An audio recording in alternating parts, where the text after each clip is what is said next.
Hello. Hello, everybody. Hello. It's me. Rar. That one guy. Welcome to day 2 of Grayhat. We had a great time yesterday. We had some really good talks.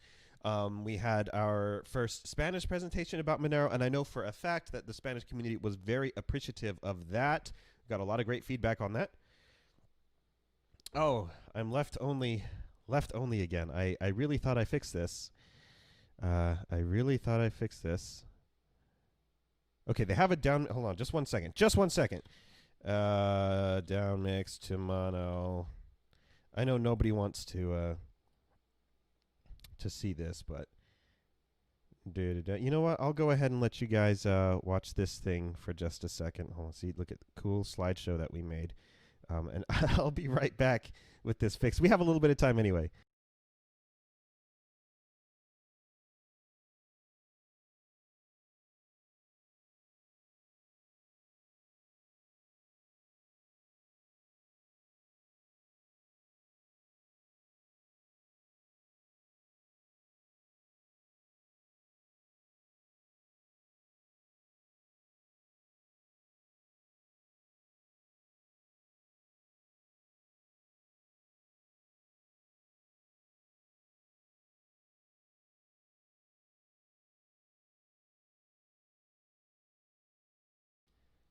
Okay, how's this? How's this? Is this a yay? Is this a yay? Can you hear me now in both ears? Let's see. Say in the chat. If not, then we're just gonna have to keep going. But I hope now you hear me in both ears now that I downmixed to mono instead of just the left ear. But if not, we're gonna move forward. So let's restart this. Sorry, guys. Welcome to day 2 of Grayhat. We've got some pretty neat stuff going on today. I'm going to go ahead and show the schedule here on the website and on the and on here on this graphic. We've made a change because Doug Need Money 90. He was supposed to do his moderation talk. That is still going to happen. It's just not going to happen today. We're going to have to move that. So this has been replaced with a Cake Wallet chat between myself and the founder of Cake Wallet, which is a mobile wallet for both Android and iOS for Monero. So we're going to go ahead and have that talk in its place. Just talk with him about, you know, the history of Cake Wallet, the future, what's going on with it, how it got to be the part of the ecosystem that it is. So go ahead and tune in for that. But everything else is staying the same. We do have Dr. Daniel Kim giving his Sound Money talk recorded.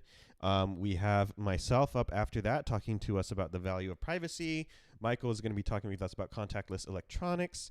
And then at the end of the day, after a brief gap, we are going to have Ruben Yap from Zcoin, which has just rebranded to Firo, talking about Lelantis and their upcoming stuff going on there. So we got plenty of great stuff today. We got more stuff tomorrow, possibly even more than is on the schedule on the website. I do have some people getting back to me about more content because everybody loves more content.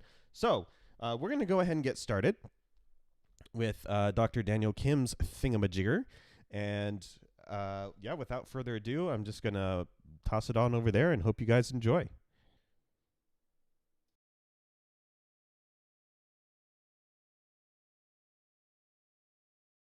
I'm Dr. Daniel Kim, founder and CEO of Sweetwater Digital Asset Consulting. This talk is called Sound Money Safe Mode, and it is a broad, big picture introduction to cryptocurrency and Monero.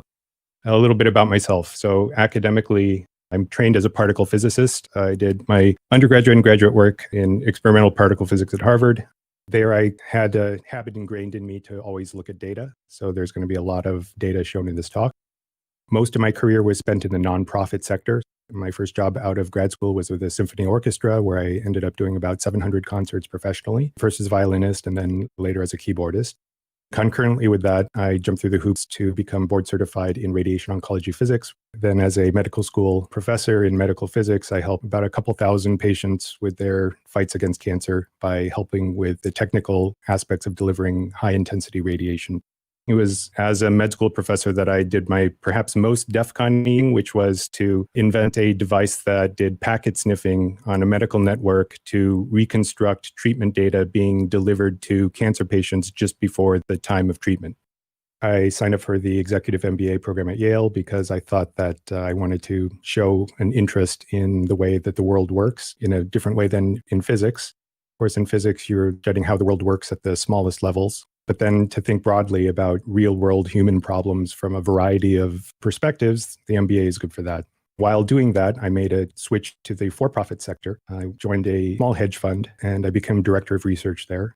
I was a co-author of a paper that won the top research award of the CFA Institute.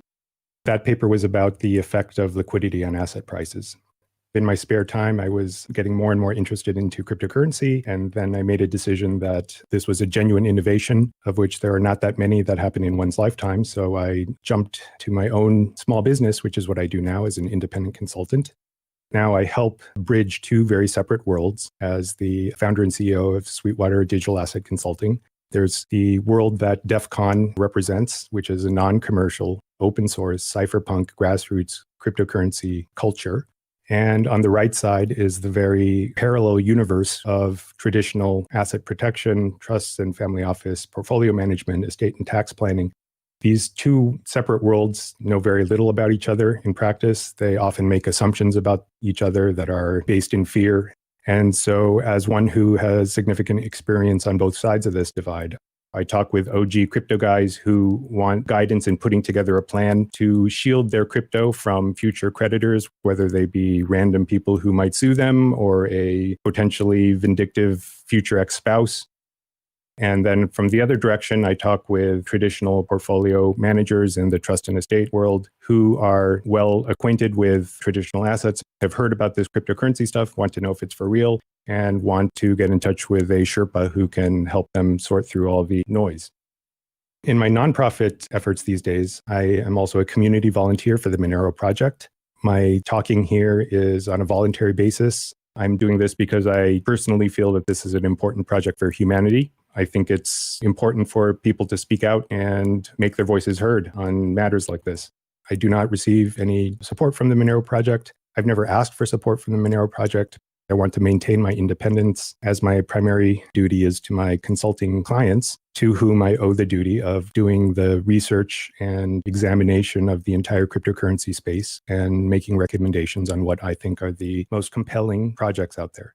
Within cryptocurrency, I also specialize in tokens that do what I think is the killer app of Nakamoto consensus, which is money.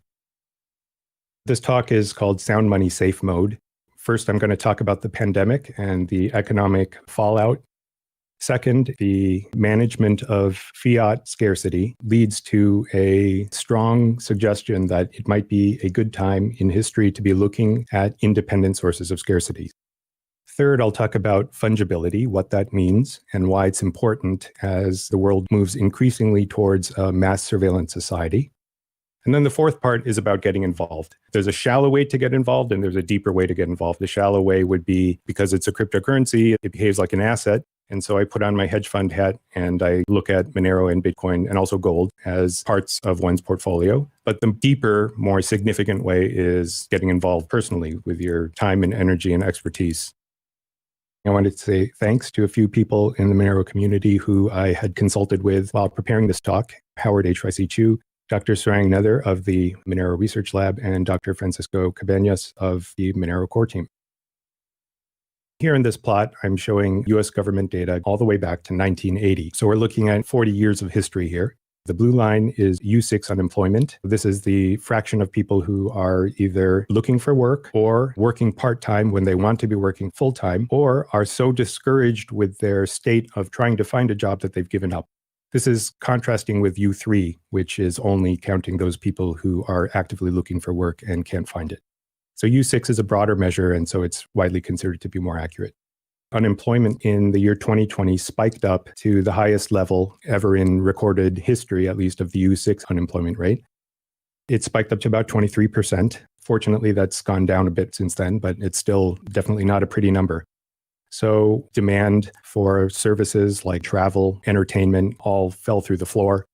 And so the federal government's reaction to that was to be concerned about deflation. To fight that, they expanded the money supply because by printing money that reduces the interest rate, then it becomes less attractive to save your money and get a tiny bit of interest. It becomes more attractive to spend your money. Here in green is the MZM money supply. MZM stands for Money Zero Maturity. And what that consists of is the M1 supply, which is coins, currency, and checking accounts. And it combines that with savings accounts and money market accounts, which many people use as alternate form of a savings account these days. I've normalized that number to the gross domestic product. That is the value of all goods and services produced in the US in 1 year. The money supply as a fraction of the productive output of the US has been going up for the last 4 years. And you can see here at 2020, the line spikes up from about 70% to over 100%. The word unprecedented gets thrown around a lot for this crisis, but truly, if you look at long-term plots like this and you see the size and the slope of this money printing that's been happening in the last several months is truly breathtaking. Of course, the government can print as much or as little money as it wants, with nothing stopping them from doing whatever they want. This has been true since Nixon abolished the linkage of the US dollar to gold. Looking at the bottom line here, this is how much money is the US government taking in minus how much money is the US government spending on a monthly basis. So it's basically taxes minus spending. It spikes 4 times a year because that's when estimated taxes are due. And so there's that seasonal structure to it. As you can see, it really tanked in especially Q2 of 2020.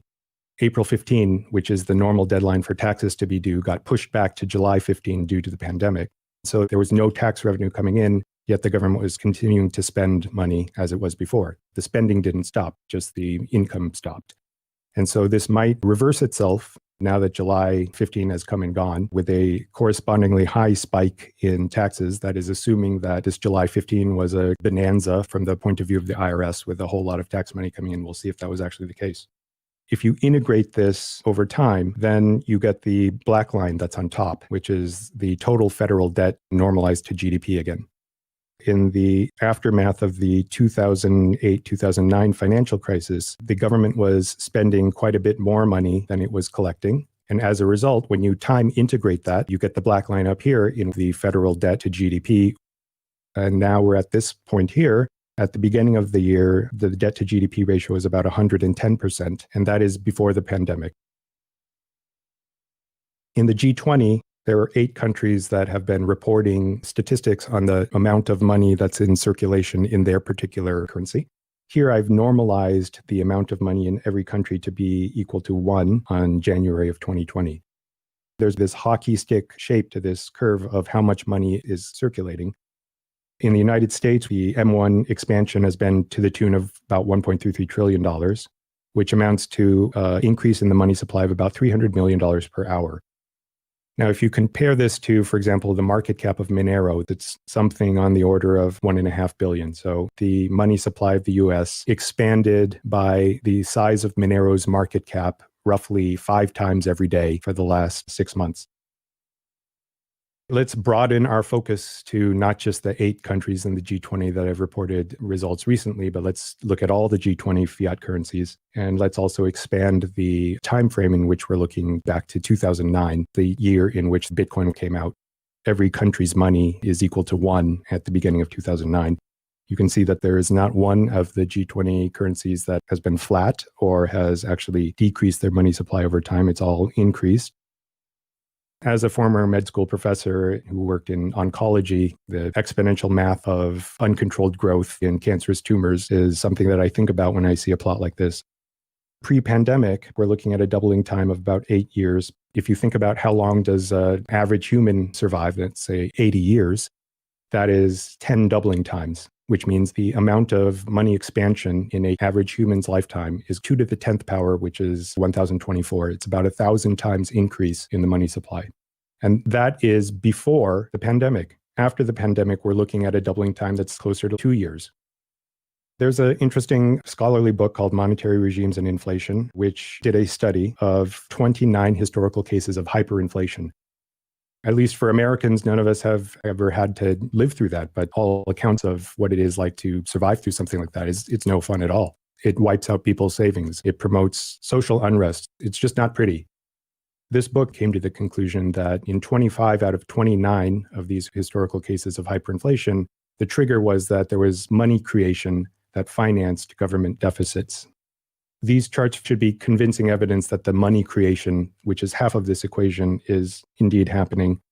The second half is the government deficits. So unless governments are able to make extremely difficult decisions and are able to balance their budgets, now we're going to have 2 out of 2 of these criteria met. The conclusion of people that the money is no longer trustable and must be spent immediately, otherwise it loses value. That decision, which needs to take place among an entire population in order for hyperinflation to take place, it's a social thing. It's the herd that decides that they don't have confidence in the money anymore. It's hard to predict. So it's not a foregone conclusion that money creation plus government deficits means hyperinflation or increased inflation, but it certainly doesn't help. The takeaway for anyone with assets to save is that it might be wise to consider the possibility that the future might hold higher inflation than what you are used to, and indeed what you might be comfortable with. In a hyperinflation scenario, there have been independent sources of scarcity that have been looked at to store wealth. Physical commodities, for example, gold and silver, these are the classic ones. And since 2009, there's a new option for humanity that is in the form of digital commodities, which became possible to consider after the development of the Satoshi Nakamoto Bitcoin white paper. Let's contrast digital fiat versus decentralized digital scarcity like Bitcoin and Monero. Fiat money is a source of digital scarcity. It's just that that scarcity is controlled by a centralized entity. Access to the database of who owns what is protected. There's a moat of firewalls around that. Once you have access, you have quite a bit of ability to change things. At the lower level, like at a bank teller level, of course, you can't just create money out of thin air. As you go up in the system, the amount of power that you have over that database becomes higher, so that now you get to the level of the Federal Reserve Bank, it becomes arbitrary right access to this ledger. And of course, the software that controls this is closed source. Why would they open source it? That would facilitate bad actors learning how the system works. There are downsides to this. Mismanagement is probably the chief one. All these plots that I was showing of the money supply could be interpreted as signs of mismanagement. The Federal Reserve is supposed to be imposing discipline independent of the political process. The Federal Reserve is supposed to be the entity that says, no, I'm sorry, please don't look to us to be manufacturing money out of thin air because that's not sustainable. That's what the Federal Reserve is supposed to do. It's not really doing that. There's also insider abuse that is a problem with these sort of centralized security models. There are plenty of examples of large banks that do egregious things to abuse the trust of their customers and get away with it with just a slap on the wrist. Basically, you have middlemen between the people and the database, these middlemen who are in a position of power, and so there's little incentive to improve. So the decentralized security model of Bitcoin and also Monero is totally different. In these decentralized networks, anyone can join the peer-to-peer network. Anyone can download the Monero code, run it on their computer, and become part of this network, which does the functions of what a bank does. So in contrast to the centralized security model where you have a master database sitting in the middle with all sorts of firewalls and protections around it to try and defend it from misuse, here each node has its own copy of the database that contains a record of who sent what to who. In the decentralized security model, it's open source. It would have to be. If anyone is able to join the peer-to-peer network, you'd better make your code open source because otherwise, how do you know what you're running? The Cathedral and the Bazaar, the classic open source software development book that contrasts the building of a cathedral, which is a centralized process a la Microsoft, versus the Bazaar, which is a farmer's market where everyone is free to show up and just build something, which would be the Linux model.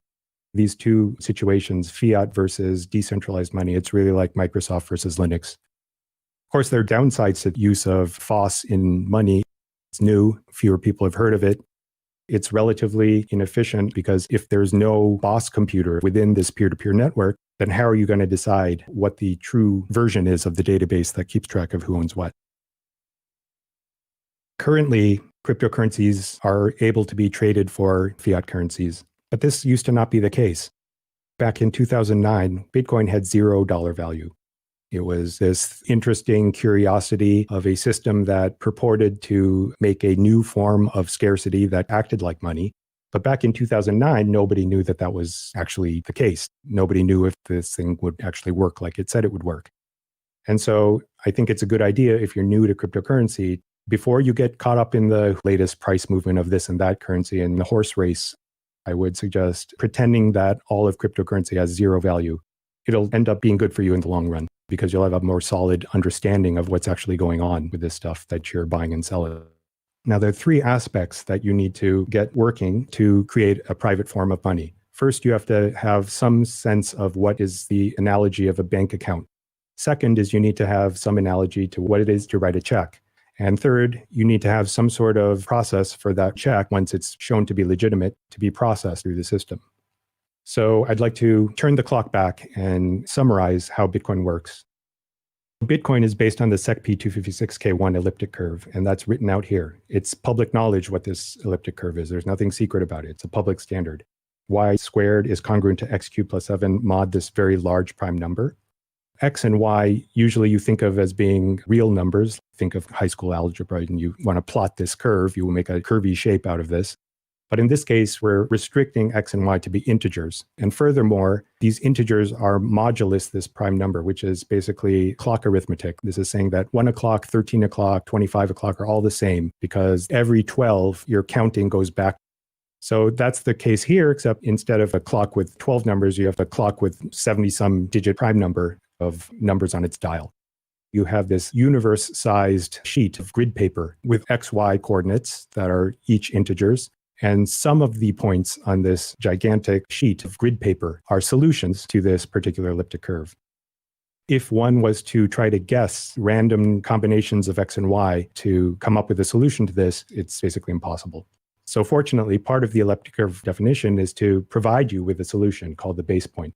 The base point is a solution, X sub b, Y sub b, which is known to solve this equation.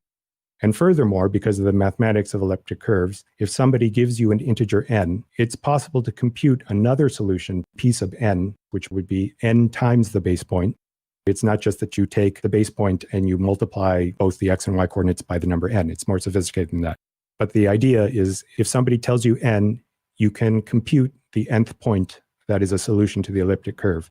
It's a one-way function. So if someone tells you n, you can get p sub n. But if someone tells you p sub n, you can't get n. You have to brute force that. To brute force this is a 10 to the 70th chance of getting it right, which means you might as well just not try. The location of that point, translated to a string of letters and numbers, is the Bitcoin address. At the heart of it, a Bitcoin address is representing an XY coordinate on the SECP 256K1 elliptic curve. The number n is a private key. That's the secret. And knowing that number n is the authorized signature to spend the money that is associated with the public key, p sub n. They're linked to each other. So that's why it's not like a password where you can just change the numbers that you're assigned. It doesn't work like that. There's a math equation behind it. So if somebody forgets their secret, there's no recourse. Getting a new Bitcoin account really means you're picking a number. You're picking a number in this vast numeric field. You're calling that number yours, just like Coca-Cola keeps the formula to its soft drink secret. It's this piece of information that you can write on an index card. You and you alone are the person who knows the existence of this one certain point on the elliptic curve, which is yours. So if you are in possession of a public-private key pair, and you have a message that you want to send to the world, and you want to make sure that everyone in the world knows that that message came from you and only you, you would take your message, combine it with your private key to produce a signature, which is a block of bytes that is unique to the combination of the message and the private key. Then you would send your message, and you would include with your plain text message the signature, which is this byte block that you generated. As a recipient now, you get this message, and you got the signature from the purported sender, and you combine this with the public key, which you know to be from the sender. When you combine all three of those, you get a binary verification result that says, yes, this was a legitimate message from the sender, or no, it was not. This kind of message signing happens in a variety of computing contexts. For example, HTTPS uses this. Here we're just using it in a self-contained financial accounting system. Sending Bitcoin means that you're sending this signed message analogous to a check. So interestingly, knowledge of the private key, which is a form of speech, is now tantamount to money. It's kind of an attractive thing for the era that we're living in, the idea that knowledge of something can in itself be cash. Once you have a person who has a Bitcoin account and they sign a message saying, I want to spend this Bitcoin, who's going to do the processing? Who's going to make sure it's legit? That is done by a network of miners in Bitcoin. So miners are just a word for peer-to-peer Bitcoin accountants. There is no boss computer. They are all equal. So how do they settle disputes? Basically, they gossip a lot and they do majority rules. And so each of these accountants, when they receive a spend message, they will check it. And if it's legit, then they will pass that message on to their compatriots. A block is simply a list of valid signed spend messages.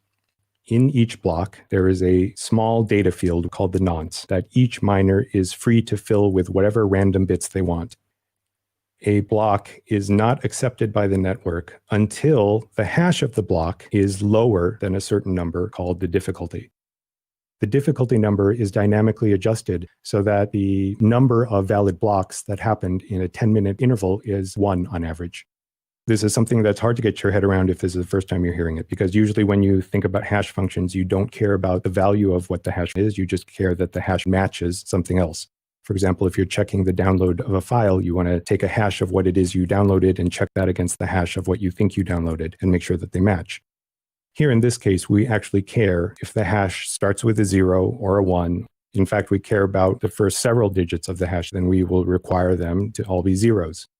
So each of these miners is going to try repeatedly and most often fail to find a nonce that causes a block of spend messages to be considered valid. You have this worldwide network of computers. Each of them is churning away, brute force guessing different values of the nonce. One of them will eventually succeed and come up with a block that satisfies the difficulty. The computer in the network that does that gets what's called the block reward. That is a Bitcoin payout to the nonce solver. Once all of the computers in the world get news of this new block, again, because the accountants here are very gossipy, then they clear out the pending transactions in their own queues with the transactions that have been ratified in this new block, and then they continue working on the next block. And it's important to know that all of the money came into existence as a payout to a computer in the network that was helping to secure the accounting and the bookkeeping for that network. None of the block reward in Bitcoin was shunted off and a cut went to a group of people or to a foundation or used to do marketing. And this is relevant from a regulatory point of view because FinCEN, which is one of the financial regulators in the US, defines a decentralized cryptocurrency as a currency in which the block rewards all go directly to the decentralized network that's doing the accounting. That's important because if you have a chunk of money that's going to a group of people, then that group of people could be considered as being the masterminds of the operation. So subject to increased regulation in terms of AML, KYC rules. So again, there's no one boss computer that is in charge of having the correct version of the ledger. If you have a conflict in the network, who wins? Well, the answer is that the chain with the more hash power is going to be the one that is deemed to be the authoritative version of the blockchain. So this functions as a self-healing mechanism. If there's a discrepancy in the state of the network. So to summarize the Bitcoin white paper, Nakamoto consensus synthesizes digital scarcity. There's a few different kinds of scarcity. One is account level scarcity, that is the establishment of property rights in this system of accounting. So that is enforced in Bitcoin by the users, the individual's selection and subsequent protection of an elliptic curve private key. How do we know that we're not going to have a situation like we have in fiat banking, where we have a money supply whose quantity is unpredictable over time and is subject to the decisions of a central group with arbitrary control of that money supply? That is enforced by an open network of peer-to-peer accountants who are rewarded for behaving consistently with the consensus rule set. The majority of nodes in Bitcoin have coded in advance that the total number of Bitcoins that are going to be rewarded to miners is going to be a total sum of 21 million Bitcoin. You need majority decisions on this network to be considered correct. That's how you get around the fact that there's no boss computer. Basically, the majority rules becomes the boss. And so a rogue computer that's introduced to the network is going to have zero effect on it. unless it can manage to get 51% of the hash power, which is expensive and difficult to do. Finally, you have database modification scarcity, which is record permanence. Every single block in the Bitcoin blockchain has a low hash number. And so that makes each piece of data that gets added to the blockchain a rare piece of data. It took a lot of trial and error. In other words, it took a lot of proof of work to get that data added to the blockchain. And so it's extraordinarily difficult to make modifications to that database, especially as time goes on and more proof of work gets piled on top of the older transactions. Okay, so let's contrast that with the scarcity features of Monero. Monero is not a code fork of Bitcoin. Most important when assessing, is Monero something worth considering given that Bitcoin was there first? Most cryptocurrencies simply did a copy-paste of Bitcoin's code and then made a few, oftentimes trivial changes, and then published that and call it your own cryptocurrency. One criteria that one can use to whittle down the subset of cryptocurrencies that are worth considering is this. Is it simply a Bitcoin fork? How much original intellectual effort went into the creation of this other cryptocurrency? In Monero, it has its own separate code base. In fact, it uses a completely different elliptic curve than Bitcoin. Monero uses ED25519. That is the XY points on this gigantic sheet of grid paper, which is fundamental to how the cryptocurrency works. That very equation is different in Monero than it is in Bitcoin. To the extent that the elliptic curve used in Bitcoin may or may not have weaknesses associated with it, this is a form of technical hedging in which Monero has chosen deliberately a different elliptic curve. In Monero, there are two private keys. There's a spend key and a view key. The spend key works like the Bitcoin private key. If you know the spend key, you are in complete control of your account. There's a second key, the view key, which is a cryptographic subset of the spend key. If you know the view key, then you can look at details of transactions that you were involved in. One of the misconceptions about Monero is just this completely secret box, so you can tell nothing about what's going on in it. You can actually share details of what's going on in your particular Monero account if you share your view key. It offers opt-in transparency. In Monero, the address space is larger, 10 to the 76 different addresses to choose from versus 10 to the 60th in Bitcoin. This means that there is more security in terms of the birthday problem. When one is choosing a cryptocurrency account, one is simply picking a point on this grid paper. What is the risk that somebody else in the world picks the point that I picked? If they pick the point that I picked, then they will know the private and public keys for that elliptic curve point. Therefore, I'm going to be sharing my money with a stranger somewhere else in the world. That is a possibility. So in that sense, there is security by obscurity in cryptocurrencies, but that is mitigated by the vast number of addresses that are possible. And there is an even more vast number of addresses in Monero than there are in Bitcoin by 10 to the 16th. The drawback of this is that you have a less user-friendly experience because the address lengths in Monero are very long strings of numbers and letters. The emission schedule is different in Monero relative to Bitcoin. In Bitcoin, every 210,000 blocks, the miner reward that goes out to each miner who successfully adds a block to the network gets cut in half. If you're a Bitcoin miner, there is a date coming up sometime in the next 4 years in which your income from helping contribute to the Bitcoin ecosystem gets cut in half. If you're doing mining for a business, this is a rather disruptive thing. This is something in which Monero has looked at the granddaddy cryptocurrency, thought about what they're doing, and trying something a little different that might help matters a bit. And so in Monero, the emission is continually decreasing. So we are spared from this drama in Bitcoin of having every 4-year disruption thrown into the mining ecosystem. There's a form of unwanted scarcity, and that is future miner rewards. In Bitcoin, the miner reward is cut in half every 4 years, as I just explained. What that means is that in, say, 40 years from now, the Bitcoin reward is going to be 1/2 to the 10th power. That's about 1/1000th of what it is now. This brings up a concern. Are miners in the Bitcoin network in that length of time from now, are they going to find that to be enough incentive to keep working for the network? There's some academic research that shows that the solution that Bitcoin has come up with, which is to institute a fee market in which the people who transact end up engaging in an auction-like process to bid up the fee that they offer, that idea may not be enough to incentivize miners in the future. In Monero, what we have is what we call the tail emission. That is that the block reward is never going to be less than 0.3 Monero per minute. Over time, the number of Monero in existence is going to linearly increase forever. This gets portrayed as being quote unquote infinite emission by people who are not thinking about it very, I would say, fairly. The reason is that the absolute value of emission is not relevant in any macroeconomic theory. Any macroeconomic theory that takes into account what the money supply is and the effects of changes in that money supply in the macroeconomy will look at the percentage increase of that money supply. So it's not the absolute value of US dollars increasing that's relevant. It's the percentage increase in US dollars that's relevant. And if you have a money supply like Monero that is increasing linearly over time, every year the money supply is going to expand by a fixed constant amount, which is what linear expansion just means. But that's going to be added to a pre-existing base of Monero that is going to be growing. Therefore, the inflation rate on percentage terms is going to be decreasing and asymptotically going to zero, which means that that is the relevant input to any macroeconomic theory that uses the expansion of the money supply, an asymptotically zero inflation rate. And so to claim that identically zero inflation rate is a totally different situation than an asymptotically zero inflation rate is silly. It's just not factual.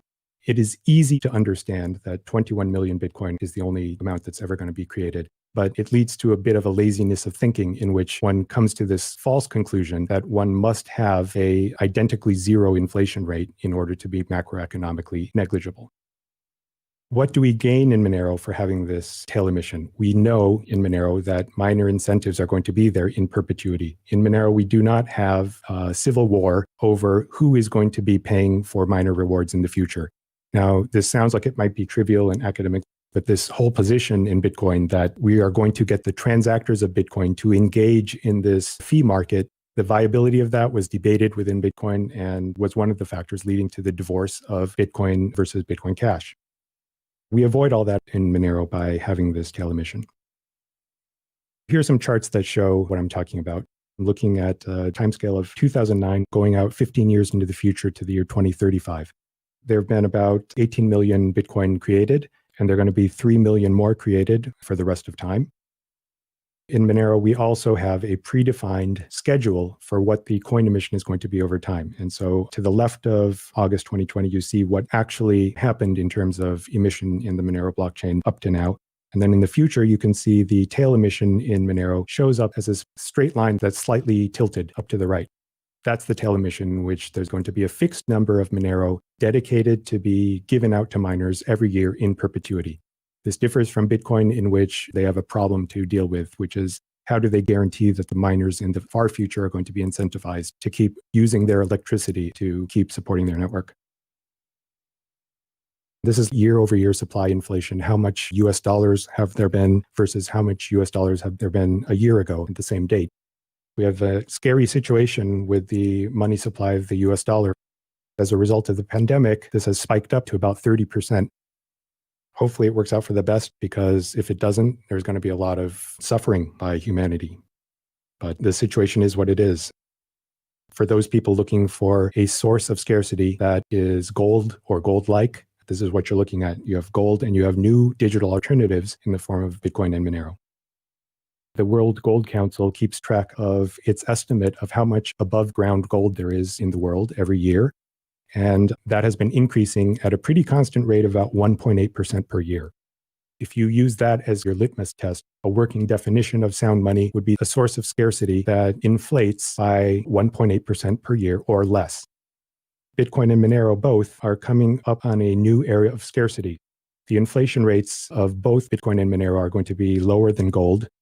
So both will satisfy that definition of sound money, a digital form of sound money. There's another form of unwanted scarcity that I want to talk about. That is mining hardware. In the Bitcoin white paper, there's this phrase, one CPU, one vote. And what that means is that you want to have every miner's probability of hitting a block reward be proportional to the investment that they put into securing the network. Now, unfortunately, silicon economies of scale destroy this linearity. If you have an algorithm that is simple enough that you can design a piece of silicon to do nothing but that algorithm super efficiently, then you'll have an advantage over general purpose computing devices like CPUs. In Bitcoin, you have exactly this situation. So the proof of work algorithm in Bitcoin is simple enough that ASICs got custom designed to do nothing but the Bitcoin proof of work algorithm over and over. And unfortunately, all of the requisite hardware happens to be all made in China. So Bitcoin mining currently is a Chinese-dominated oligopoly. This is not necessarily a problem that it's China. The problem is that it's just one part of the world that effectively has a monopoly on the production of the necessary equipment to maintain the accounting system. At this point, if you are just a regular guy with a gaming computer at home and you want to join that to the Bitcoin network and try to see if you can maybe hit a block, you have a higher chance of winning the lotto than getting a Bitcoin block reward. It's not worth your time. It's not worth the extra electricity that your computer is going to eat while it's trying to come up with blocks to satisfy the Bitcoin network. So in Monero, we have taken steps to try to keep the proof of work algorithm viable for small independent miners who don't necessarily have, for example, $50 million to spend on their own silicon fabrication facility, or have social inroads with the CEOs of the companies who do have these silicon fabs. If you look at the proof of work in Monero, since 2018, it has changed 4 times. It started out as CryptoNight, then CryptoNight v2 came, CryptoNight v3, then CryptoNight R, and now RandomX. To support that narrative, this is a chart of the Monero network difficulty, 2014 to the present. So through version 0.11 of Monero, the proof of work was CryptoNight. You can see that the difficulty was proceeding along for several years, and then there's a spike upwards interpreted as ASICs coming onto the system. There were chip manufacturers who looked at the Monero proof of work, figured out how to program the Monero proof of work into a custom piece of silicon, make that piece of silicon, plug it into the network, and then start getting a disproportionate share of block rewards. Once that happened, there was some alarm in the Monero community. So work commenced on a variant of the CryptoNight proof of work. So CryptoNight v2 was developed and tested and then deployed on the network. When that happened, you can see the difficulty took a nosedive because all these ASICs that were previously viable and collecting a lot of the block reward were now shut out because the proof of work changed on them. Several months later, there was another upward spike in the difficulty. There's a several month lead time from the time that you design an ASIC to the time that you actually fabricate it in enough quantity to make a big dent on the network. So that was ASICs coming back online. So CryptoNight was patched again. So again, there was another hard fork in late 2018 to change to CryptoNight v3. That worked for another few months. Then the difficulty spiked up again. And then there was CryptoNight R. Mercifully, there was this silence from the ASICs manufacturer. And then finally, there was a revolutionary change in the proof of work algorithm to RandomX, which uses a randomly generated algorithm that must be executed in order to do the proof of work. It uses not only integer operations, but even floating point operations. And so it's a very interesting example of a proof of work algorithm for which the customized piece of silicon that will do RandomX the best happens to be an AMD Ryzen Threadripper, which is something that you can buy on Amazon. Commodity hardware is the most efficient at doing the Monero proof of work. These ASIC manufacturers do not have the most honest reputation, should we say, of immediately shipping their product out once a customer buys an ASIC. There tends to be a several-month lag due to, testing. And why would an ASIC manufacturer want to delay shipment of product that's been paid for? Well, they want to collect Bitcoin block rewards with their customers' hardware before they send it out. So that's the shenanigans that one has to deal with when one does not have a commodity piece of hardware to do proof of work. Since RandomX has gone into effect, what is meant by a hash now is different in RandomX versus CryptoNight. So there's a one-time jump in the difficulty, which is meaningless. But since RandomX went in, all signs have been that CPUs have once again been dominating the network. There's been an enormous level of effort that's gone into this. This is remarkable for any cryptocurrency. It's a testament to the persistence and really the unanimity of the Monero community in having this goal of something that's actually decentralized in practice, with small independent miners having a shot at getting a block reward in Monero. Another form of unwanted scarcity is access to layer 1. Bitcoin's 1 megabyte block limit caused a project fork. There was a controversy as to whether this line of code, which Satoshi had put into the Bitcoin client, saying that blocks have to be no larger than 1 megabyte in size, which is something that Satoshi did as a kludgy way of preventing the network from getting spammed. The idea that there's going to be a hard block limit that doesn't change has survived in Bitcoin, at least in the dominant post-divorce implementation of Bitcoin. I'm showing a exponential scale. So this is 10 transactions a day on the bottom to 1 million transactions a day on the top. In Bitcoin, you can see that the transactions per day in Bitcoin have asymptotically hit a ceiling, and that is due to this 1 megabyte block limit. Again, in Monero, we look at what's happening in the granddaddy cryptocurrency and give it all due respect as the first to exist, but we're looking at what could be done as an alternative solution to some of these issues. And so in Monero, we use what is called an adaptive block weight. It used to be called the adaptive block size, but there were modifications to the algorithm, so now it's called the adaptive block weight.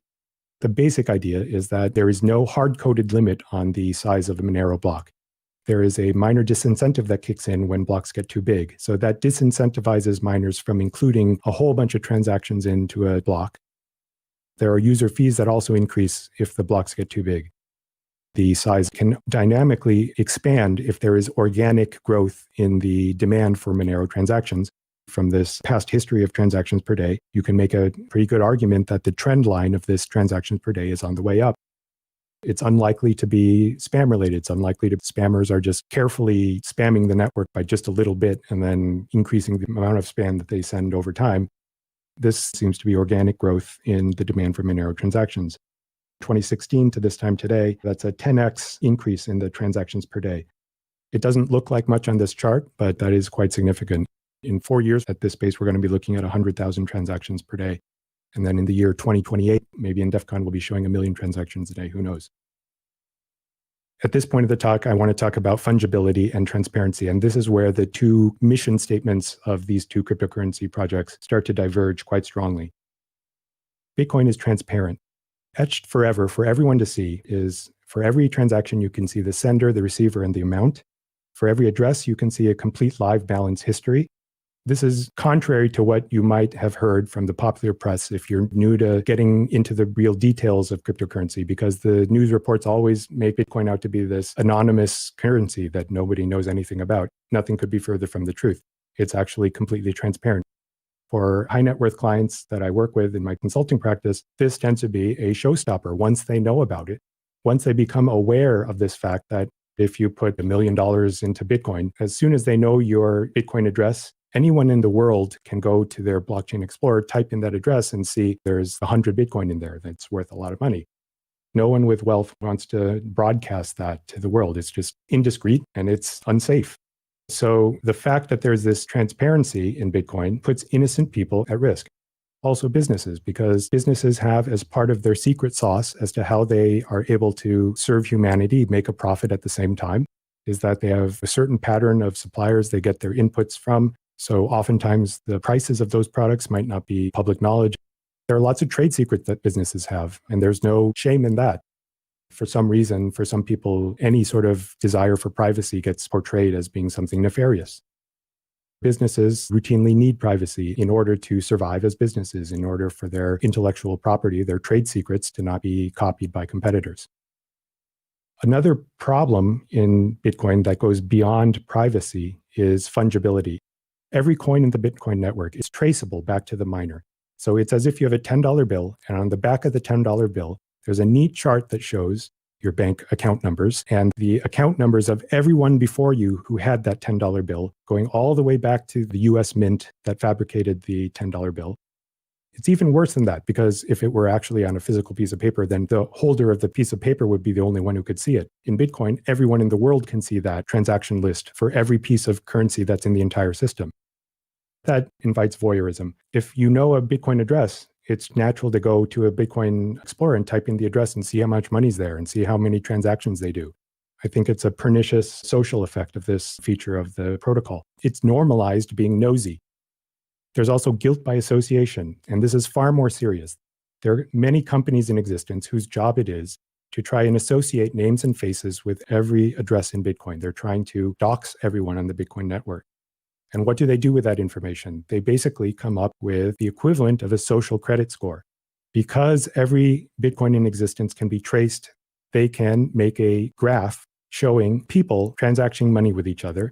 And if any of these people happen to be a, quote, bad person, then those people who happen to have exchanged money with that bad person are now flagged as potentially being bad themselves. The problem with this is that it's based on imperfect information that is easy to misinterpret. In contrast, Monero is fungible. Every Monero is indistinguishable from every other Monero. There are 3 technologies that promote this indistinguishability. One is ring signatures. Those keep transacting senders private.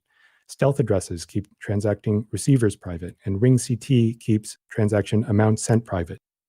When a person joins the Monero network by downloading the software at getmonero.org and running that on their computer and downloading a copy of the blockchain from their peer miners, then they are getting a complete history of who sent what to who in Monero. The difference is, in Monero, it's all encrypted, because by default, it's none of your business. You will know that transactions happened.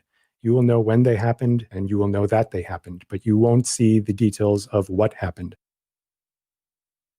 Two of these three technologies were included in the original white paper that defined Monero, which is the CryptoNote white paper, but RingCT was not. RingCT was an innovation. And the history of how this got into the network is an example of the dedication of this group of people to put it in. RingCT required several ingredients to come to fruition. First, it required original cryptographic research. We're talking postdoc, PhD, mathematician level cryptographic research that goes through audit and peer review. Second, you need development of code to implement this new math.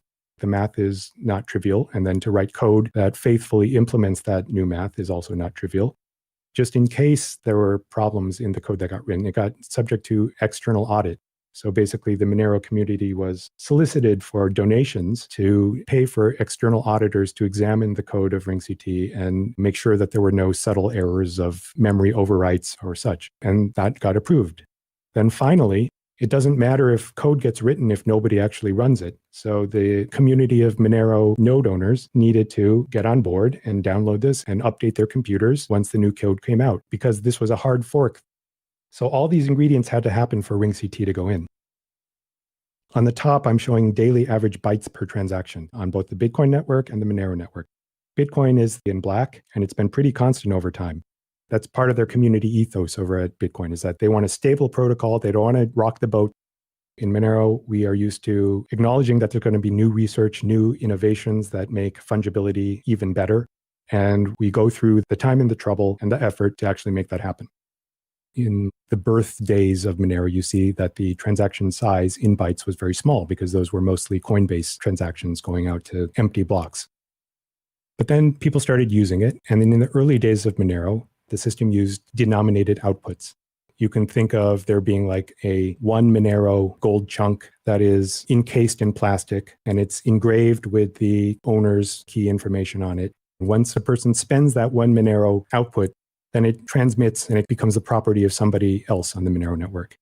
And so in the early days of Monero, you had every round number. So you had 1 through 9, 10 through 90, 100 through 900, and then going the other way, 0.1 through 0.9, 0.01 through 0.09. And so as a result, there were a large number of inputs, large number of outputs on every transaction. This was not so good for privacy, because if you spend 341 Monero, just to make up a number, you can see the 300 and the 40 and the 1, you can see they're traveling around. That's what you could see in Monero pre-RingCT. And so it was decided in the community that this was not acceptable. And so when the research for RingCT was tested and vetted and also externally audited, there was a decision in the community to do it. Now, this was despite the fact that when RingCT was enabled, you can see there's this big jump in 2017 of the transaction size. So it went to about 10 kilobytes per transaction, but that was a price that was decided in the Monero community was worth it to improve fungibility of the coin, which would protect the innocent. Then later, bulletproofs came, more clever mathematics to ensure that the balance of inputs and outputs that is guaranteed using higher math in RingCT can be done with far less byte space than it previously did.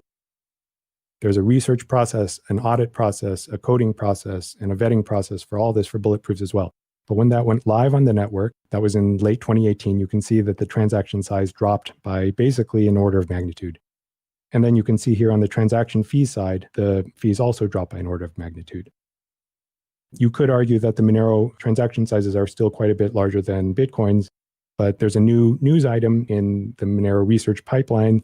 CL SAGs are a way to compress the byte size requirement of transactions even further on top of what bulletproofs have done. That just went through an audit process, and it's being coded up for inclusion in the next hard fork. In Monero, hard fork is not a term of war. It's something we look forward to because it means that new good stuff is going to come on live. So CL SAGs are set to go live on the network this October. And once that happens, I'm showing in a dotted line here the magnitude of improvement that we're expecting to see post CLSAG. There's a gap here between the transaction sizes between Monero and Bitcoin, but it's shrinking. And the reason it's shrinking is that there is ongoing active research in Monero to improve the way the engine works under the hood. This is the kind of thing that is actually rare to see in other cryptocurrencies. Other cryptocurrencies tend to make big announcements, use lots of buzzwords, and not actually improve anything. It's actually the opposite in Monero. People work quietly without fanfare, and from time to time introduce something that improves the actual product. Monero benefits people with nothing to hide. It does that by eliminating the risk of receiving coins that are tainted due to no fault of the receiver. So for example, let's say you're selling your used car and the person who you sell your car to gives you Bitcoin. And like everyone else who sells their car to a stranger by posting an ad on Craigslist, you didn't do a thorough background check on this person who bought your car. They had Bitcoin, you had a car, you did an exchange, you went on your way.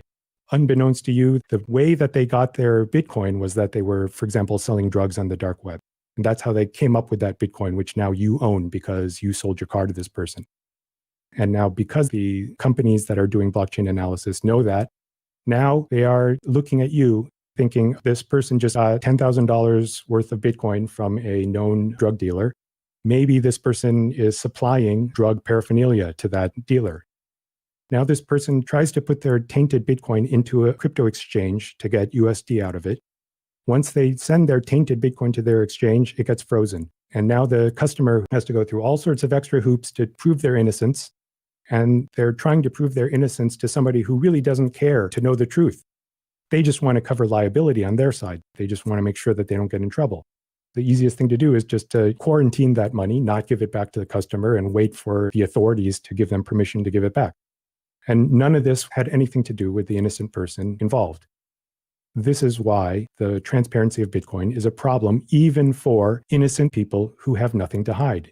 Because the system is transparent, false accusations can be made against them due to incomplete misunderstandings that other third parties are making based on that transaction data. It's even worse than that. So for example, let's say you're an owner of Bitcoin, you're totally 100% squeaky clean, and you get hacked. Somebody steals your Bitcoin. Let's say that the person who stole your Bitcoin now goes on the dark web and spends it. Now your address, your identity is associated with that. You might be investigated for crimes that were committed with your Bitcoin that got stolen. And so now, not only are you suffering the loss of your money, you're having to now explain that it's not the case that I paid this guy to buy drugs for me. I actually had my money stolen from me. For people who actually are squeaky clean, any involvement in the Bitcoin blockchain means you have a probability of interacting with somebody else on the Bitcoin blockchain who is not as squeaky clean as you are. And if that happens, that's going to be flagged in these companies doing blockchain analysis as a link, when the fact is it's a false positive. But you as the user have no power over that. You have no recourse. You have no way of communicating to these companies and saying, hey, yo, I'm actually squeaky clean. They don't know, they don't care. One way to look at this is in the Akerlof framework. So this was a Nobel Prize winning paper in economics. It has to do with used cars. So first I'll explain the paper and then I'll apply it because that has applications to both DEF CON, safe mode, our virtual meeting that we're doing, and also a surveillance state with transparent coins. So there are two used car types. There are lemons and there are peaches. Lemons are the cars that are going to break right away, and peaches are the well-maintained used cars. So sellers know which type of car they have. If you own a lemon, you know it because you were there in the hurricane when your car was under 5 feet of water, and now you're trying to sell your car because it's damaged. That's a lemon. A peach is a car with a type of owner who changes the oil and does all the maintenance that you have to do on a car to keep it in good condition. So the sellers know what kind of car they have, but the buyers don't, because both lemon sellers and peach sellers make sure that the paint job on their car is extra shiny. On a superficial level, both lemons and peaches look identical to buyers. So the buyers can't tell lemons apart from peaches, but they know that they are ignorant in this situation. They know that they could end up with a lemon. The Akerlof paper brilliantly explains this race to the bottom that happens in this asymmetric information market in which buyers are armed with less information than the sellers are. What is the offer price that a buyer is going to offer for a car? At the minimum, you're going to be offering the lemon price. And then you're going to offer more than the lemon price contingent on what you think the probability is that you're going to get a peach versus a lemon. So if you think there's a 0% chance you're going to get a peach, well, you're just going to offer the lemon price. If you think there's a 100% chance that you're going to get a peach, then you're going to offer the lemon price plus the difference between the peach and the lemon price. In other words, you'll offer the peach price. If you think the probability is somewhere in between, then you're going to adjust your offer price to be somewhere in between. That's the offer price that a rational buyer is going to offer for a car in this market in which they are ignorant, but they know that they're ignorant, and they can adjust their offer price to account for this uncertainty. So what do the lemon sellers do when they see this price? Well, they see a great offer. This sucker here is offering quite a bit higher price than the lemon price. So the lemon seller is delighted. They're going to say, okay, I thought about it, and yeah, I guess I'll accept your offer. The peach seller, they've done the maintenance on their car. They know that the value of their car is worth what a peach is, but you can tell them all day that you've done a great job of maintaining your car. But the buyer, at the end of the day, they're going to be skeptical. They don't know if you're really telling them the truth. They don't know if you're telling them the partial truth. So the price that the buyer is going to offer is less than that of the peach price. And so what's going to happen then? The peach sellers are going to become discouraged. They're going to be disappointed by the fact that their moral goodness in taking care of their car is not going to be reflected in a high market price. So they will leave the market. They will delete their Craigslist ad. They will just keep their car until it runs into the ground. Now, a greater fraction of the cars that are available for sale are now lemons. And eventually, buyers are going to get wise to that fact. When they get wise to that fact, they're going to lower further their offer price. And thus, the negative feedback loop is born. Every time the offer price goes down, more peach sellers are going to get discouraged and leave the market. You have a situation at the end where only lemons exist in this car market. So this was the Akerlof paper that got the Nobel Prize. Let's think about this in terms of the pandemic. In health terms, peaches are people who are healthy. And they are now faced with a decision of, do I engage in this super thing called DEF CON, in which a whole bunch of smart people get together and talk about cool, geeky stuff, and you make new geeky friends in Vegas and have fun. Basically, are you going to engage in this social marketplace in which you are dealing with other people? You could be dealing with all peaches when you get to the live in-person DEF CON. That is, everyone could be healthy. But you are aware that that's not the case. There are going to be some lemons. There are going to be some people who are sick and don't know it because of the nature of the virus. So you have to gauge your overall social utility of going to the conference by the probability that you're going to end up with a lemon, i.e. get sick. If the penalty function of getting a lemon is large enough and the probability of it is large enough, then the rational thing to do is to withdraw from that marketplace and decide to do DEF CON in safe mode. And that's exactly what we've done this year. Let's apply this to the marketplace for transparent coins, or surveillance coins, as I like to call them. The complete history of every coin is traceable going back. That means if you are a squeaky clean person with a good reputation, you are a peach seller. Your social status is healthy. The thing is, if you deal with Bitcoin with other people, are you going to unknowingly, by mistake, do a transaction with somebody who is not healthy in terms of a legal status? You don't know that. You could suffer a lemon consequence just by dealing with other people in this network because this network has this undesirable feature that the coins are not fungible. So what is a squeaky clean person going to do? They're going to tend to want to go to a coin that does not put them in jeopardy due to the actions that they can't control of other people on the network. So you're going to see the squeaky clean people going to something like Monero, which is counterintuitive, certainly according to the biased and misleading portrayal that often gets put on Monero. It's the squeaky clean people who need Monero the most. So Monero is what Bitcoin noobs think they thought. It's sound money in safe mode. I started this talk talking about the out-of-control fiat money supply around the world that is currently happening as a result of the pandemic. And that led to the idea that one should maybe spend some time looking into alternate forms of scarcity that are not controlled by governments. That would be precious metals, and also, now that there's Nakamoto consensus, Bitcoin and Monero. How does one process the relative expensiveness or cheapness of these assets? Here is, I think, the only price chart that should be looked at by anyone who's looking to think of cryptocurrency as an investment. I'm doing a long-term timescale, so this is from 2009 to the present. And what I'm doing here is I'm showing the value of all the world's Bitcoin, and I'm dividing that by the value of all the world's above ground gold. So there are several variables that go into this chart. First, there's the number of Bitcoin in existence at any given time. There's the price of the Bitcoin. There's the amount of gold in existence at any given time, and there's the price of gold. You need all four of those ingredients to come up with this ratio chart, which I'm showing a log scale again. And then I've done that again for the value of all the world's Monero divided by the value of all the world's gold. Currently, all the world's Bitcoin is worth something like 2% that of all the world's gold. And all the Monero in the world is worth about 1/100th of 1% of all the world's gold. You might be aware that there's been a recent spike of interest in cryptocurrency prices. Bitcoin is back over $10,000, but you don't see that here because there's also been a spike in the price of gold. The relative valuation of crypto to gold has been flat in the post-pandemic time period. Is this rational that crypto to gold cap ratios have been flat during the pandemic? I'll leave that to you to decide. Second, of these two cryptocurrencies, there is one that actually acts like gold because it's fungible. Gold does not have on the back of every gold bar a list of everyone who owned that gold before you did. So it's actually a more apt comparison to compare the value of Monero versus gold.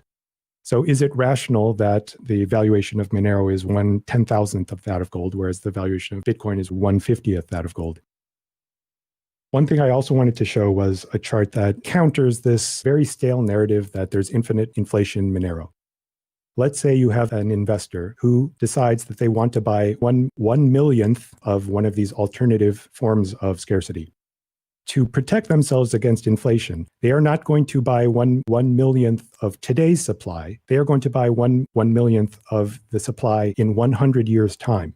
So they're going to look at what is the supply of this scarce asset going to be in the year 2120, and I would like to buy one millionth of that today. First, let's look at gold. So currently there are about 200,000 metric tons of above ground gold, and gold has been expanding at about 1.8% per year. When you compound that over 100 years, that ends up being pretty significant. So in 2120, at that rate, there's going to be over 1 million metric tons of gold, which means to buy one millionth of all the gold in the world, you're going to end up buying more than a metric ton of it, which at the current price is going to be $76 million worth of gold. That buys you one millionth of the projected gold supply in the year 2120. So let's do that with Bitcoin. So with Bitcoin, they're going to be very proud that 100 years from today, there's going to be only 21 million Bitcoin in existence. To buy one millionth, how much does it cost? $244,000. How about in Monero? Now we have the tail emission. So that commonly gets thrown about as being infinite inflation. Well, actually, we know what it's going to be. And in 100 years from now, the coin supply will be less than double what it is today. That's not too bad for a century. So to buy one millionth of all the Monero that will be in the world in the year 2120, $3,000.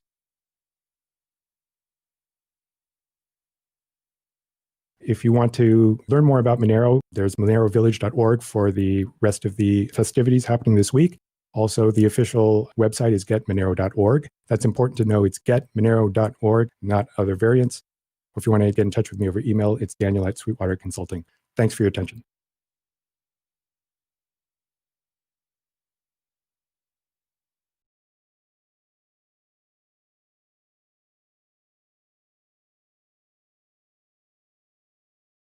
Hey, everybody. It's me again.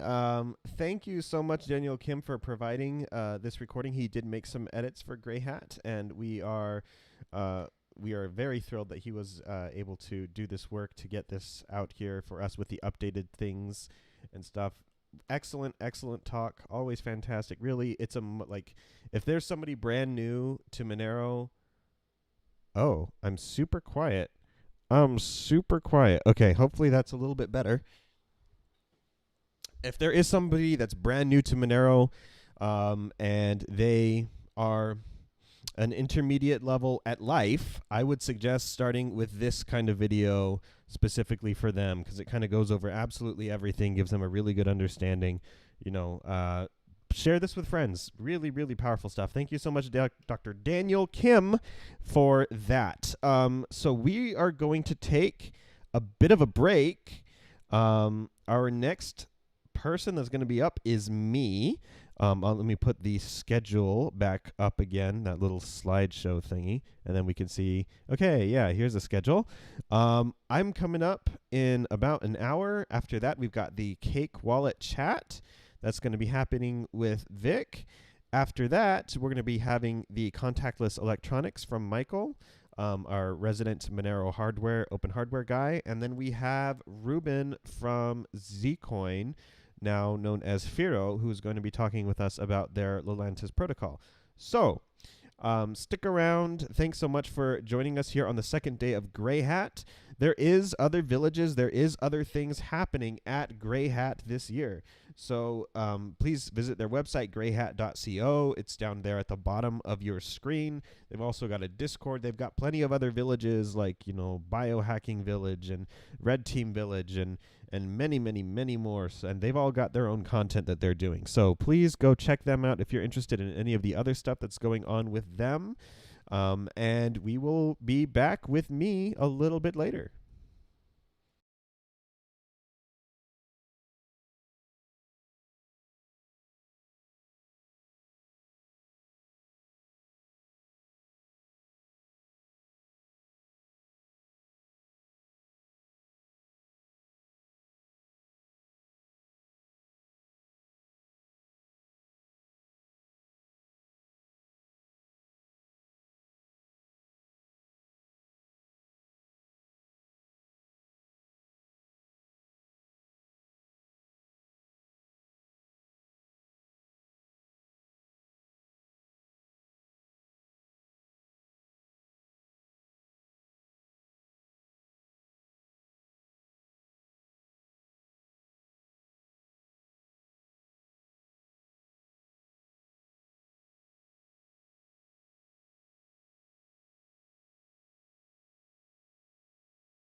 Hello, hello, hello. Everybody, come on in. Grab the kids, grab your popcorn. Come on in. It's time for Daddy Diego to have a talk with everybody, to have a talk with you all. Still quiet, bro. No, stop it. Hold on. Turn up your volume. Maybe it's you. Maybe you've got your volume on 10 out of 100. I turned myself up a little bit, but you know what? I'm going to turn myself up more.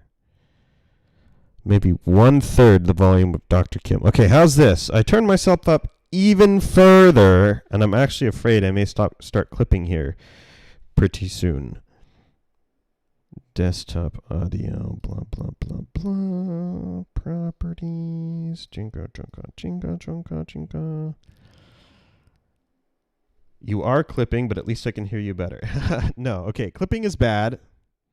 Clipping is bad. We don't want to clip. So I'm turning myself down, and I'm sorry if I'm quiet. You can turn up your volume. I'll speak as close as I can to this microphone here. For the rest of us that have our volume settings correctly, maybe I should just go back to left ear only. Was that any better? Left ear only instead of mono stuff. Hold on, let me see how I sound. Just 1 second. I think I sound kind of okay. Just listen to. Yeah, I think I'm okay. Okay. We'll go ahead and get started with this. I apologize if I'm a little bit quiet. If all else fails, I can re-record and something. Yeah, C sounds okay for Loza over here. So we're all good.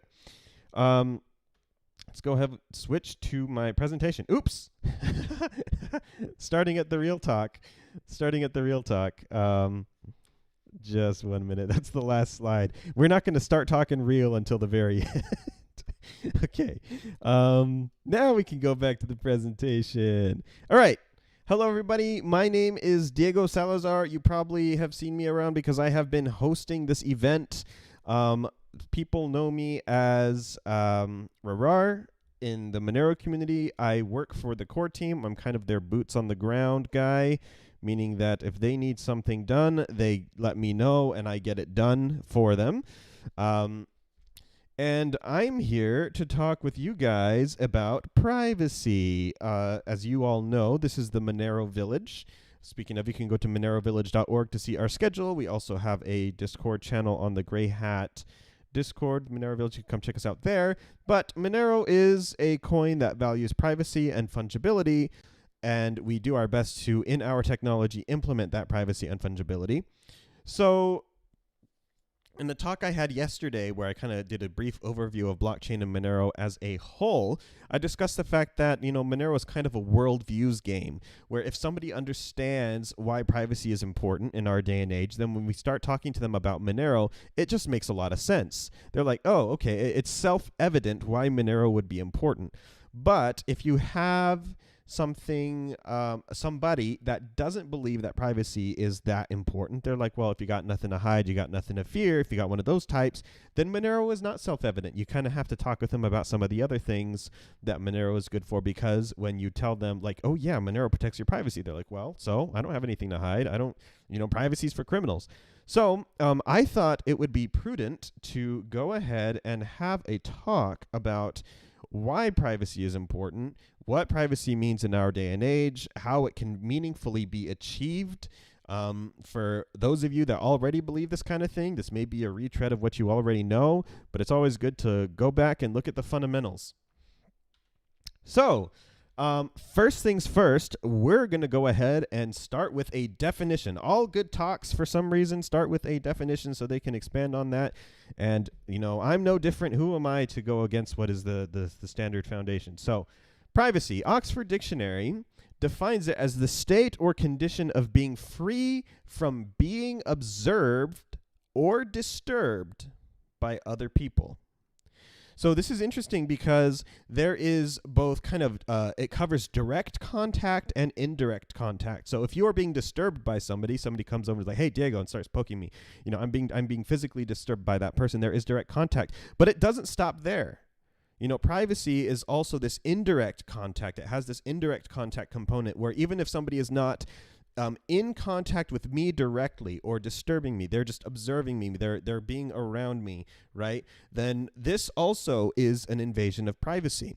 And I think it's safe to say, and we're going to get to this actually right now, but I think it's safe to say that as things become more and more digital, as our world goes more and more onto the internet, this state of being observed rather than disturbed is the thing that most people are going to be coming up against when it comes to privacy, because nowadays we don't know where our data is going and stuff. So we're going to get to there. Let's go ahead and talk about privacy in history. I'm going to say, and some people may disagree with me, but on almost every level in history, privacy was stronger for the individual than it is now. In almost every place, in any conceivable way that you can think about privacy, it was stronger. There was no technology following us around. We didn't have a lot of the things that we have now to be able to track people. Yes, there were still records left behind, right? Like if you watch old school detective movies, they did still have ways to track people down. Right? They had to file through many paper type things, as opposed to now we just put what we want in a database and boom, we got the information that we need. But people were still able to track down criminals, not just in the 60s, but also in the 1800s and the 1700s, and the further and further back you go, there was still, people were able to track each other down and find out where they go. Nowadays, sometimes we we don't even remember what life was like before we carried a cell phone around with us absolutely everywhere, right? We don't remember what it's like to be unreachable. Imagine we have only a landline, we don't have cell phones, and we agree to meet somebody at our local restaurant. When we leave our house, we don't have our phone with us anymore, which means if they don't show up, or there's an accident, or we don't know, and they don't show up, we have no way of contacting them. Before pages, before cell phones, and that world is completely lost on us. And, speaking of not having cell phones in history, being reachable at every point in the day, when we're talking about being disturbed, right? Being reachable at every point in the day means that somebody can call me, and because I have my cell phone with me at home or when I go to the store or whatever, it's possible for me to be disturbed. So under this definition, I almost have no privacy, and we're not even talking about governments or anything like that, right? I almost have no privacy because I am reachable in theory, unless I make deliberate life decisions about where I take my phone with me or the people that I talk to or something. I am reachable. I am able to be disturbed almost at any point in time. Even I'm going to sleep and I leave my phone on and somebody gives me a call at any point in time. So my privacy as a person, not having lived throughout history, right, my privacy is pretty low. But, you think about in ancient times, in Roman times and stuff, these people were not reachable at any point in the day. They didn't have, the governments had other ways of looking over their shoulders. Governments had to hire spies, literal people, literal human resources to go there and observe other people or become part of an in-group or something. And these people had to be paid or threatened or whatever. So there was a lot of cost to break privacy. And this is the big point of this slide. In privacy in history, there was a lot of cost to break privacy. There was a lot of human resources that were needed to break privacy. And since we have moved forward in time, and since technology has become more and more pervasive, that cost of breaking a person's privacy has plummeted astronomically. We now live in a completely different time than the Romans, than the people in the Victorian era, right? There's a whole new world that we're living in, where everyone takes everything with them, and everybody lives they have their hearts on their sleeve. In this age of social media, not only is our privacy invaded against our will, many times we give it up so freely. We live in a world where people are like, oh yeah, I was here checking into Starbucks at 10 a.m. I was with this person. We were discussing this thing, right? Gone are the days where we even had many people tried to guard their privacy. Now these days, people are literally giving their information away, which, if you think about the definition of privacy, are they being disturbed? No, they're doing this on purpose, but they are being observed, and they don't know every time when somebody is accessing their Instagram or their Facebook or their whatever, right? You can toggle some privacy settings so some people can't be a part of that. But a lot of people do have issues with the things like stalkers who are accessing their social media accounts when they shouldn't be, and people circumventing some of these privacy settings. And honestly, most people don't really understand their privacy and their privacy settings to begin with and make bad decisions about how these things work. So as the cost of invading somebody's privacy has cheapened considerably, people start asking, as with anything, when something becomes very, very cheap, I think to myself, do I need it? So I go to the store, I go to the grocery store to get something, and I see, meat is on sale, and it's like super on sale. So even though I didn't come for meat to the grocery store, I think to myself, okay, but could I use this? Do I want this, right? So as privacy has become cheaper and cheaper and cheaper with different technologies that we have today, people, not just governments, not just corporations, but people, really all three of these, right? Businesses, governments, people on an individual level are now starting to ask, what is the value? What is the value of privacy? What is the value of breaking privacy, right? So going back to my example of me meeting a person in a restaurant, if I only have a landline and I leave the house, I can't contact them anymore, and they're not showing up for 30 minutes,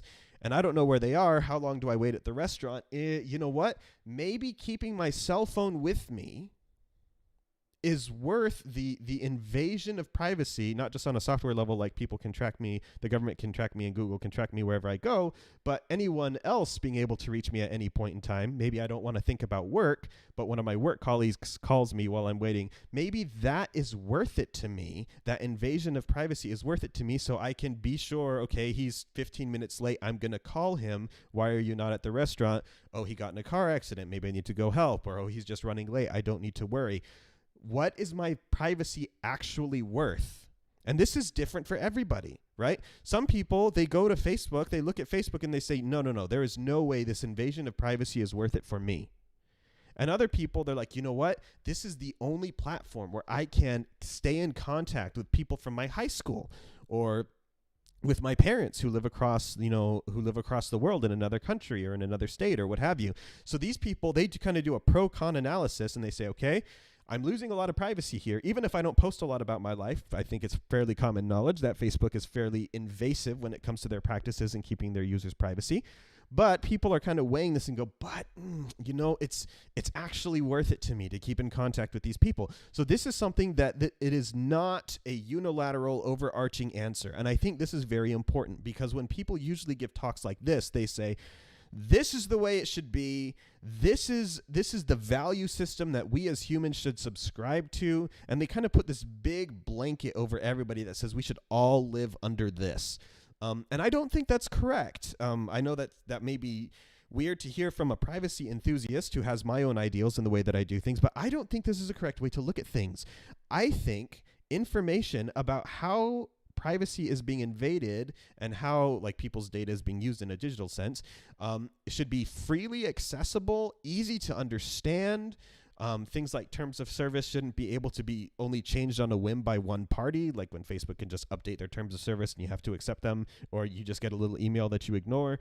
So there's a lot of things, but I do think there needs to be options like Facebook out there because people will make their pros and cons. And if they are properly informed about what the trade-off is, and they can make an informed decision about whether or not that trade-off is worth it for them.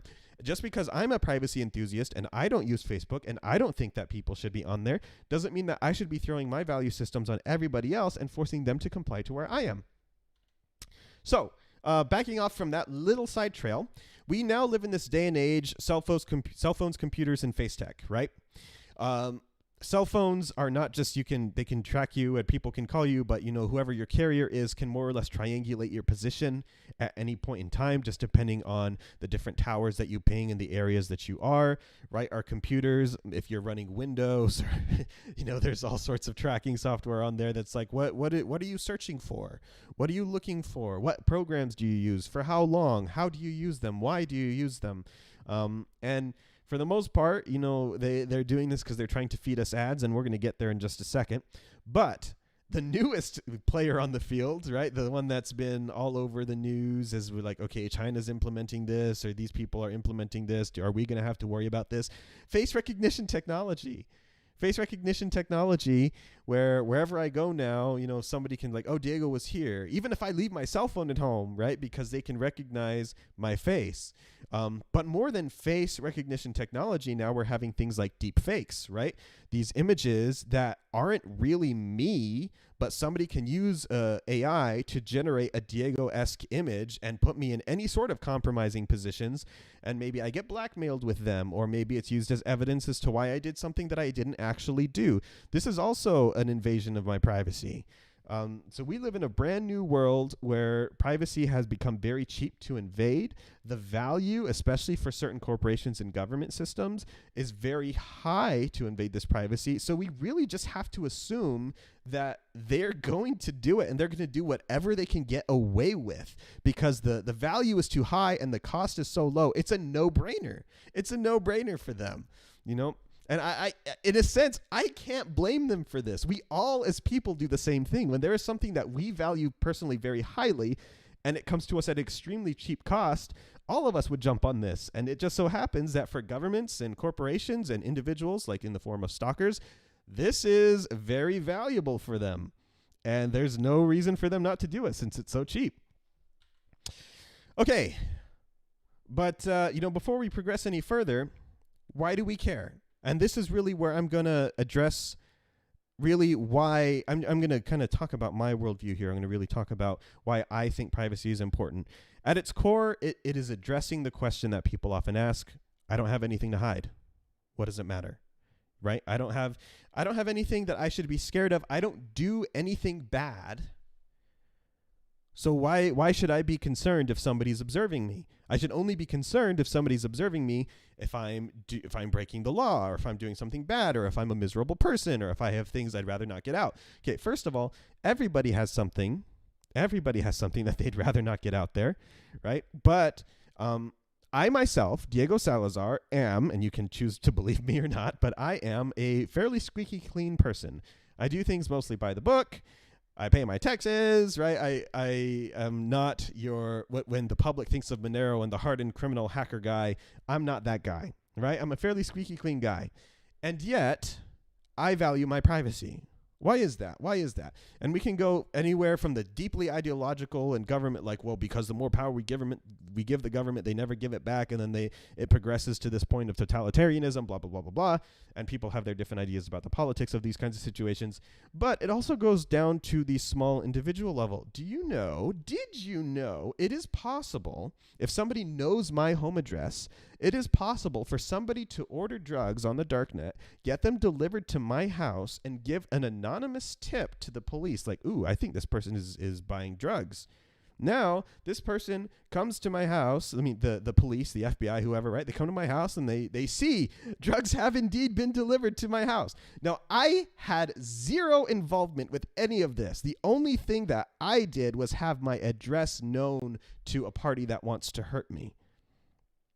So even as a squeaky clean guy, I can be blamed for things that I never did on account of not having privacy. This is also the case with something like Bitcoin, right? So like, ooh, well, that's the dark net, Diego, and I'm not trying to like scare people or be a fearmonger or anything like that, but this is also the case with something like Bitcoin. You don't have to send drugs to me. Maybe there's a dirty, tainted Bitcoin that has been through something that is less than stellar. Maybe it's a drug transaction. Maybe it's, we don't know what this is. But if it's a known Bitcoin coming from a known dirty address, somebody could send me some of that money in an address that's known to be mine and give a similar tip. And in the same way, I can't do anything about it. It's actually kind of even worse, because with the package, at least I could reject it or say, hey, this isn't mine, or, I could have some plausible deniability in some way. But with the Bitcoin, like, I can't reject the Bitcoin transaction. It's just going to get put with the miners, and then it's going to go into my address, and then I'm kind of screwed. So when I speak about Monero to people, I'm like, as a squeaky clean guy, I don't want to be blamed for something that I didn't even do. Now, okay, we're going to go over one last scenario. Both of the scenarios I've given so far has been somebody trying to hurt me. And you might say, well, I have no enemies, so nobody's going to try to hurt me, so these aren't really applicable to my situation. Okay? Well, there's another situation where nobody's trying to hurt you, and yet you still get caught in the crossfire. And this is an example I give a lot. Let's say I am selling a t-shirt or tacos or whatever I'm selling, right? I'm selling some sort of merchandise. Somebody comes and pays for it with Bitcoin. Somebody comes and pays for it with Bitcoin. Unbeknownst to me, that person, not because they want to hurt me, but that person has Bitcoin that has been through dirty stuff, right? And now, because he pays for his merchandise with that Bitcoin, I end up receiving that Bitcoin, and I'm the holder of it. So there is a possibility, as the powers that be, as law enforcement is tracking that Bitcoin through the blockchain, they see now it comes to Diego's shop, Bitcoin address. Even though I had nothing to do with it, and even though nobody's trying to hurt me necessarily, I'm going to have to answer for the fact that I have this dirty Bitcoin. Where did you get it? How did you get it? Who'd you sell it to? Are you sure you're not a part of this, right? So even though I'm a squeaky clean guy, I have no enemies. I have nobody that wants to hurt me, but I can still get mixed up in things I'd rather not because of Bitcoin's lack of privacy. And there are... I'm trying to say this without being a fearmonger. There are definitely horror stories on the internet of people who have had nothing to do with a certain situation, but because either they didn't take care of their data, they didn't take care of their information, they were just in the wrong place at the wrong time, right? They have to deal with things that they never thought they would have to deal with. Let's try to minimize those risks by keeping privacy high for everybody, because we all know there are bad people in the world, even if you're not one of them. And these bad people could accidentally or on purpose rub off some of their bad stuff on you. And it's something I'd rather not get involved with at all. Okay? We close our doors. We close our blinds. Not because we're doing anything wrong, right? When I go and use the restroom and I'm sitting on the toilet, I don't leave my door open and people are walking by. I'm like, what? I'm not doing anything wrong. Or somebody's not coming like, hey, Diego, this door is closed in the bathroom. You could be making bombs in there. You could be doing anything in there. You can be plotting the assassination of somebody in there. Open this bathroom door. Right? Honestly, this is the kind of thing that when governments and people, we need back doors to everybody's cell phones. We need back doors to everybody's computers. They could be doing anything in there. You know, it's the same thing with the bathroom. We could be doing anything in there. I could go to a public restroom with a stall, hopefully one that doesn't have a big gigantic gap on the bottom where people can just see anything. But I could technically be doing anything in there. But I still prefer to keep that closed, and I close my blinds at night, right? Not because I'm doing anything wrong, but because we as people, we value privacy. And there are consequences. There are consequences to not having privacy. I gave some examples already about consequences that I can have to answer to law enforcement or something for something that I didn't do necessarily, but there are other consequences. And let's take a look at a couple of different categories. Firstly, let's talk about the first world. In the first world, we have it pretty easy. In the first world, we have it pretty easy, not just because we have different luxuries and, AC is everywhere and stuff like that, but the consequences of the invasion of our privacy for the average person is going to be something like targeted ads, right? Facebook sees what you're searching for on Google, or what do I do about my toe fungus? So you type that on Google, and then the next thing you know, Facebook is delivering you an ad like, hey, here's some fungal cream, right?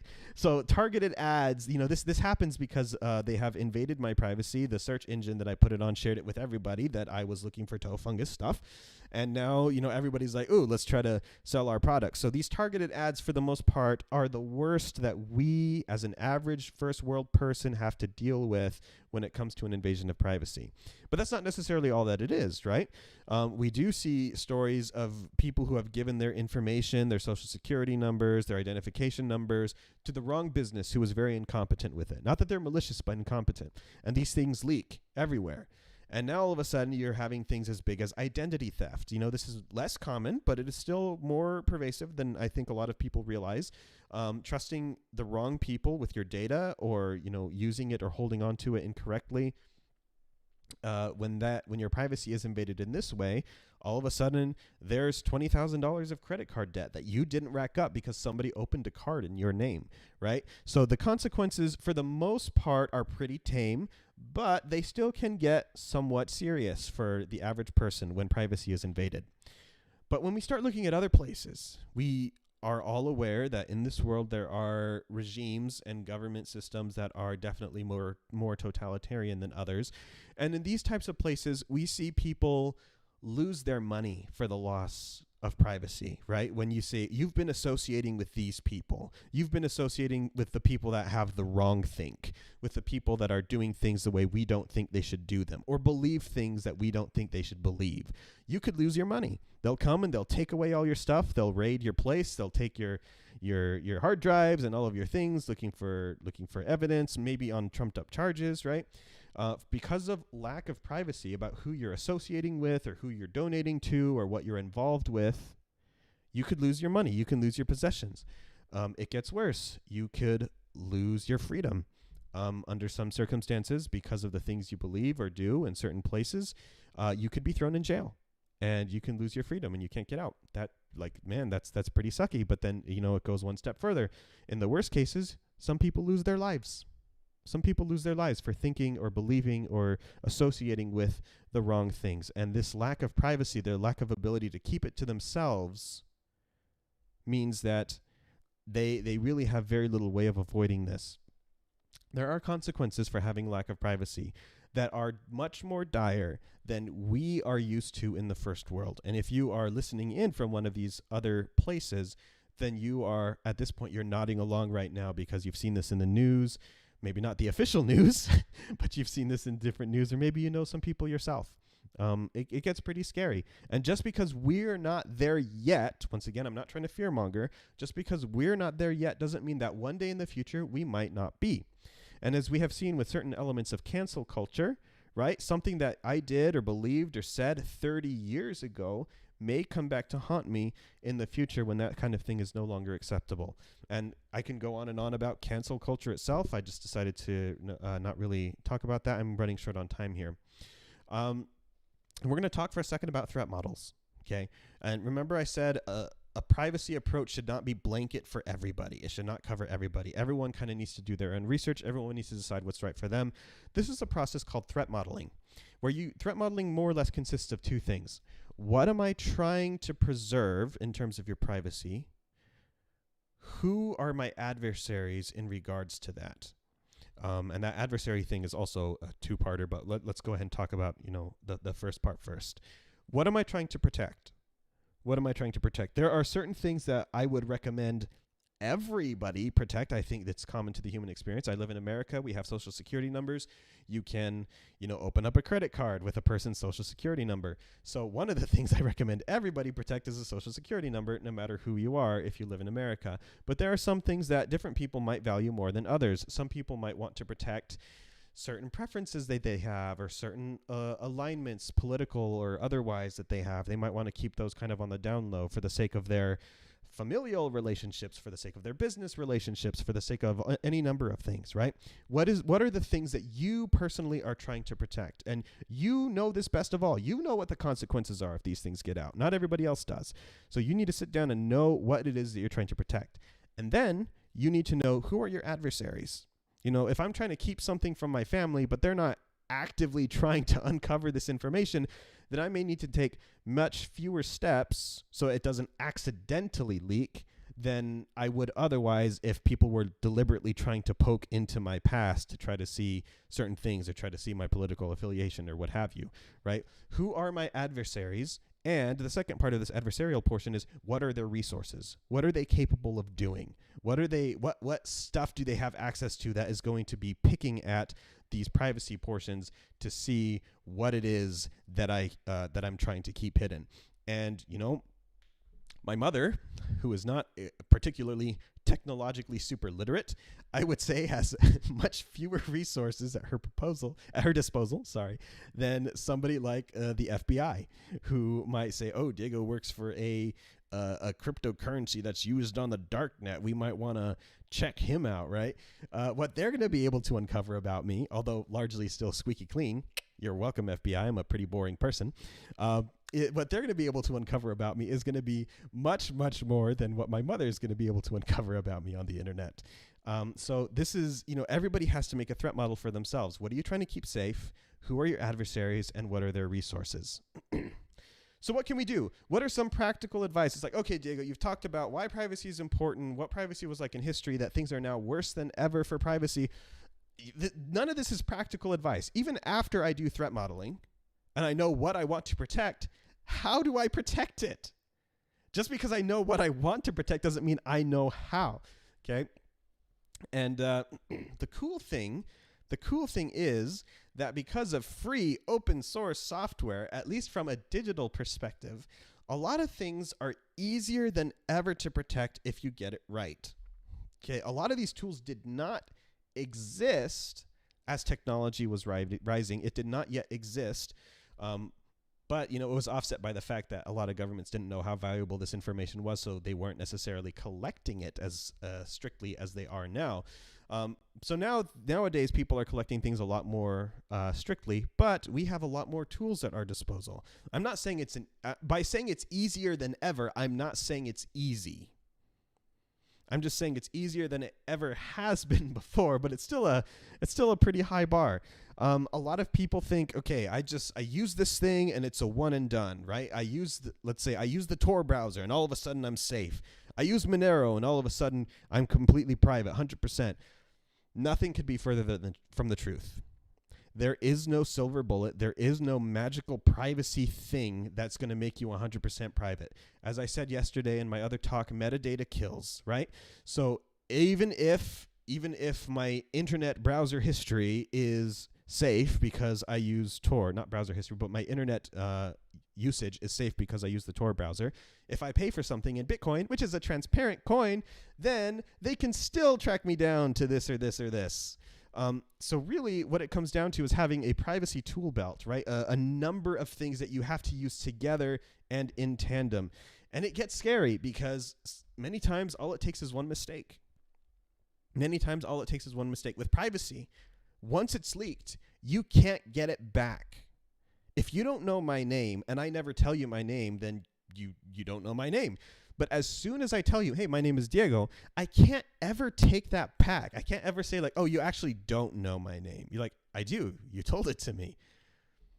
Yeah, but let's just pretend that never happened, right? It doesn't work like that. The information is out there. Once something is leaked, it's never, you can never recover it. It's very important that you do a little bit of research and you understand what it is that you need to keep safe, and that just that thing. So if I'm just trying to keep my internet history, my internet usage safe, using Tor may not be enough.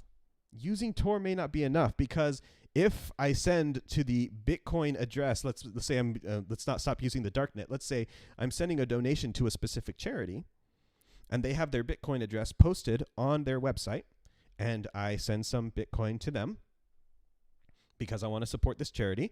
Well, now you have a little bit of an understanding about my internet usage, about my political affiliation, or the things that I am involved with, because one weak point in my privacy tool belt using Bitcoin instead of something that is private by default, like Monero, has leaked a certain amount of information about me.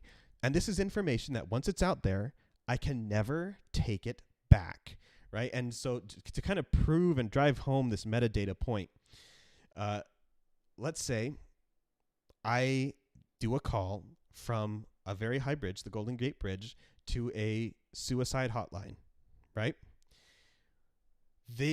Everyone else does not know the topic of the conversation. They don't know the content of the conversation. They don't know what it was said, but they do know that Diego Salazar had a 20-minute call at this time of night from the Golden Gate Bridge to a suicide prevention hotline.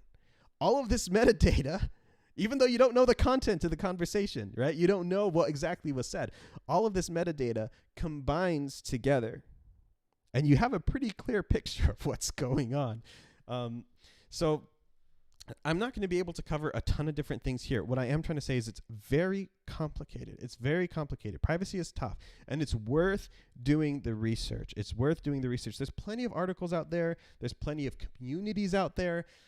And my hope is that when you do go into these communities, some of these people are like super ultra gung-ho privacy. They're like, I have never touched Facebook. I don't take a cell phone with me anywhere that I go. If you're not ready to go to that level yet, that's totally fine. That's totally fine, right? Please don't be scared off by them. You can learn some things from them about how their privacy toolbar all works together. They're going to say, oh, yeah, I use Signal, and I use Tor, and I use a password manager, and I use Monero. And so you'll get to see what it is in the privacy tool belt that they have, and you can kind of decide for yourself. You can decide for yourself what's right for you. And don't be afraid to ask questions. This topic is very large. Wanting to defend my physical self, wanting to defend my digital self, wanting to defend my passwords, wanting to defend my internet usage. All of these things carry their own things, and you almost have to be an expert on a lot of these topics to really understand what you're dealing with. Don't be afraid to ask questions of people. This is definitely something worth exploring. Okay, I can run a little bit over because the next talk is like half an hour after me, so half an hour from this point. So I'm going to take a little bit of time to have the last slide, the real talk slide. Okay. Regardless of what, and this is going to be me inserting a little bit of my own opinions into things here, which I've been doing all along, I guess, so I hope you guys don't mind. Regardless of your political affiliation, regardless of what you think should be the ideal way to run government, to run society, to run whatever, the reality is that more information leads to better law enforcement, more cases closed, all this kind of things, right? So it makes sense from a law enforcement perspective to always be fighting for more information. So when I get these things, then when I see the news that they want to put backdoors in the iPhones, they want to put backdoors in all the encrypted things, right? From a certain perspective, this makes sense. And in fact, I would almost question, are these people trying to do their jobs if they're not fighting for things that will help them do their jobs better? But at the same time, I disagree with this. I disagree that this is the direction that we should be heading. I understand where they're coming from, and I understand it would probably help them considerably to be able to do this. But the cost to society is too great. When I do my pro-cons analysis myself, personally, you may disagree, that's fine. When I do this pro-con analysis myself, I think that the cost to society is too great. And I don't think that the answer lies within changing things from within. The reason I work on Monero is because I believe the answer lies in not asking for permission from people. Well, can I change this? I mean, yes, you can vote for politicians that believe more of what you believe or that fight for this or that. But I think for the most part, working within a crippled system, you're going to get crippled results. Whereas if I work on something like Monero that is permissionless, I don't need permission from the government or from anybody to be able to work on this, and allows people an option to have real privacy right now at pretty much no cost without asking for permission from anybody. I think this is the way that we're going to see real change, right? All this open source software that exists, it does not exist because somebody got permission from somebody to do something. It's because somebody saw a problem, they said that they're going to solve it, and now it's available for everybody to use and take back their privacy. So this is why I personally focus my efforts in the open source software realm. This is why I work on Monero, because I think that rather than working inside of a kind of a broken, crippled system, which is present no matter where you are in the world, is going to see broken, crippled results. Rather, let's try to make an alternative. Let's circumvent. Let's make things that cannot be controlled. If you were around for my talk yesterday, you know about like cypherpunk ideology and stuff. Let's make things that can't be controlled to get the results that we want. And the result that I want is a healthy tension between parties that want to take our privacy and parties that want to retain their privacy. So it could be corporations and individuals. It could be governments and individuals. It can be individuals and individuals. There should be a healthy tension that exists where they want to try to take, we want to try to keep. And the answer, I'm not going to say is somewhere in the middle, because I believe the answer lies more on the err on the side of privacy, but different people think differently than me. So I would encourage you, if you want to see this reality come to place, yes, of course, cast your votes, do your things, work within the system as you like, but also do know that a lot of the great tools that we have that make it easier than ever have come because people have been passionate about this and put their work into it and made it happen without permission. Get involved in these communities. Get involved in these communities. And I hope, speaking to a hacker audience in Grayhat, you're not going to need a lot of convincing. that something like this is important and that you know to get involved in these kinds of communities. But for those of you who are watching and you're still kind of on the fence, it's really worth it. It's really worth it. Find a project that really speaks to you. Find a project that really does the thing that you want it to do. Or if it doesn't exist, then make one yourself, right? And make more tools so that way our children and our children's children can say it is easier than ever. It is easier than ever to defend your privacy. That means it won't be easy. It doesn't necessarily mean it'll be easy, but it'll be easier than ever. And I hope to see that year after year, year after year, it gets easier and easier to defend our privacy from those who would take them from us. And with that, I'm done with this talk. It's the first time I've given this talk. If it seemed a little bit, off the rails and too full of tangents, I apologize. There's a lot to talk about when it comes to this, and it's something I'm very passionate about. So I want to touch all the little, and we got to talk about this too, and we can't leave this out and stuff. So I do apologize if it was a little bit off the rails, but I don't know. I love privacy. I love working with Monero. I love working on privacy stuff. It's really cool. It's really fun. Being the little resistance or whatever. Anyways, if there is no questions, then I am going to hop off. We got about 20 minutes before our next thing that's going to happen, which is going to be me having a brief interview with the creator of Cake Wallet, Vic Sharma, and we're going to be talking about Cake Wallet, which is for those of you who don't know, Monero mobile wallet that is for both Android and iOS. They were one of the first Monero mobile wallets. And so we're going to have a conversation with him about their journey. That's going to take place in about 20 minutes. So go to the restroom and make yourself some food and be right back here as soon as you can. I will see you guys very soon.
Hello, everybody. How's it going? Welcome back. We are 1 minute away. We are 12:59 CDT time, so we are 1 minute away from our talk with Vic from Cake Wallet. For those of you that are coming from the schedule from Grayhat, that was not updated, unfortunately. Need Money 90's moderation talk has been moved to tomorrow. He had some things come up, so that's going to be moved until tomorrow. It will still happen. In the meantime, we have Vic from Cake Wallet. I'm just going to go ahead and move it on over to him. Oh, oops! Look, this is funky. Let me mess with this. I'm doing this on stream. You guys are wonderful for allowing me to do this. Okay. Now that that's all great, everyone say hi to Vic. Let's all give him a great big virtual round of applause. Thank you for being here. Why don't you go ahead and introduce yourself? Sure, Diego. For people who don't know me, my name is Vic Sharma. I'm the founder of Cake Wallet. Cake Wallet is a Monero-specific open source wallet, which we started in 2018. And then since we're all for iOS, and then since we expanded to Android, and now we have over 50,000 users and great support from the community. You're great. And why don't we go ahead and start off by you telling us how did you find the Monero community, and how did you find us, and what made you want to start contributing? To be honest with you, I didn't know much about the community at the beginning. It was all about Monero. I hardly ever went on the subreddit. I didn't really know that the community resides there. So we kind of started building it in a vacuum. I mean, why did we do it? Monero just intrigued me, with this privacy features. Studied it for a while and realized there's no good. And actually, when we started building it, there was no iOS wallet for Monero. Then while we were building it, I think one or two came up pretty much about the same time we did. So, I mean, I wanted to do a crypto project, and Monero didn't have an iPhone wallet, and I liked Monero, wanted to do a project. So everything just kind of came together at the right time at the end of 2017. And how I got into Monero, I mean, I've told that story many times. I use Bitcoin for various things, which I guess Coinbase and Gemini didn't really care for, which I didn't know I was doing anything wrong. And I was booted, and that kind of opened my eyes to how transparent Bitcoin could be and is. And that made me get into and appreciate what Monero and Monero folks were doing at that time. So, just kind of all these things happened, intersection at the right time, at the right place. And then of course I feel I did the right thing as well. And that's the short story. Yeah, and talking about doing the right thing, I think the results kind of speak for themselves, where you are definitely one of the community darlings. Speaking from experience as a person who is in the community, Cake Wallet, you guys show up and you're like, oh, we did this and we did this, and people are they love you guys, and the amount of downloads and the easy interface that you guys have, people love using your wallet. So how'd you get here from your humble beginnings, right, to where you are now? What would you say were some of the things you did right in the very beginning that were kind of like the stepping stones for you getting to where you are now? Well, I mean, I think definitely looking back at that time, you don't realize or think, okay, this is going to pay off in the future. So there was definitely things we did. One second, I don't know what I pressed. Definitely things we did, I feel, looking back now, that were right. And there were some things that was on the community that, the support we had. So I can talk about each one, I guess. I think the best thing we did was provide support, hire a support staff immediately. Because crypto is such a new thing. Even experienced crypto users, find it difficult at times to use. Hey, where's my money? Or what happened? What's an address? What's a sub address? What's a block height?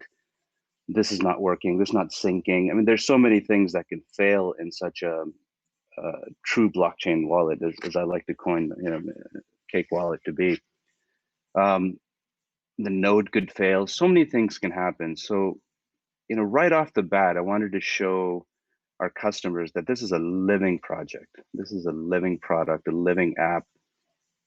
I mean, you download an app from the App Store. You don't know how active it is or how active the developers are. Is the support going to be ongoing? Is it going to die tomorrow? So that's definitely something I wanted to get across in the beginning to the community, to our users, that look, we're here to stay. We're real people behind this. You can call me, you can contact me, you can contact our support people. So again, looking back, I wouldn't say that it was, we say this is a decision, let's do this. This is why we want to do it. But I think the success of Cake Wallet owes itself to that, to what we did, to providing support, having an email and Telegram and Reddit where people can contact us. And I think that's a big part of why we've been successful.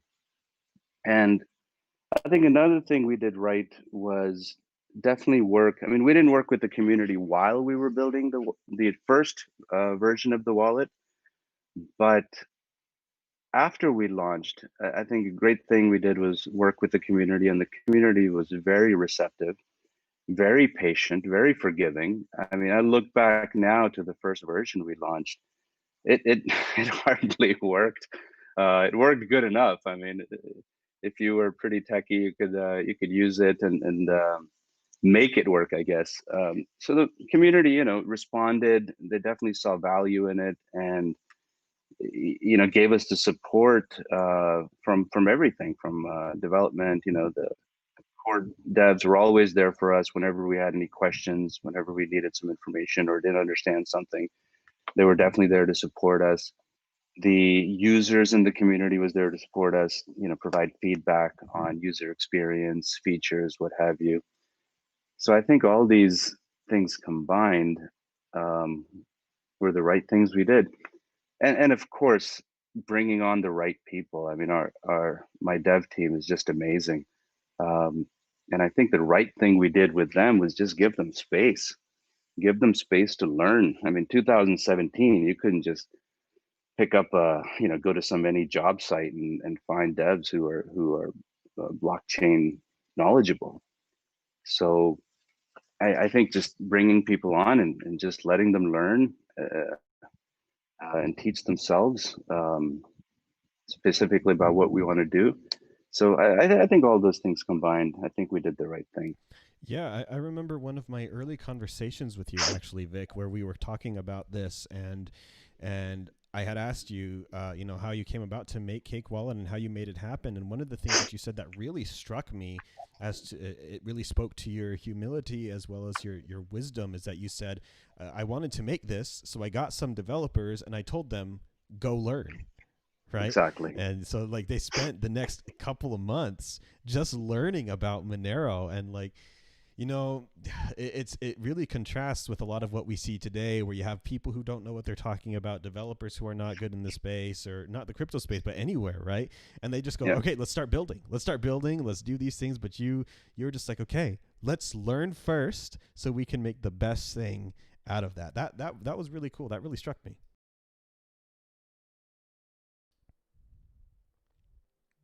Uh-oh. Oh, no, wait. Wait, Vic, I was just complimenting you. No, it looks like he's gone, guys. That has been Conversations with Vic. It's not my internet. We'll see if he hops back on. But in the meantime, I guess... Oh, wait. I lost you there. I lost you this whole time. Yeah, I lost you too. Yeah, I'm moving in. Hopefully there's a better internet connection in the house. Okay, are you still there? I am, yes. Sorry, go ahead. What were you saying? No, so yeah, I was just saying that that really struck me, that humility of that, and the wisdom. You're not just like, okay, let's just start building, and see what happens. You're like, let's learn first, and then so we can know both what the community wants and then what you want and stuff, and so you can make a quality product, and that's really powerful. Are you able to turn your camera back on, or no, not? Oh, it's not on? No, go and toggle it real fast. Yeah, there we go. Okay. So Okay. anyway, that's what I was saying. I moved inside. Yeah, and when I say the support from the community, definitely you. I mean, when I say community, you're definitely that. You spent a lot of time with me, talking about Monero and educating me on it, to be honest with you, and I appreciate that. Thank you. Yeah. You want to talk a little bit more about kind of those fledgling days, maybe not the early days before you launch, but then now you're out there, the community knows you exist, and everybody has feature requests or things that they want to see or yada yada yada. And now you're starting to climb this hill to get your wallet adopted at the same time as getting Monero adopted. What was that like, kind of early days post launch, as you're trying to solidify yourself in the community? Well, I think it goes hand in hand. Uh, Promoting Monero, the use of Monero or investment, whatever people want to do, buy it, spend it, as long as they're in it, right? And driving Cake Wallet, one drives the other, right? As we promote Cake Wallet, um, it definitely brings attention to Monero because that's the only currency that's in there. And I think a few months ago, one of the community members was actually very nice to say how much we've brought attention to Monero with our marketing. I don't know if we have or haven't, but the downloads and the usage, either Monero grew and that's why Cake Wallet grew, or we grew together. I think it's a symbiotic relationship there. So what are we doing to do that? I mean, you see it. We're very active on Twitter. We sponsor shows, online shows. We sponsor conferences. We sponsor events. Um, Pre-COVID, whenever there was a Monero meetup anywhere in the world, we would definitely sponsor those meetups. And so, yeah, I think we're supporting both Monero and Cake Wallet, or not supporting, but promoting. One thing I want to touch on real quick is the fact that you guys are an open source wallet. This Mhm. is just, you just see this everywhere, where you have third-party wallets like Atomic Wallet or Jax or all of these. Exodus is another one, right? And the Yeah. thing they say all the time when you realize, why aren't you guys open source? Why aren't you guys open source? The thing they say all the time is, it's not feasible. It's not feasible to be open source and make a profit. It's not feasible to be open source because people will just copy us and take our ideas. It's just, open source is just not possible to be competitive in the space and be open source. But you are like this big, gigantic pillar that kind of stands against that narrative. Is there anything that you want to say about that? Um, yeah, I mean, we could just step back a little bit. I mean, again, you were involved in explaining open source to me. When we first launched Cake Wallet, I actually didn't understand what open source was. I thought all it meant was that you're using tools out there that are open source, right? You and I had this talk before, one-on-one 2 years ago. Yeah. Um, and it was driven by the community. And I did have that fear these other wallets have, that if we go open source, someone's just going to copy us and and just make something better or equal, or they'll have more money behind it or better developers behind them, and they'll blow us out of the water. And yeah, that theoretically could happen, but you just have to be one step ahead. It makes you competitive, right? Um, it's not happened. I mean, nobody's forked us and made um, another Monero wallet. I mean, we've seen our code in another Monero wallet, to be honest with you. But again, it's you just have to be better. You have to be constantly changing. You have to be constantly improving, offering new features. Um, and nobody's done it yet. It's been what, 2.5 years, almost 3 years now. Yeah, that's actually really interesting. So, like, going open source, maybe the fear is not that, like, oh, we can't be competitive. It's like, it really is saying that they don't have enough confidence in their own developers and fresh ideas and ability to keep people. So, like, yeah, if if all that they have in terms of competitive advantage is just their closed source code, then really how quality is their wallet? How quality is the team? How quality is the vision? Because like you're talking about, like, okay, well, it just forces me to be competitive. It just forces me to think one step ahead, to be constantly pushing forward and making new frontiers and trailblazing. And like, okay, it drives innovation. Basically what you're saying is open source drives innovation for everybody. 100%. It really does. The thing is, in the Monero world, you pretty much have to go open source, right? So that was another side of it.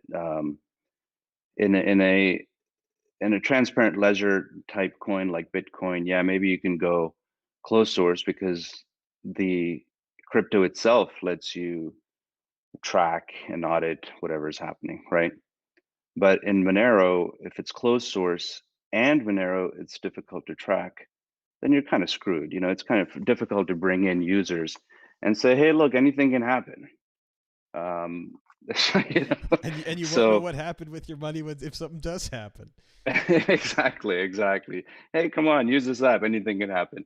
So I think the open source and Monero go hand in hand. I mean, you definitely want to see what's going on, because Monero is already offering that. I don't want to say difficulty, but I think you know what I mean. That risk, right? So why add another risk to it? Sure, there are definitely some things that are present in Monero that are not present in other places. So I kind of want to circle back using this topic as a segue of things that Monero has that other things don't. You talk about one of the first thing you did is hiring support. Just out of a curiosity question, what would you say is the most consistent support question you get regarding Monero? The available balance going to zero or being less than what they sent out. We always get this. You like in terms of getting change back and stuff? Exactly. I mean, somebody has 10 Monero and they send out 5. They say, hey, what? I have none. Or my full balance is X, but my available balance is 0. That's quite that's a common question. Yeah, this is definitely something where technology, the existing technology, can be very difficult to work with. And in some cases, you're wondering, is this a UI UX problem? Is this an education problem? What sort of combination of the two will make it so people finally understand? And I mean, I know that this is the case for a lot of cryptocurrencies, a lot of wallets in regards to seeds, in regards to defending, like what happened to in this block height, like you said, you gave several examples. But you guys have that support team there to kind of answer the question, as opposed to, because Monero is not a corporation or a foundation or something, we have largely volunteers. So if people are not willing to take that themselves, either as a company or whatever, then a lot of things are going to fall through the cracks. Would you say that you have lost users as a result of the quirks of Monero, like some things that you just weren't able to convey to these people how these things worked, or they just weren't getting it? Or I don't think so. I don't think anyone's come back and said, hey, well, that's stupid, that's difficult, I'm not going to use this. I mean, they understand. Of course, right away they think it's a wallet thing. And yeah, the Monero devs have said that you can change that in the wallet, but don't do it. so I mean, our answer is pretty standard to our users who have that question. Hey, look, this is a Monero thing. This is, for privacy, and it's a small price you have to pay for privacy waiting that 20 minutes. Sure. So as we were talking about before, how kind of open source drives innovation, I do want to ask, what does the future look like for Cake Wallet as you continue down this path of innovation?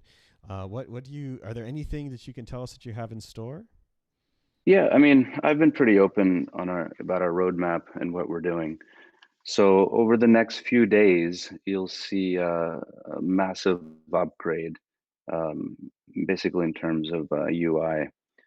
I don't know if you remember our first version that we came out with. I mean, it looked like a Soviet sub interface, Look, Soviet era, submarine type. Yeah.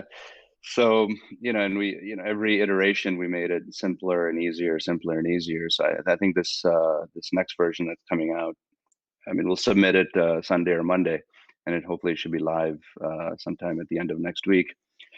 It's going to be even simpler. It's for a non-crypto person, they can just pick it up and start using it right away. And for an advanced user, they can go in and fiddle with the settings and change things, more advanced things such as putting up your own node or adding another node, or sub-addresses or accounts. All those things are not needed for an everyday user, right? Yeah. So we've made the interface even simpler and cleaner. I think everybody will like it. I hope. The light mode, maybe the colors might be too bright for some people, but there's definitely the dark mode as always, which you can use. So that's where you're gonna see immediately, like I said, next week, and then probably a week or two after that. And I hope you're sitting down for this. You're gonna see Bitcoin. And can we talk about Bitcoin and Cake Wallet and Monero? The fact of the matter is, I mean, you look at BISC, right? The decentralized exchange, the biggest trades on there, the biggest pair that's being traded is Bitcoin to/from Monero, right? In our third-party exchanges that we have in Cake Wallet, that is also the number one pair. People converting between Bitcoin and Monero. And many of our users have asked us, why don't you guys just put a Bitcoin wallet and they'll make things so much easier. So we're going to go ahead and do it. Now, there is a part of the Monero community that has been vocal about it and said, if we ever add Bitcoin, they're going to stop using us. I don't think that'll happen. Because even though there's the feature or ability to add a Bitcoin wallet in there, you don't have to. You can just ignore that part. When you go in, so the way it's going to work is you go in, you create a new wallet, and it'll ask you, do you want to create Monero or Bitcoin? If you don't touch the Bitcoin part, nothing happens. It's not like that's operating in the background, or nothing's there. So if you don't create a Bitcoin wallet, it's like using Monero, using Cake Wallet as it is now. And I'll make a bold statement. I think our Bitcoin wallet's going to be one of the best wallets out there for sure. And there's a lot of good competition out there, and you and I talk about competition and innovation makes you want to be better. And I think for non-techie, non-crypto users, I think they'll find using our Bitcoin wallet super easy. And you'll be able, like, the keys are in your hands, correct? Yeah, the user's hands? exactly. Yeah, exactly. The funny thing is, I've had people before tell me, hey, I want to get involved either in Monero or in Bitcoin. They're like, what would you recommend in terms of a wallet? And I really have a hard time recommending something that is open source, that is trusted, that you can hold your own keys, and that is easy to use, because these people they're kind of going in blind. They're not asking me, hey, teach me all the ways of this. They just like want a wallet recommendation. And if I give them a recommendation for something that's tough, they're going to be like, maybe never mind. Right? Exactly. So exactly. I definitely think that's an unfilled space. So it's really neat that you guys are like, okay, well, let's make this happen. And if you guys get big enough on the Bitcoin side, right, and enough Bitcoin people start recommending, hey, use Cake Wallet, it's really good as a mobile wallet, right? Then when they click make new wallet, the other coin on there's Monero. Exactly. Exactly. So I think overall this will be good for Monero as well. One thing you asked me about the beginnings, and you didn't ask me this question, but I'm going to make you ask me this question. in 2017, why Monero? Why? Right. So I just wanted to build a wallet. Hold up. We just lost you for a second. Can you repeat that last thing? Which part did you hear? I said one of the things you can ask me, why didn't we start with Bitcoin? Why did we start with Monero, right? Yeah, okay. Yeah. So, I mean, besides the fact that Monero didn't have one, we wanted to do it. Let's say that wasn't the case. I mean, 2017, there was a lot of competition. There was a lot of competition in Bitcoin. and there was a clear winner into that. At least in my eyes, there was a clear winner for mobile devices for Bitcoin Wallet, and that was Bread Wallet. Bread Wallet was dominating, right? So I think if we would have launched Bitcoin back then, we would have gone head to head with them, and I think it would have been interesting and challenging, right? Yeah. So, but I think now the space, there's no clear winner for an open source, hold your own keys Bitcoin wallet. There's multi-coin wallets out there, and here's a trick: these multi-coin wallets, they give you a seed which is specific to their wallet. So, which has all the other seeds in there, so you can. I think that's the way it works. I could be wrong. That seed and stick it into Monero GUI and get your Monero GUI wallet back, right? Yeah. So one of the things we're going to do different is you'll have your own keys and seed for your each crypto. It's going to be separate. So you'll have to go ahead and write down your Bitcoin seed. You'll have to go ahead and write down your Monero seed, not just one. Yeah, I do get the questions where somebody's like, "Hey, I can't restore my Monero." Turns out they were using a ledger seed, or they were using something that's kind of supposed to be all encompassing, but that you can't put in the thing directly itself. So yep. that definitely is, I think, something that people thought they could change the UX to make it better, but it ends up just causing a lot of confusion to a lot of people when they try something else. Yep. And it locks them in. Walled garden. Locks them into that wallet. Exactly. I mean, you remember in the early days, I don't know if you remember, in the early days of Cake, there used to be here and there used to be a question on the Monero subreddit: if Cake wallet goes down, am I screwed?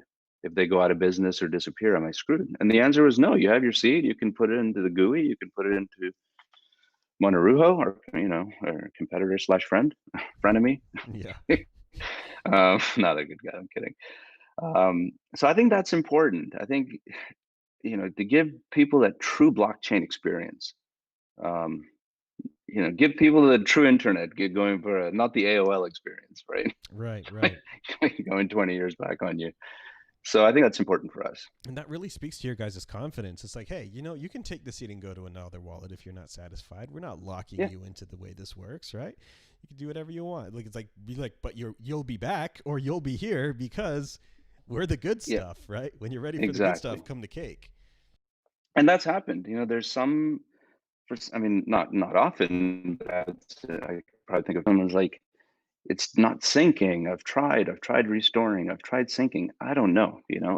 We're like, we've gone through everything and we just can't figure out what's going on. And we say, okay, go ahead and download another wallet and put our seed in, and let's see if that works. Or download GUI and let's see if that works. And they're able to recover. So, but that's in the end, it's taking care of the users. I mean, we're talking about money here, right? They're not losing some internet points or some, I don't know, some game tokens or something, right? They're going to lose actual money. Yeah. So you got to have a way. You got to have them feel secure that there's just not one solution. There's many solutions to get your money back. Yeah, there's a certain empathy that exists, that knowing this person might be using this to pay rent as opposed to, for luxury or fun, like with game tokens or whatever.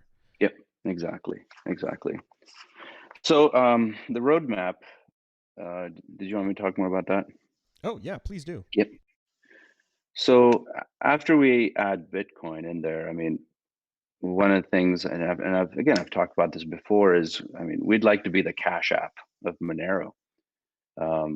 We'd like to make it easy for the users to go on, put their credit card number in, or link their bank account, and just simply buy Monero like you buy Bitcoin on Cash App. You're familiar with Cash App, right? Obviously, yeah. Yep. So that's my ultimate goal for the feature to give to our users. Have them buy Monero as simple as you can buy Bitcoin directly, not through Bitcoin. Fiat to Monero. So we're working on that. It's a long and slow process to get registered. That's pretty massive. Yeah, long, slow, and expensive, I should say. So we're working on that. We're working with a law firm to get that done. I think I tweeted about it last week as well. It's crazy, man. That is definitely the endeavor that very few people have been willing to kind of get their hands dirty. There's not a lot of precedent. I mean, there is for Bitcoin, but with something like Monero, everyone's kind of keeping an eye on it. But a lot of people are scared to make a move. There were some trailblazers like Kraken. They do have USD to Monero exchange, but just being able to do something easily without like a bank wire, just over a credit card or something like that is. That's not something that's been done with Monero before. So I am rooting for you guys, putting my fist in the air. Got my hopes up for you guys.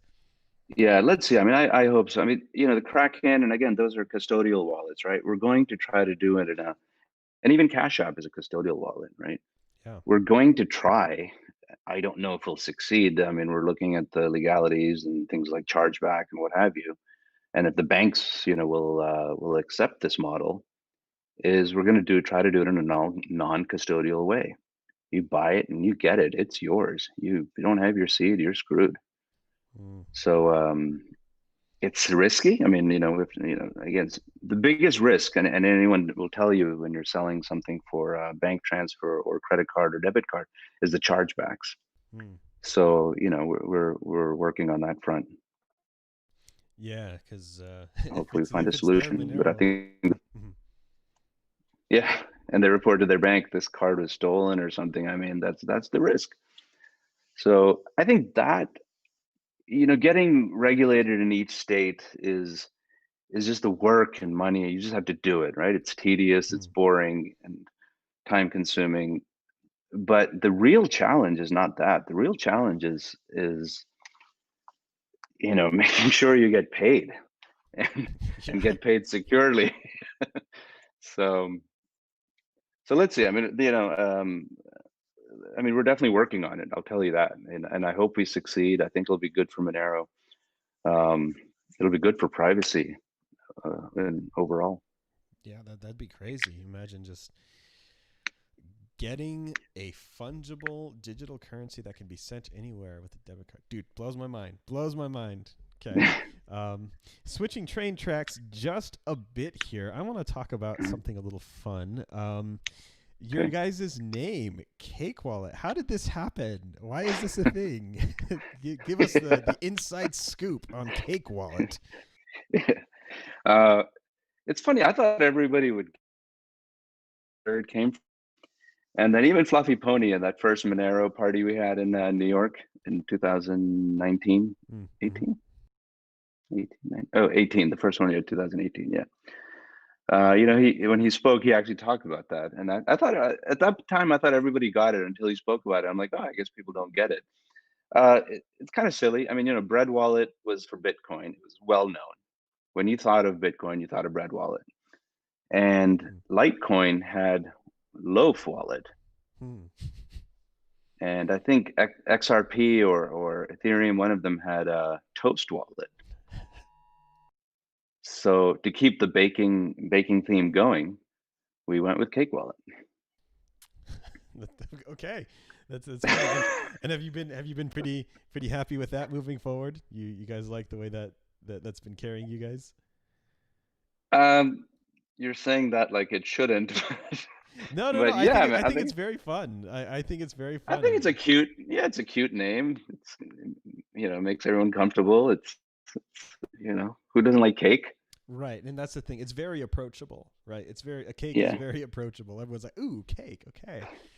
Maybe doesn't appeal to the meat only maximalists in the Bitcoin community. Well, the other thing is our daughter.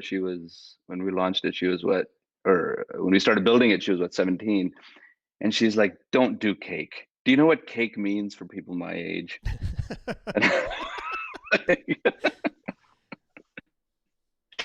So I actually thought of dropping it that time. I'm like, let's screw it. It's a cute name. Let's go with it. It's like DeFi, right? Everybody's doing sushi, taco. Everyone's using that food theme, right? So we just kept the bakery theme. Cake was ahead of the DeFi game. No, on the wallet space, there was already bakery themed the wallets. So we thought, okay, let's stick to that. Yeah. So what do you think of the name?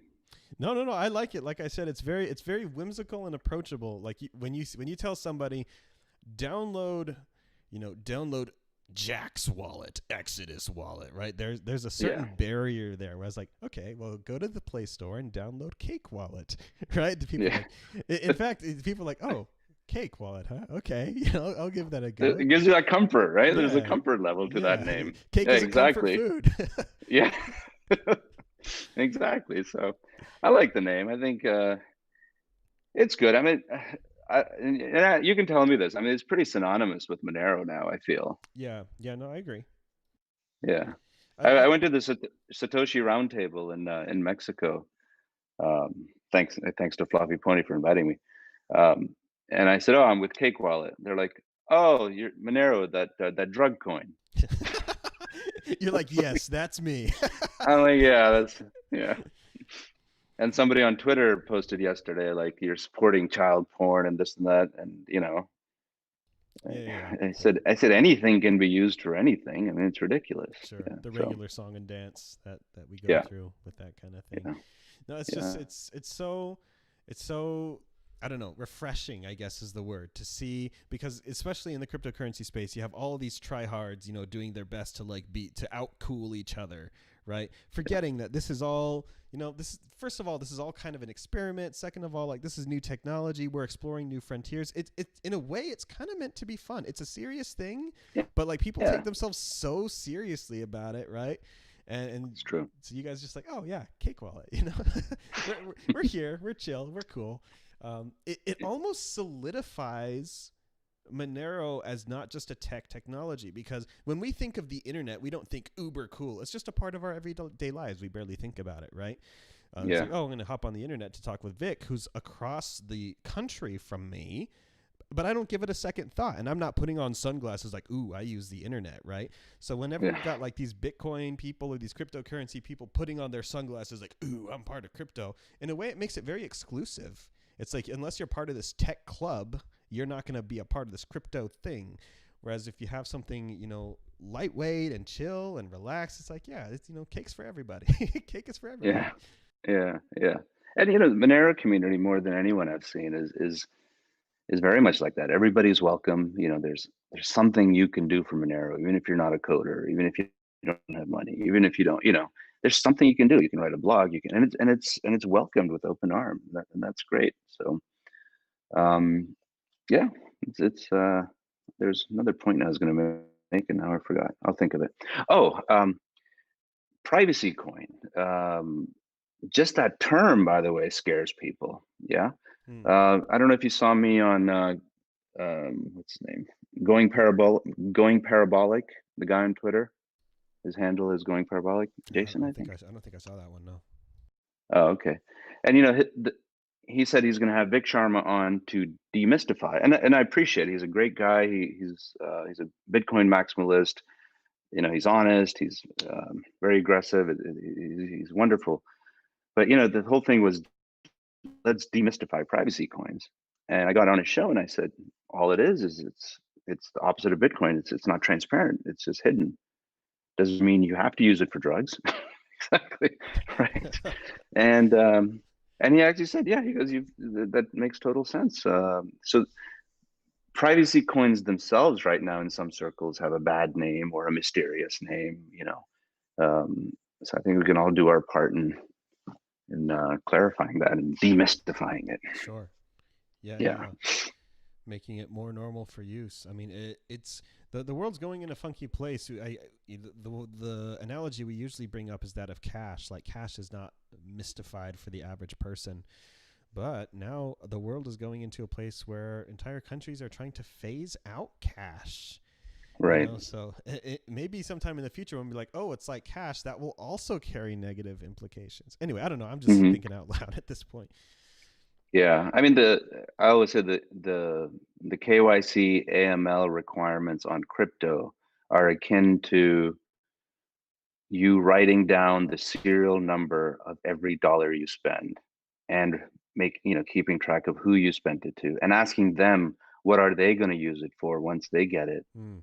And that's not required of cash. So why should that be required of crypto or Monero or any privacy coin? I mean, the white paper, the privacy white paper that we all worked on, and Perkins Coie put out, Mm.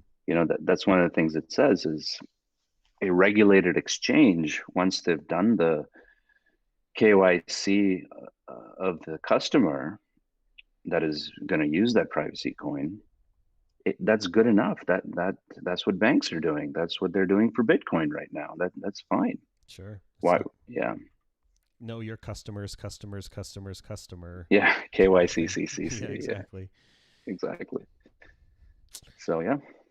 Well, is there any other topic that you wanted to touch on in regards to Cake or the crypto space in general, or anything that's been going on, or the recent DeFi craze that the morons have been latching onto?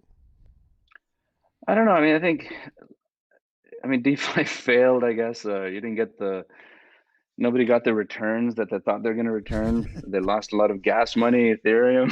you so, but let's see where it goes. Even Bitcoin, when it went up to 1,000, then it crashed down to 100. Everybody said it's over. There was, I don't know. I think there's future of DeFi. I think it'll come back, and might take a long time. People will be more cautious. There'll be more robust systems that'll be built on cheaper blockchains, or Ethereum 2.0 will come out, and it'll be easier to get in and out. But I think it was a nice experiment. So I think it'll come back. Okay. Sure thing. Do you guys have any plans to add other coins beyond Bitcoin, or you think you're just going to stop at Bitcoin Monero? Because I know people have been asking for a multi-coin wallet, like full featured tons of coins type thing in the past. I've seen those requests. Yeah. Especially fork of Monero, we got a lot of requests for that.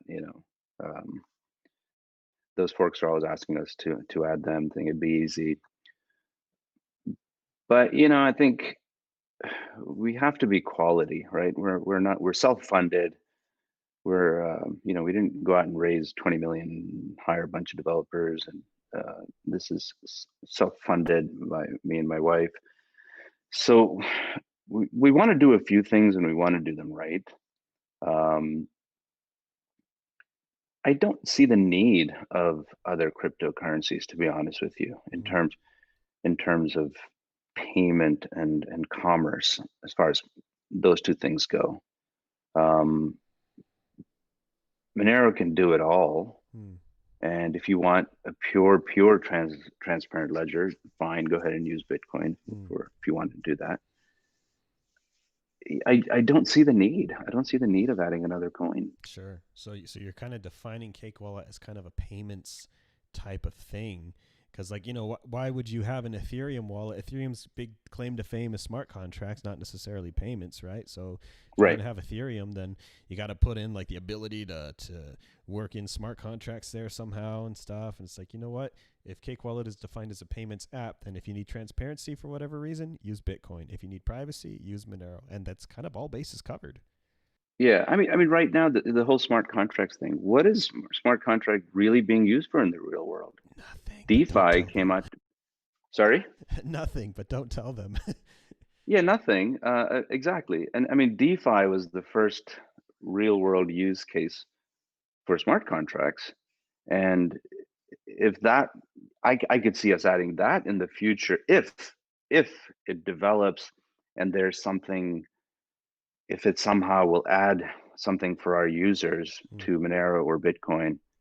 Other than that, I don't see adding that. But smart contracts, unless there's some really good use. Let's say there's a smart contract that uses Monero to conduct business or trade real estate. I don't know. I'm just making something up. Sure. If that were to come about, would we add that in Cake Wallet? Yeah, definitely. But again, it has to be related to what we're already doing. Sure, and I believe I've definitely made my opinions known about all these things in many of my rants in the past. We just have not solved the Oracle problem. Blah blah blah blah blah. Anyway, I'm not gonna. This is your time, not my time. So I'll go. No, you're absolutely right. I think we're on the same wavelength there. Sure. Yep. Yeah. Anything else from you? We still technically have about 15 minutes left. So if there's anything you wanted to touch on, I'm more than happy to give you that time. But if not, then maybe I can go grab a glass of water and some breakfast before for the next Breakfast? What time is it for you? breakfast, man. I've been doing this since the beginning of the day. Oh no, what could I touch on? Let's see. We covered the roadmap all the way up to buying Monero with cash. Covered the community. I mean, I always like to give a shout out to Monero Research Lab, to the core team, to the core devs doing amazing work, and they're always available for support. You, of course, I mean, like you're part of the core team Not and the technically a community. part of the core team. Well, you work for or Yeah, work with. I'm just their little Yeah, slave guy. you are a peon. You go get this domain, right? Yeah. So yeah, it's been good. Doug Tooman running for Congress. He was actually the first person I met in the Monero world. And became very good friends. So Oh yeah, the Monero Talk guy. Yeah. Monero Talk, yeah. He's running for Congress, and he won the primary for the Republican Party in his district in Long Island. So good luck to him. I think we're all supporting him.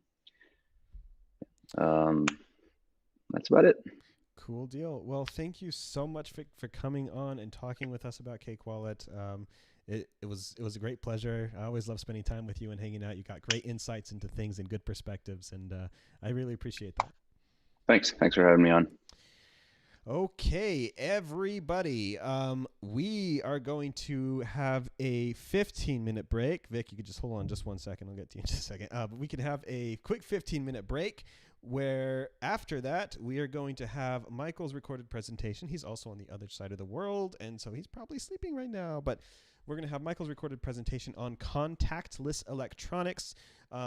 Big thanks to Vic once again. You check out Cake Wallet. It's available on iOS and Android.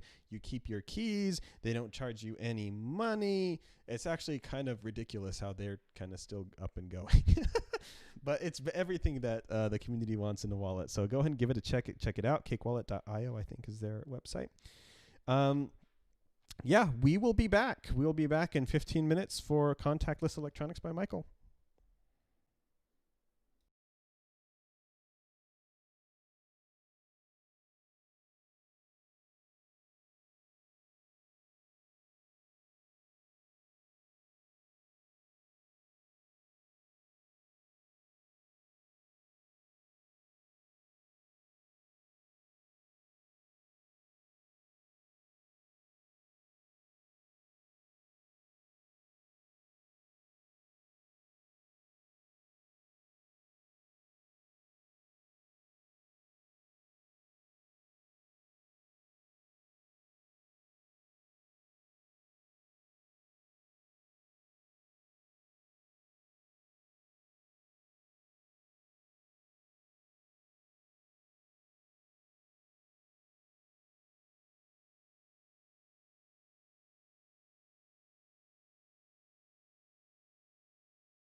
Hello, everybody. We are back.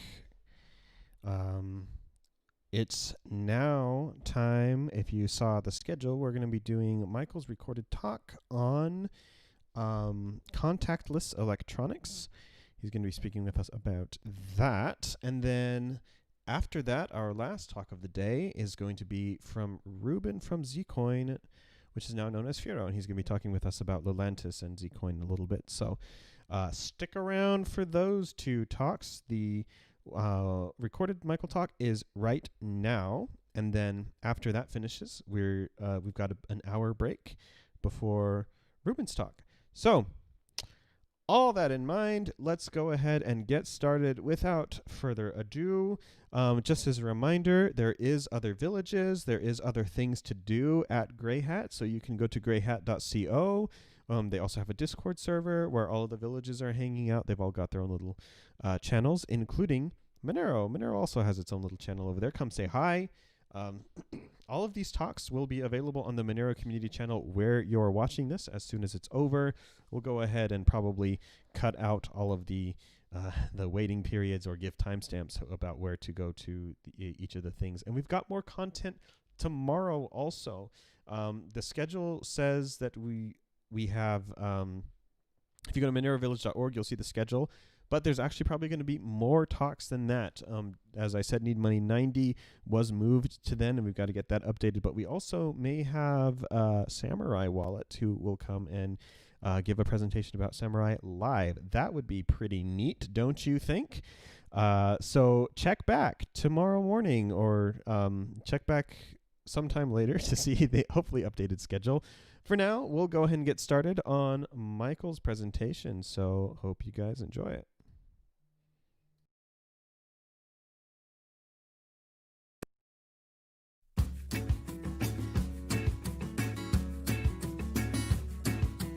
Uno, dos, tres, cuatro, cinco, seis, 7:30. Otro día, misma feria, no he dormido nada para variar.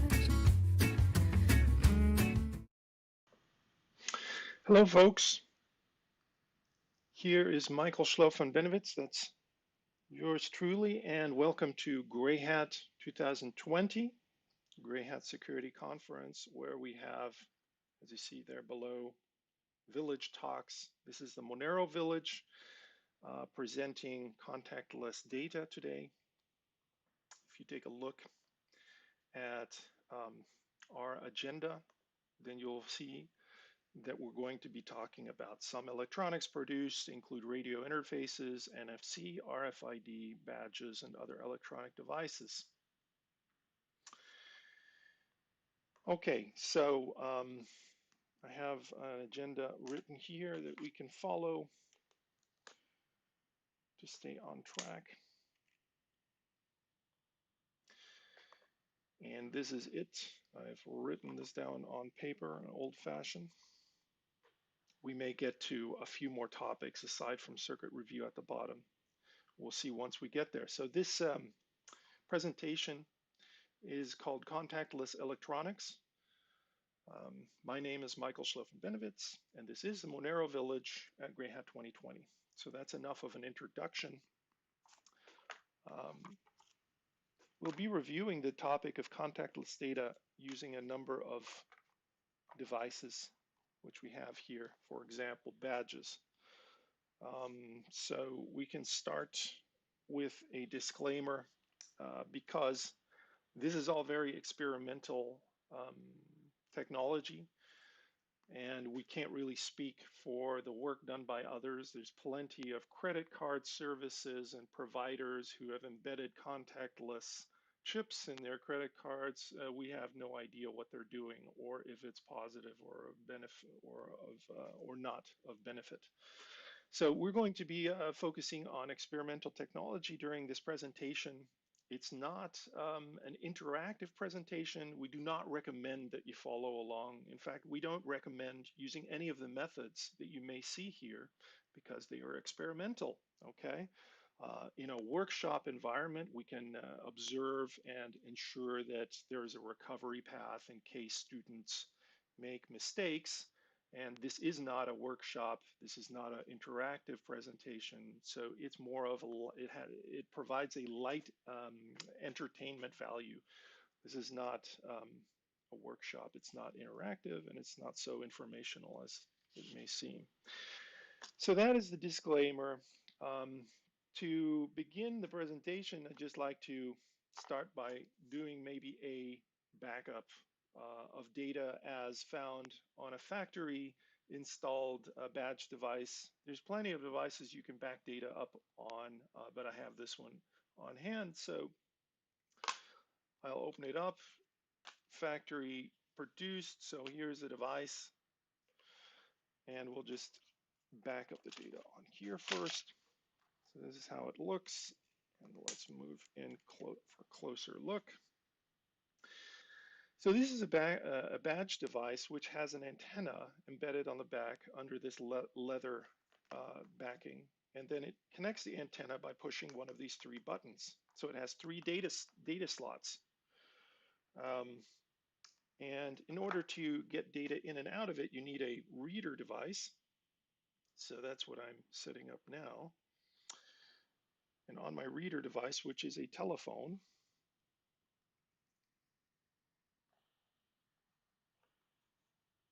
I have installed the NFC Tools application. I think you see that here, don't you?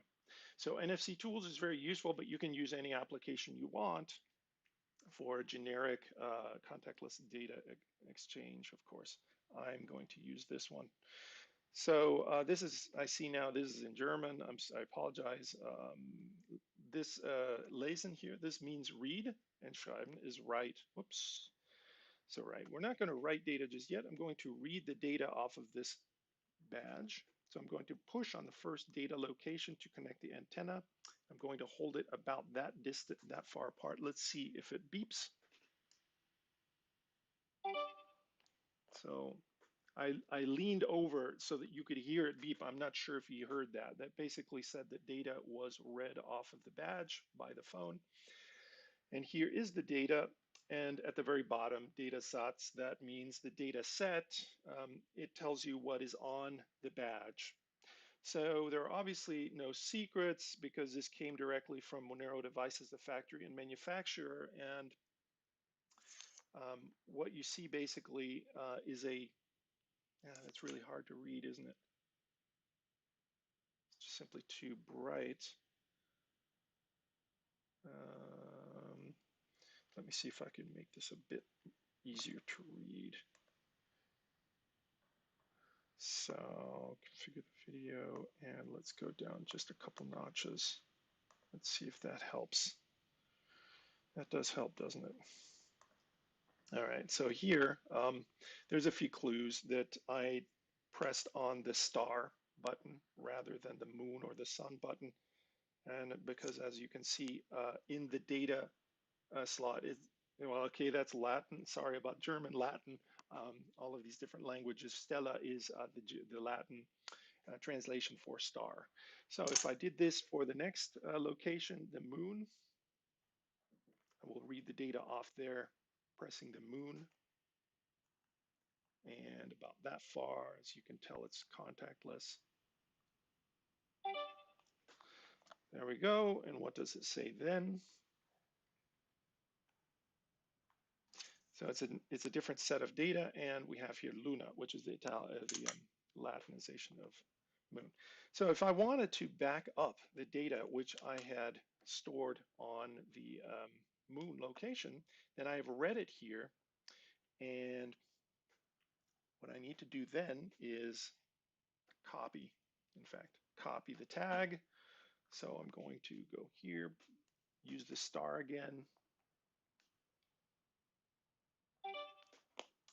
And at this moment, I can copy the data to a different location.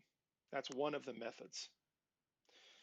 All right, I suppose there is another method. I can long press on the data set, which I'm trying to copy. I believe it allows me then, yeah, then it allows me to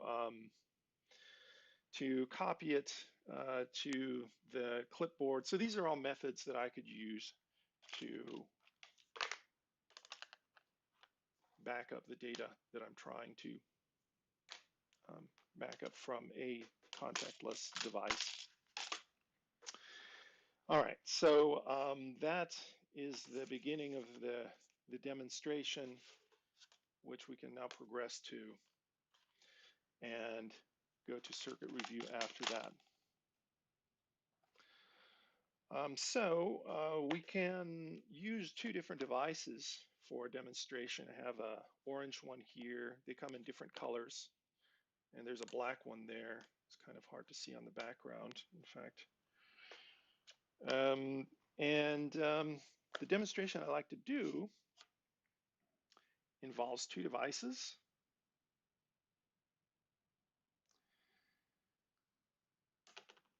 And a reader device, which is a phone, like this one. So first things first, to demonstrate the software, there is a website for this. So if I receive a device from the manufacturer and I press on the first button, which is the star, holding it against the phone back, then you will see what happens. The phone is not running any applications, and once I do this, it's transferring data to the phone from the badge, and it gives me a choice of a browser to begin. So I will use, let's start with Firefox, because Mozilla unfortunately decided to block access to NFC, so you can see what that is. And it does go to the right website, but it will give you an indication. It will give you an indication that your browser lacks web NFC because Mozilla has decided to intentionally disable your otherwise ability to use web NFC. This is the website in any case, and you can get some ideas of what it offers. Here's about the website. There's some really wonderful illustrations from a Monero community member whose name is Andres, and we're very thankful for his contribution. In any case, this is the website, and there's things like what? If you're interested, for example, in obtaining one of these devices, then there is a link to the store. Where are the shops here? And there's a number of places where you can receive the device. For example, Hack5. I don't know what happens now. Oh, it goes to that. Okay, so this is the basic first step, I suppose, that we can demonstrate. So I'm going to close Firefox because it's useless. Mozilla technology is useless with WebMFC. Mozilla has intentionally blocked access to anything contactless data. So during this pandemic, if you'd like to increase your contactless features set and technology, then you won't be using Mozilla technology. All right, so if you do, if you begin using Chrome, then you're on your way, but you still must configure the browser to use Web NFC as it shows at the top. So let's do that now. It's not difficult, but it's not easy either. Let me go here, and I will demonstrate now our experimental method of using Web NFC on a smartphone. So I'm going to follow the configuration instructions, which I can click on.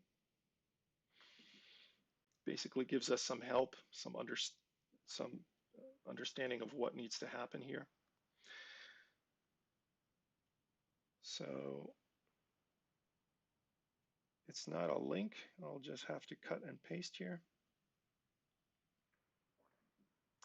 I'm going to enter Chrome flags into the browser here now.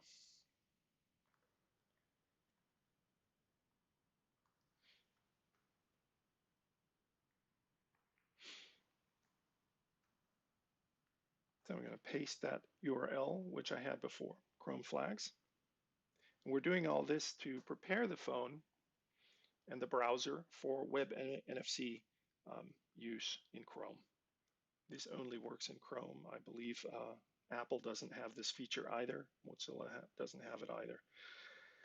So the one I'm looking for is platform. Experimental, it's over here. Experimental web platform features. Do you see that that's disabled? So I'm going to enable that.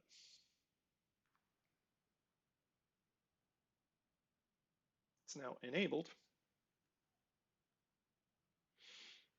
And I'm requested to relaunch the browser. It's fine with me. Let's do that.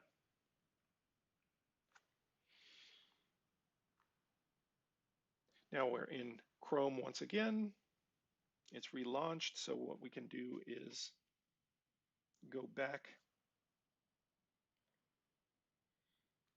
to, we can go back to the badge application by simply repeating the procedure.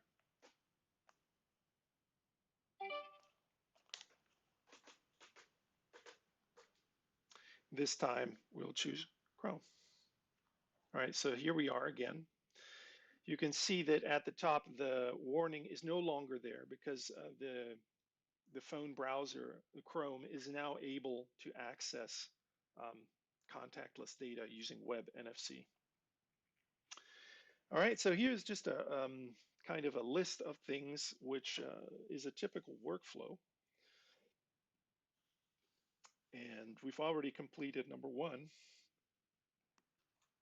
which is to enable the NFC circuit in the phone. It might be useful to remember that some of this will simply not work if you don't have NFC enabled in general. I believe that's here somewhere. There it is. So if you're not sure what's happening, let me rephrase that. If I had not had NFC active in the phone's interface, then none of this would work, right? So I've been careful to activate NFC in the phone's interface from the very beginning. That was maybe not clear. Okay, so enable NFC in the phone settings, refresh and reset, click toggle. That's kind of what we did before, and then we clicked on configure, right? So onboard is the provisioning feature of this web application. And we can read data to test the badge, and associate is work in progress. So maybe we'll demonstrate that as well. Configure is what we've already seen. Okay, we did that. So I'm going to go back to the menu. Onboard is, there's quite a few features. I'm not sure if we'll get to all of these features, folks. Let's go to onboard. It's kind of an important feature. So we can onboard the inter-village badge, which is a contactless data RF device. By reviewing some of these things, I think instead of demonstrating how some of these villages that are participating in the inter-village network work, we will begin by factory resetting our badge. All right, so if this recently came out of the box, for example, if you received one of these by mail or won it in a hackathon or something like that, then what we can do once I have backed up the data, of course, is factory reset. So this will obviously overwrite any data on the device. That's why you need to be careful when using write empty factory reset, basically writing anything. Associate is another writing feature. So I'm going to factory reset this, and I will factory reset the star location.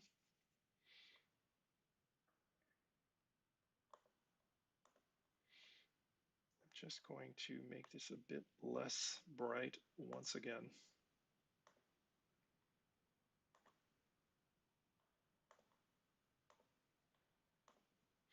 There we go, it's a bit better.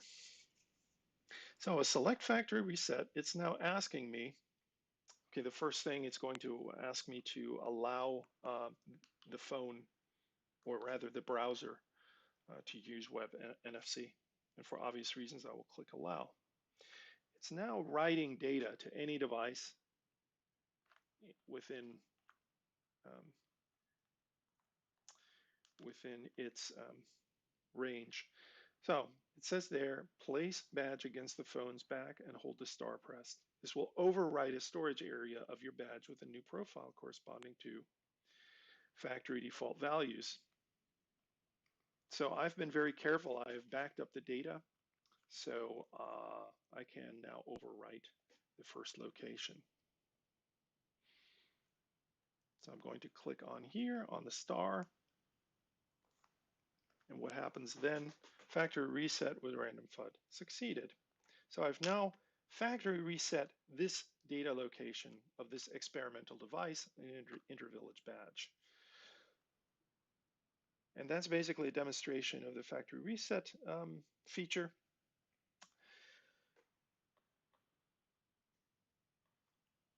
And I'm just wondering what the next demonstration should be. I think what we will do now is demonstrate the Monero team's contactless data option. That's here. So let me just close down. It's sometimes worth shutting down NFC enabled applications when you start others. I'm not sure how this works internally at the system level, but they are sometimes competing for the NFC radio resources. So I'm going to shut that one down. And because we're experimenting with and evaluating, investigating Monero's contactless data exchange features, I've decided to use the StageNet, which is a test platform. It's basically a worthless, no value transactional network, which is based on blockchain, on Monero project blockchain. So it's a blockchain network and called the StageNet. So I'm going to begin that.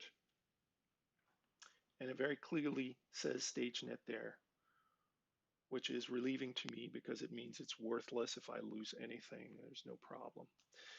So I have configured this already to connect to a node, as you see.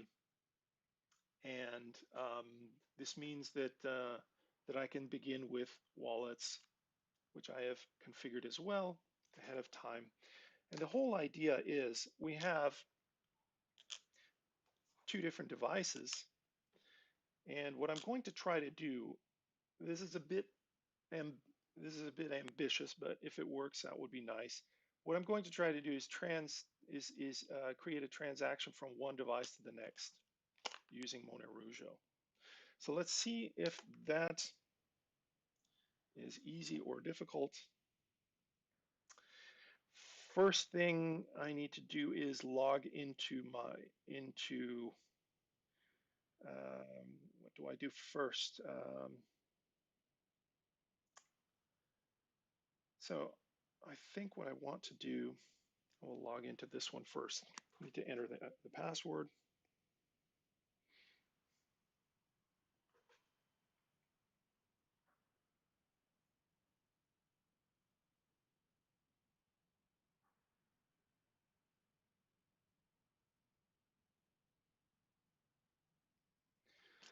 All right, so there it is. The wallet is now open because I entered the correct password. And I think I have 10 StageNet XMR in this account. That's right. So what I want to do is, what I actually want to do, so I'm going to go back and open the Grayhat one, is transfer to the Grayhat account.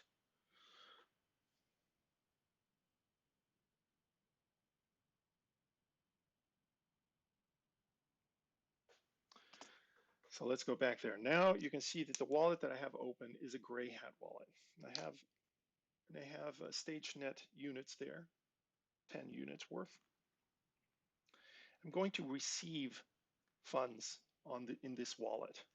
And as you can see, it does say that NFC is available. All right, so it tells me that if I transfer from this orange badge to the Grayhat one, I don't have a gray badge, I have this black one. That what I need to do is receive to the black badge. So I'm going to press on, I'm going to use the, let's see which one. I will use the star once again. Or which one shall I use? What do you think, folks? Shall I use the moon this time? I will use the moon. So I'm going to push on the moon and place the badge next to the phone like this.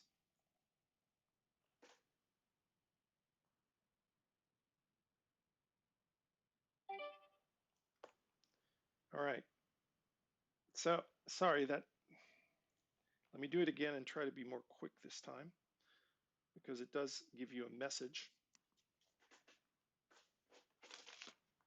It's really difficult to demonstrate.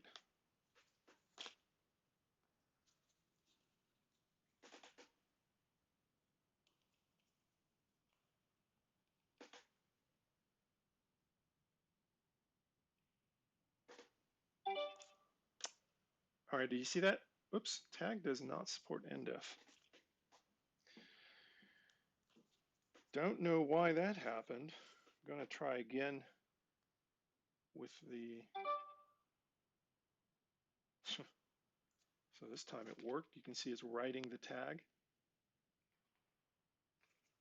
I'm going to try it again because that time I used the star.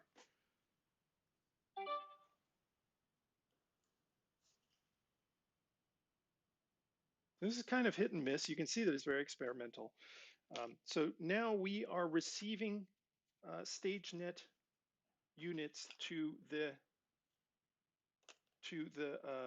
which one did I write to the moon data of this badge here. So now I'm going to go back and use a different wallet.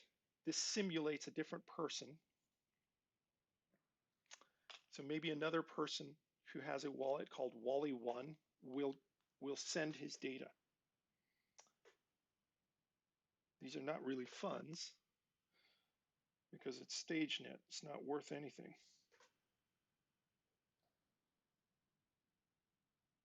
That's why I'm calling them units. All right, so here's the Wally1 wallet, and let's see if this works now. I'm going to give from this wallet, and it's asking me to which receiver. All right, NFC is available, so I'm going to do the same thing again. And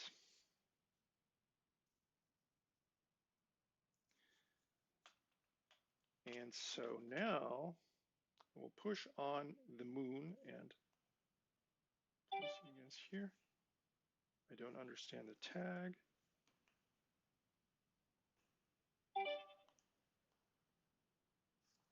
Try that again.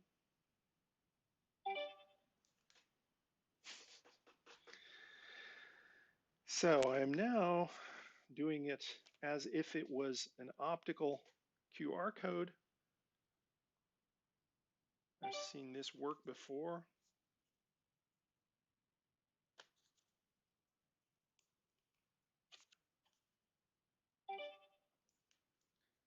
Right now it's not working. You can't really press on it. So I'm going to go back and try again. I'm going to give.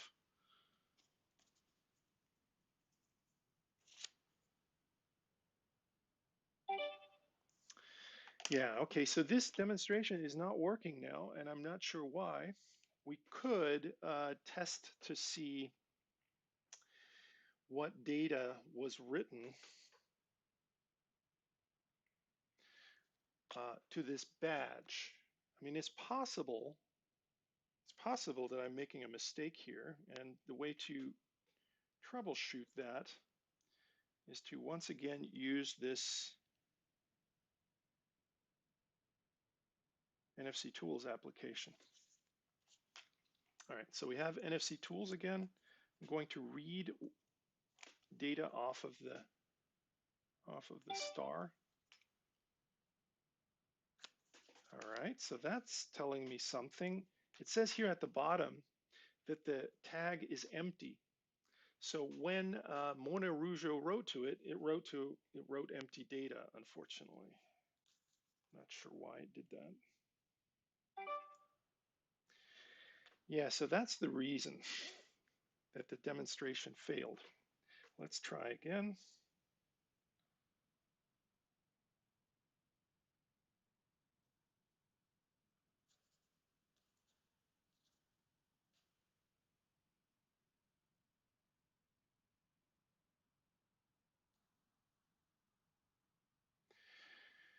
Let's try once more. We'll choose Grayhat wallet.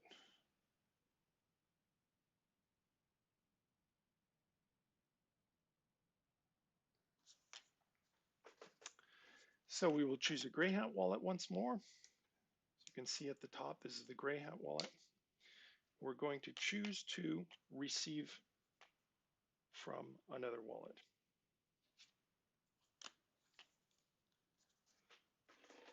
Let's try this with the star.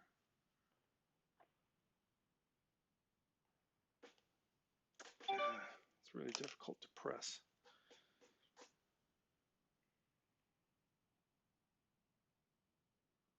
Okay, it said writing tag failed.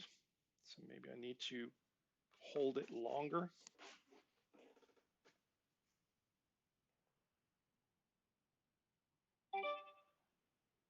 This time it said writing tag succeeded. So I assume that now we will be able to do the transfer. Let's quickly go back to the NFC Tools application to see what data, to see which data Monero wrote to the star, shall we?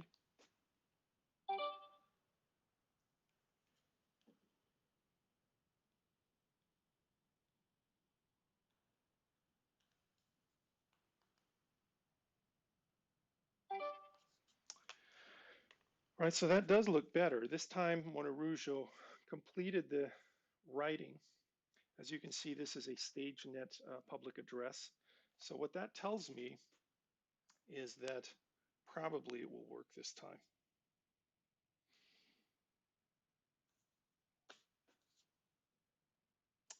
All right, so let's go back once again to Monero StageNet.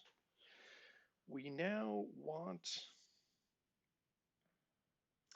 use a different wallet application.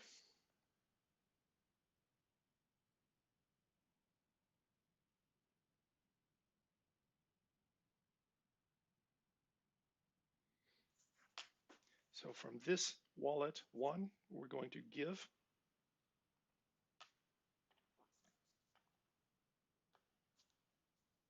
This time, I hope that it will work by pressing on the star.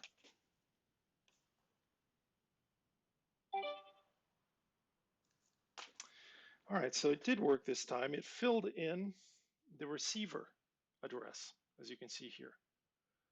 The only thing about this, if that was a public address,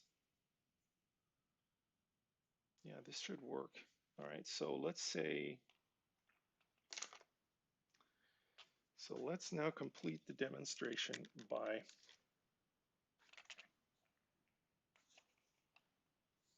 entering an amount. We will say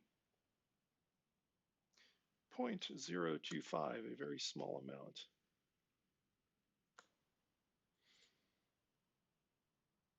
That's what we want to transfer.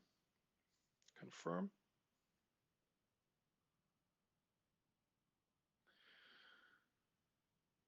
And so now we're going to send that many units.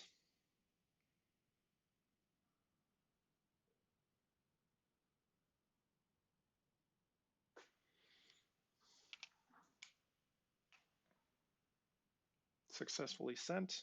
And I believe in a few minutes, or maybe even a few seconds, depending on how fast this goes, we should see less than 10 in the wallet 1 wallet and more than 10 in the Grayhat wallet.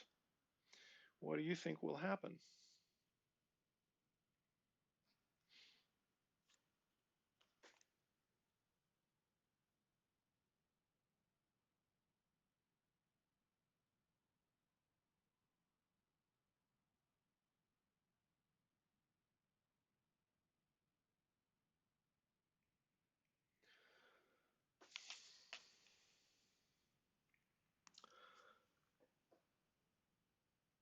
So far, it's synced to this level, to this block height.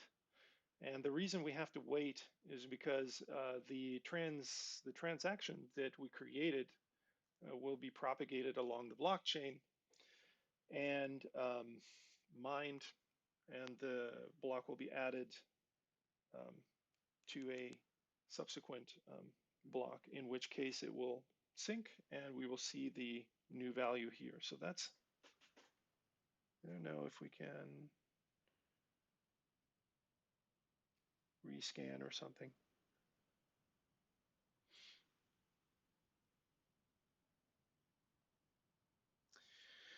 Right, but it does show that the transaction is unconfirmed, so it has worked. What we have basically done is used a badge, a contactless data badge um, with Monero. Don't forget the disclaimer that this is experimental technology, so it's not recommended for anyone to try this. There are a number of other demonstrations which we could do. I'm just not sure which one is most relevant with these badges.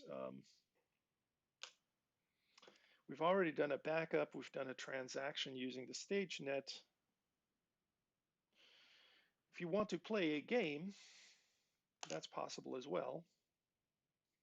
I'll show you how to do that.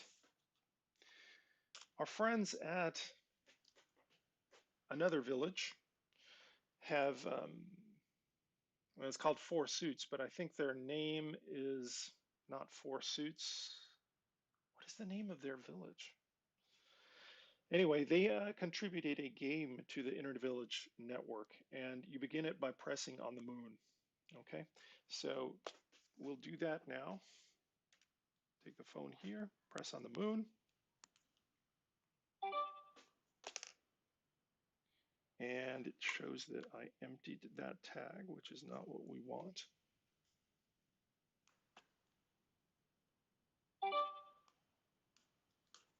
So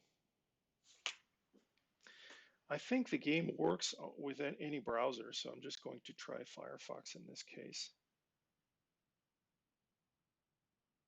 Exactly, Four Suits, and here is the Rogues Village.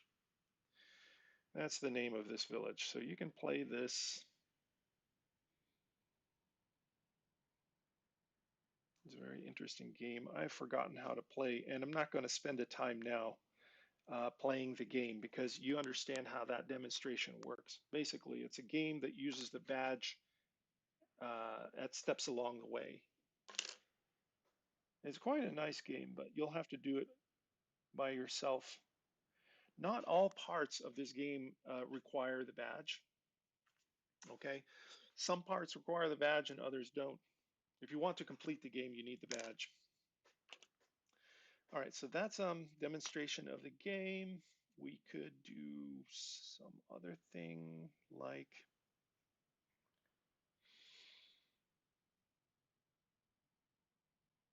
we could demonstrate the planned level up feature if you want to gain hacker points. What do we call this? Hacker esteem, I suppose. Then you can progress through the various levels of is this a game? It's a gamification of activities, I suppose. So this is not finished yet. As you can see, it says under development. Okay, but this is kind of planned. So there's no way to demonstrate it at this time. The gallery shows some of the colors that are available. If you're interested in obtaining some of these badges, it's possible to do so. There's a do-it-yourself model as well. So this is all kind of, well, this is a sales pitch now, but I'm trying to keep this non-commercial. But for those people who would like to obtain badges, I've already shown this shops here. And I did want to mention there are some less expensive models. For example, these here. These HTTP badges, they have less capabilities. They have only 2 buttons instead of 3, these type of things. There is no leather or ornamental decoration involved, so they don't have a full color front. It's lacking a whole bunch of stuff, but they are less expensive in case you're interested in NFC and RFID and contactless data and would like to obtain this device with a antenna that you can disconnect for some benefit, for some protection and defense against opportunistic data theft, for example.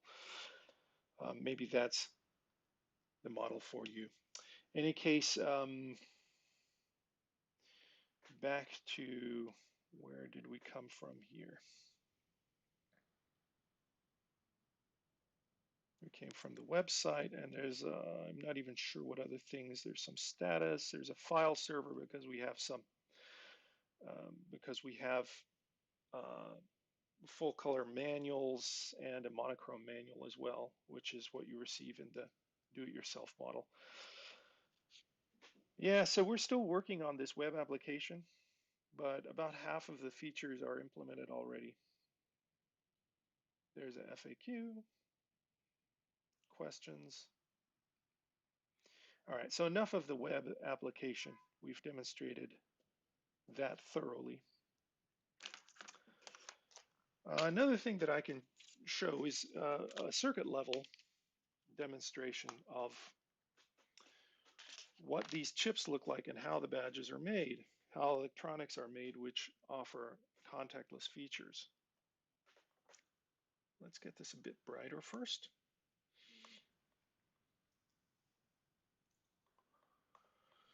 Configure the video and make the, I think about there is best. Right, so we can zoom in a bit. So this is a panel of badges. This is how every electronics begins its life. Focus, please. And what you see are various locations for chips that come on here, little ICs, integrated circuits, or EPROMs. And the buttons go on here. So this badge does not have any parts yet because it has not been assembled yet. This is the back. So folks that would like to hack the circuits, you probably want to obtain a DIY, a do-it-yourself model of this badge. Little tip, because if you don't, it will come with a leather backing. You'll have to somehow remove that, which is very difficult. It's not my idea to make that difficult. It's just the adhesive that comes with the leather that makes it very difficult to remove. By the way, this isn't real leather. It's called leatherette, which basically means it won't discolor over time, and it feels a bit softer. It's not as hard as real leather. So the next step in the in the assembly procedure, after we have designed and etched the circuits on copper, take a look at the difference here. Do you see the difference? Okay, so this is the circuit itself etched in copper on the substrate. The substrate is this PCB board. And here we have applied the button. You can hear the button click it's a tactile click. And we have placed the IC, the integrated circuit, in this case, the EEPROM, at the right place.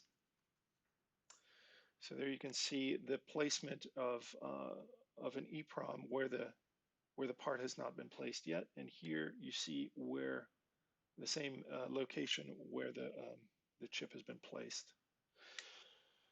All right, and so that's a panel.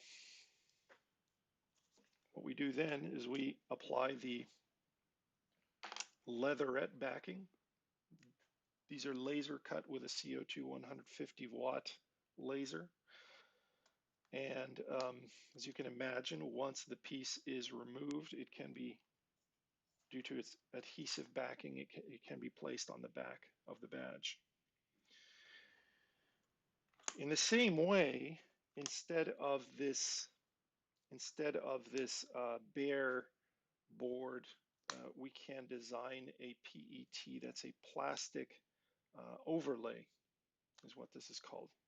And just for extra hacker points, we have made windows, clear windows for the chips so you can see through and to understand what's inside, right? So this is getting close to the final product. And once we apply on the back this leather, then it ends up looking like this.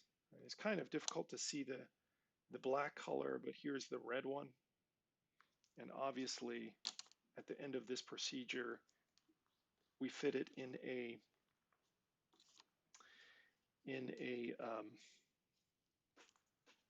photopolymer cured frame, which kind of protects it and it makes its rough edge a bit smoother. All right, so that's kind of the construction of some of the Monero devices that contain contactless circuits. The last thing on my agenda, I just want to show a couple devices which I don't have in assembled state, but the way we're kind of experimenting and developing new devices, this 8U1 is the antenna of the device, right? So this isn't a badge device. This is a research device for experimentation. It doesn't have an MCU, but it does have a secure element, which is U1 here in the middle. And so what we're using the contactless data circuit with the antenna for, which is a chip antenna, which I can't show because we have not populated this board yet. The contactless data circuit is used to configure the secure element with keys or with information and data, which we haven't really determined yet what we want to do with that. And because the board doesn't have a MPU, microprocessor unit, or MCU, microcontroller unit, it needs some companion board, which can be an Arduino or a Raspberry Pi, or we make our own. Right, so this one quite clearly has a big chip in the middle. This is an MCU. And so these two boards working together over a serial interface like I2C, I suppose, and with applied power, which someplace, it's on the bottom, in fact, you can power this board by a battery. These two boards working together allow us to experiment and research how contactless data circuits, experimental antennas, and this procedure would be used to configure a secure element for higher security hardware applications. Right, so let's go back to the agenda now. I believe we're just about done. Whether we're on time and on schedule or not, I'm not sure.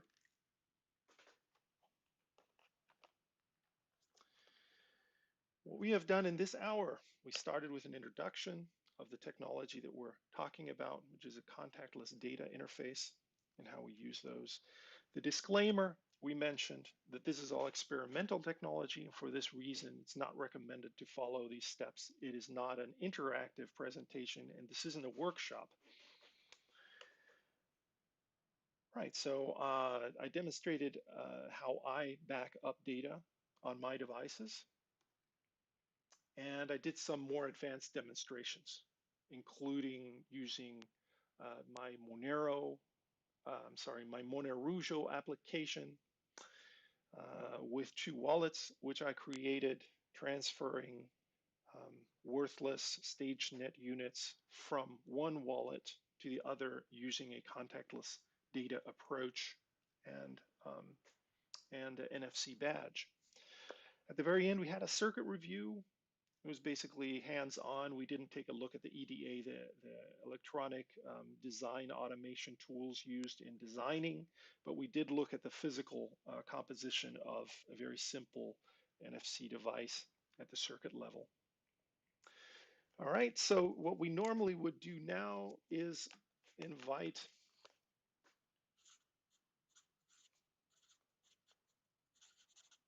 questions. However, questions will need to come in over the official Grayhat conference network, which is Discord based. So if you have a Discord account, or if you want to ask me questions some other day, I'm often available on IRC in the community and the other Monero chat rooms. So you can ask questions. And that, my friends, was the Grayhat 2020 Monero Village presentation happening at 14 o'clock CT Central Time, named Contactless Electronics. My name, Michael Schlofen-Benowitz. Nice to meet you. And that's it. I really hope you enjoyed the presentation, and I'll be happy to meet you online in Discord or IRC. And thanks for coming, I guess, is what I want to say.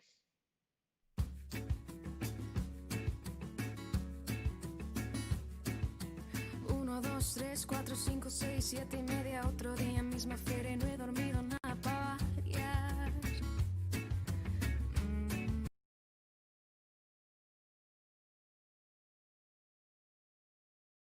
Oops, I started off muted again. Well, it looks like that's finished. Thank you. That was actually pretty neat. Being able to interface with Monero with those little badges.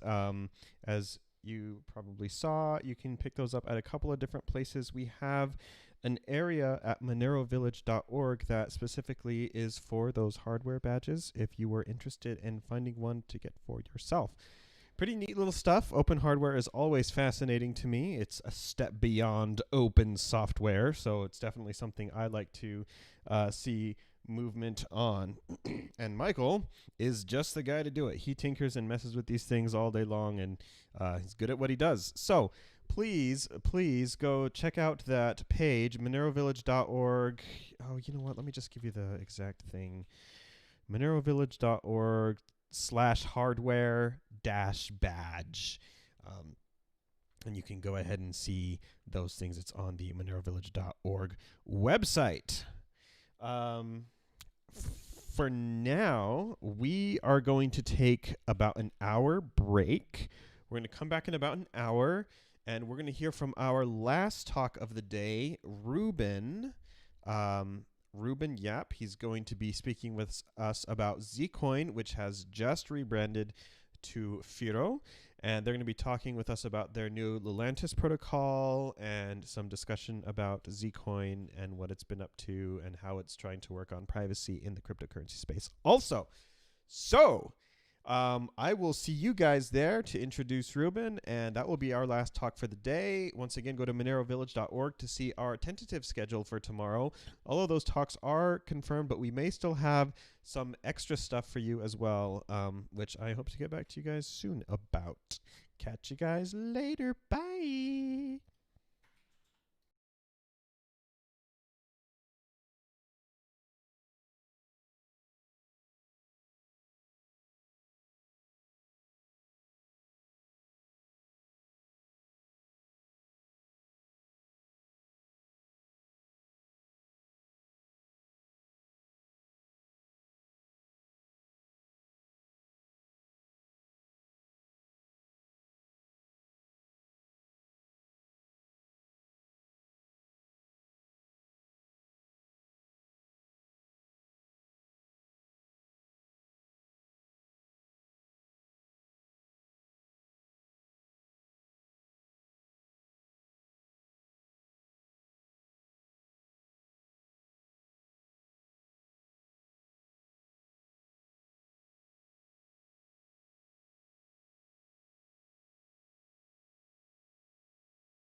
guys. Hello, guys. Hey, everybody, everyone. It's me. It's Diego. I'm here. You're here. So here's the deal. Here's the issue. Here's the problem. As you can see on the slideshow, it says that Ruben's going to be coming on at 1700 CDT. That's wrong. That's wrong. Let's pretend it says 1600. Just in your mind, see 17, then see it says 16. So, he's going to be coming on in like 7-ish minutes. And when I was talking with you guys, I told you like the time. I told you it'd be like an hour, and that was an hour ago. But, yeah, the schedule doesn't reflect that because I am a dupe-a-dupe.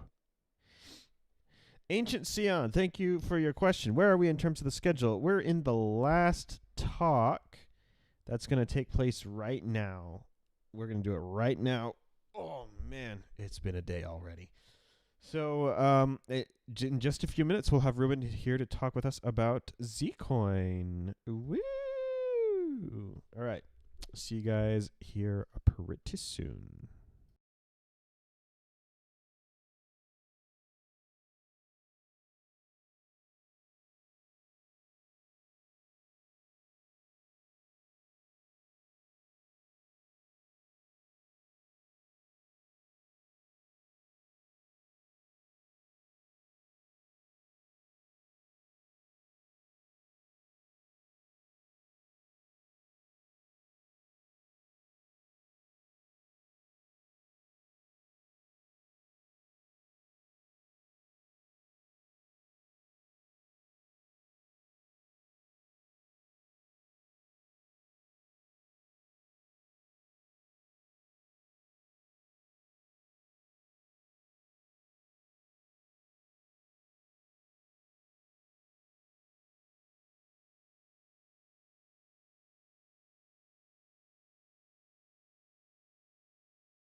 Hello, everybody. It's me, Diego. And I'm here today to.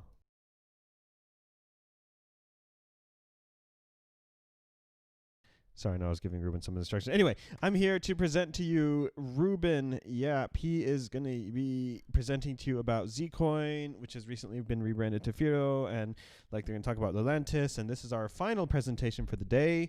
So after this, there's no more, but we do have more things scheduled for tomorrow. We currently have 4 talks shown on the website, but I think there's going to be 5 or 6. So be checking back. We're going to add those as soon as I get confirmation from the speakers. It's some really neat stuff. So be sure to be here for that. But I'm going to go ahead and hand this off to Ruben. He's going to be speaking with us about Lelantis, Firo, and all the neat stuff there. So without further ado, Ruben, hello. Go ahead and introduce yourself. Hi everyone, this is Ruben. I'm the project steward of Zcoin. First of all, I'm gonna apologize beforehand if I'm sleepy, because thanks to this guy there, he gave me the wrong time, and it's 5 a.m. on the Saturday. So here I am, Sorry very, about that, very bro. sleep deprived. All right, so today we're gonna go through a bit about the history of Zcoin, and we actually started as the first project that used zero coin, and how we transition as all the way to Lelantis. So this is going to be a bit of a story, and it's a pretty interesting one, lots and ups and downs, and I thought it would be interesting to share our journey to how we came to where we are right now. So let me see if I can. All right, so the founding of Zcoin. And it actually kind of started back in about 2015, and it was actually called a project called Moneta. It was the supposed to be the first implementation of zero coin protocol, and it was actually the first implementation of the zero coin protocol. And how do I move the slides? Right. Okay, and there were basically 2 founders. One of it, which was Parmit Inson, who still is with the project, and he's someone from Thailand, and he really was really interested in the zero coin paper. He was actually directly under Matthew Green at the Johns Hopkins University, and prior to that, he actually was the founder of this coin called Vertcoin. And Vertcoin, I guess, their main claim to fame was that it was the first coin that did stealth addressing on the QT type of client, and it was also very pro ASIC resistance. Now, the thing was that Parmin, he comes from Thailand. His English isn't very good, and he really, really just wanted to bring this whole project to light, right? And he knew that stealth addressing wasn't the complete solution. And here there was this guy called Gary Le, and he came across Parmin's master's paper called Zeronimus. That's actually the wrong spelling. And he told Parmin and said, "Hey, you seem like a smart guy. Why don't you do the coding? You do all the math stuff. I would take care of everything else, including finding VCs. Well, no VCs, well, more like angel investors. I'll do all the promoting. I'll do everything, and all you need to do is just code, and we'll split the seed money, whatever that is raised, down 50-50." Parmin thought it was a great idea, and basically teamed up with this guy with very little background checks. And that actually turned out to be quite bad, which we'll go into later. But at that time, this was sometime probably in 2015, there was basically only 2 major privacy protocols at that time, and it was basically CryptoNote, and this was prior to Ring CT or anything, so amounts were still like totally visible and stuff like that. Monero actually wasn't that private then, also because of the use of fixed denominations. And then you had CoinJoin. Everyone knows CoinJoin as used in Bitcoin, and also at that time Darkcoin, which is also now known as Dash. So Zerocoin was actually like one of the probably the first kind of new privacy protocol that came after this too, right? And it started as an improvement proposal for Bitcoin, and it was co-authored by Matthew Green, Ian Mears, many of the founding scientists of Zcash. So the Zerocoin protocol and the Zero Cash protocol are totally different. And the basic idea of Zerocoin was that you could take your Bitcoins, you could destroy them, and it goes into this sort of like general pool of destroyed coins, and then you could redeem them for brand new ones at any time in the future for brand new coins with no previous transaction history that looked almost exactly like freshly mined coins. As a global anonymity set, that means everyone burns goes into the same pool. And but Zerocoin wasn't perfect, and there was a reason why it never kind of gained traction within the Bitcoin community. Many thought it was an interesting thing, but first of all, it requires a trusted setup. So for those of you aren't aware, a trusted setup is when you're kind of setting up the cryptographic trapdoor. When you're first setting up the whole privacy system, you need to kind of generate certain initial parameters and then destroy them. If you don't destroy them, then you basically have a backdoor to create infinite number of coins. So it's almost like a master key that can forge the zero knowledge proofs perfectly.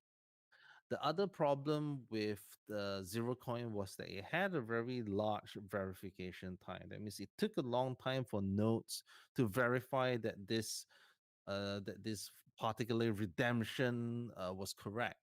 And it's like 400 milliseconds per proof, and compared to like regular Bitcoin transactions, which are just like a couple of milliseconds. 400 milliseconds, like if you just have a couple of them in the block, it's going to make it really really slow. Proof sizes were also very very large, and this was probably the biggest deal breaker here. When the first zero coin paper came up, it was 50 kilobytes per proof. And of course, now that was brought down to 25 kilobytes. But when you compare to a Bitcoin transaction that's only like 30 to 50 bytes, it's almost like two orders of magnitude, if I'm not mistaken. It's like several orders of magnitude much larger than a regular Bitcoin transaction. So it was quite obvious that Bitcoin probably wouldn't adopt this. But then that being said, Foreman was still very keen on pursuing this because it was then the most promising privacy protocol, and they wanted to start with a new project that geared it towards privacy at the cost of scalability. Now, Parmin really tried to actually also, explore an alternative to the trusted setup. And the first thing that he actually did was, well, when he wrote that Zeronymous paper, he actually said that, look, why don't, instead of us generating these initial parameters, why don't we use the parameters from the RSA factoring challenge back in 1991, which was like way long ago. And it was an academic challenge to test the strength of RSA cryptography then.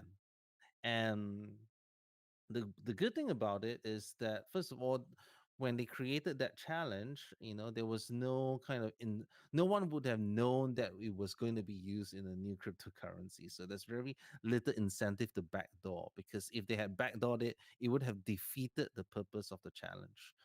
And on top of that, the RSA 2048 parameters had a 200,000 US dollar bounty on top of it. And at the time, even now, it still remains. No one has no one has factorized the RSA 2048. And actually, a lot of our cryptography and even PGP keys are using RSA 2048. Some now RSA 4096. So there was a like kind of a suggestion that if you would want to remove trusted setup, you could do something called RSA UFOs, which are RSA moduli of complete factorization. And actually, this turned out to be a wild goose chase, which turned out to be horribly inefficient and basically not usable. So I think Parmin spent like more than a year racking his head over this, and we really could not solve it. Then, we actually had two seed investors found by Gary. It was Roger Ver. I think most people who are in the space know who he is, and another anonymous investor. And back then, there was no ICO with like millions and millions of dollars.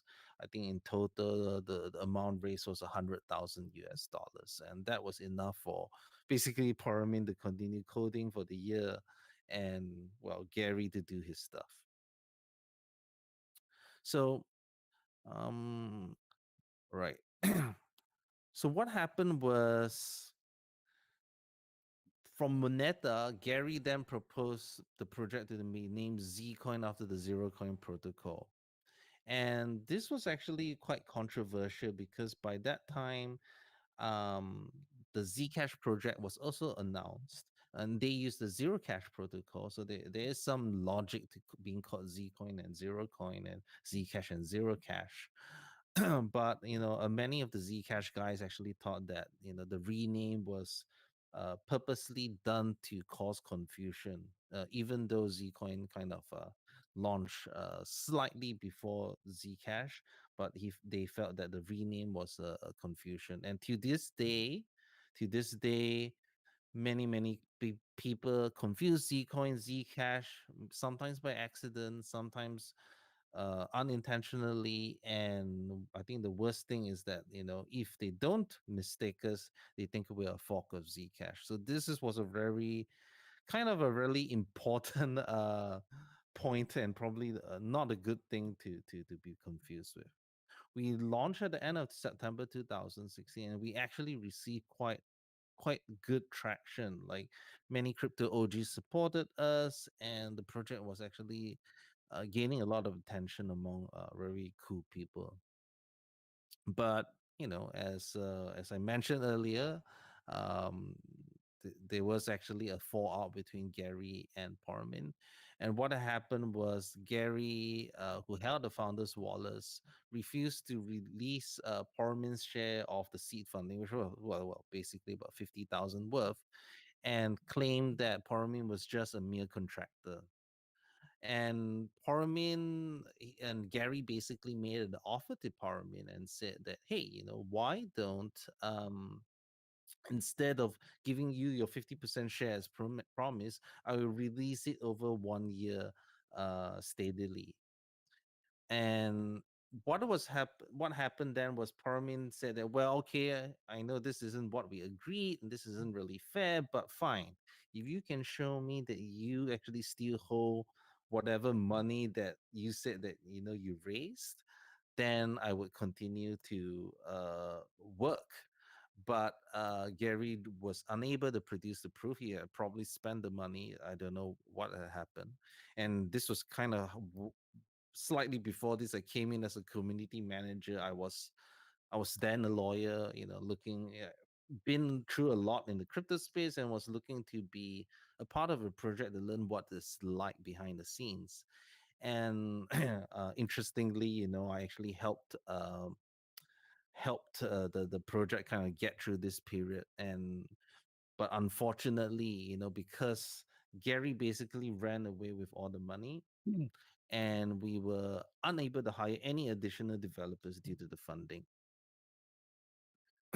This was also caused him to run as a one-man show programmer, and this came like the first big blow to Zcoin when 400,000 Zcoin were created out of thin air due to basically a typo in the code. Very embarrassing. And if you take a look at Zcoin's max supply, is actually 21.4 million instead of 21, and this was the 400,000 coin, and this happened in December 2016. Now, after a very kind of tough start, we actually started getting our shit together, right? And we had several good developers join us. Peter Sugarloaf, who has a cryptography background, and also join us, the lead developer. Aaron Jimvania joined us maybe like two years later as a cryptographer, and he was the creator of the Lelantus protocol, which we will talk about a bit later. And we did quite a lot of things even before we abandoned zero coin. We actually made several improvements to the zero coin protocol, not just on performance level, but actually we identified several flaws in the zero coin protocol. And for those of you who yeah, you know, there's the kind of the first contribution that we got was that we actually identify an oversight in the original library, and also basically the paper was actually silent on that, which would have allowed people to hijack other people's Z coins and as they were. So when you burn and redeem, when it's being redeemed and inside the mempool, there was a possible attack to redirect those spends to any person he wants, but that would require like miner control, network control. So probably quite a bad bug. No one exploited it, but it also required hash and network control, which was not easy. It was never exploited, and a paper called "Burning Zero Coins for Fun and for Profit" was published. But yeah, that was our first patch and big contribution to Zero Coin. Now, during this time, actually, Zero Coin became like probably like the third most used privacy protocol. You know, of course, like, you know, Monero's continue with their crypto node, or then into Ring CT. um I think maybe more like fourth, right after Zcash. But um then you had your coin joins, then you had your ZK snarks, and after that there were hundreds of projects that used the zero coin library, and also the zero coin protocol. Now, we actually found a way to kind of like, you know, Boromir always wanted to remove trusted setup from zero coin. And one of these our first attempt, and what's our current privacy protocol, is something called Sigma, which is based on a 2014 paper by Jens Groff and Markov Kowai, called One Out of Many Proofs. One of many proofs, the basic idea is to be the proof membership of a certain set, without actually showing which member you are, hence the name one of many proofs. And for those of you who follow Monero very closely, would recognize that one of many proofs is actually the basis of Triptych and Arcturus, which are the next gen scaling methods for increasing ring sizes in Monero. So basically, instead of using RSA cryptography that's used in zero coin, you know, and that requires the trusted setup, one of many proofs actually removes this requirement. There's no RSA cryptography anymore. There's no need for trusted setup. So it solved the trusted setup problem. It also reduced the proof size from 25 kilobytes to 1.5 kilobytes, and there was a lot more palatable. You know, it's almost like similar when Monero went from these original ring signatures to the new bulletproofs. It still required fixed denomination, so still not a perfect solution to privacy, because, you know, when you burn and redeem, I think those who you are familiar with Monero would know that fixed denominations do arise certain patterns, and also kind of limit the anonymity sets within the denominations. So we actually, let me just, all right. So we actually launched Sigma in July 2019, but before that, something quite significant happened. And this was probably the biggest bug, which was called the zero coin bug. And this hacker, anonymous hacker, his name was Pink Panther. He actually started to find flaws in zero coin coins. And the first attack that he did was against Pivax, which is also a privacy coin, and they were also using the zero coin protocol. Right now, they still don't have any privacy protocol since this attack April 2019. And this was actually more of like a not really like a simple bug, but it was a way.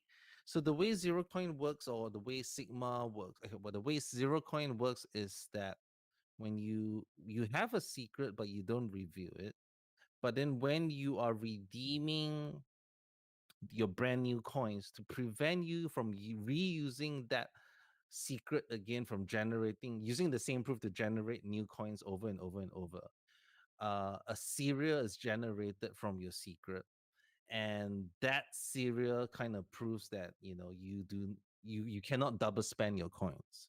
So it's a unique serial that does not identify that you which coin that you actually burnt originally, but it makes sure that it doesn't you don't use that same proof. But because of a way of a sort of like an oversight, what happened is that the you could manipulate the proof to generate a slightly different serial, a different serial number for the same proof. And that was a code error, and a lot of damage was caused on PIVX. Zcoin was not affected by this flaw, and there was because basically we had this check. But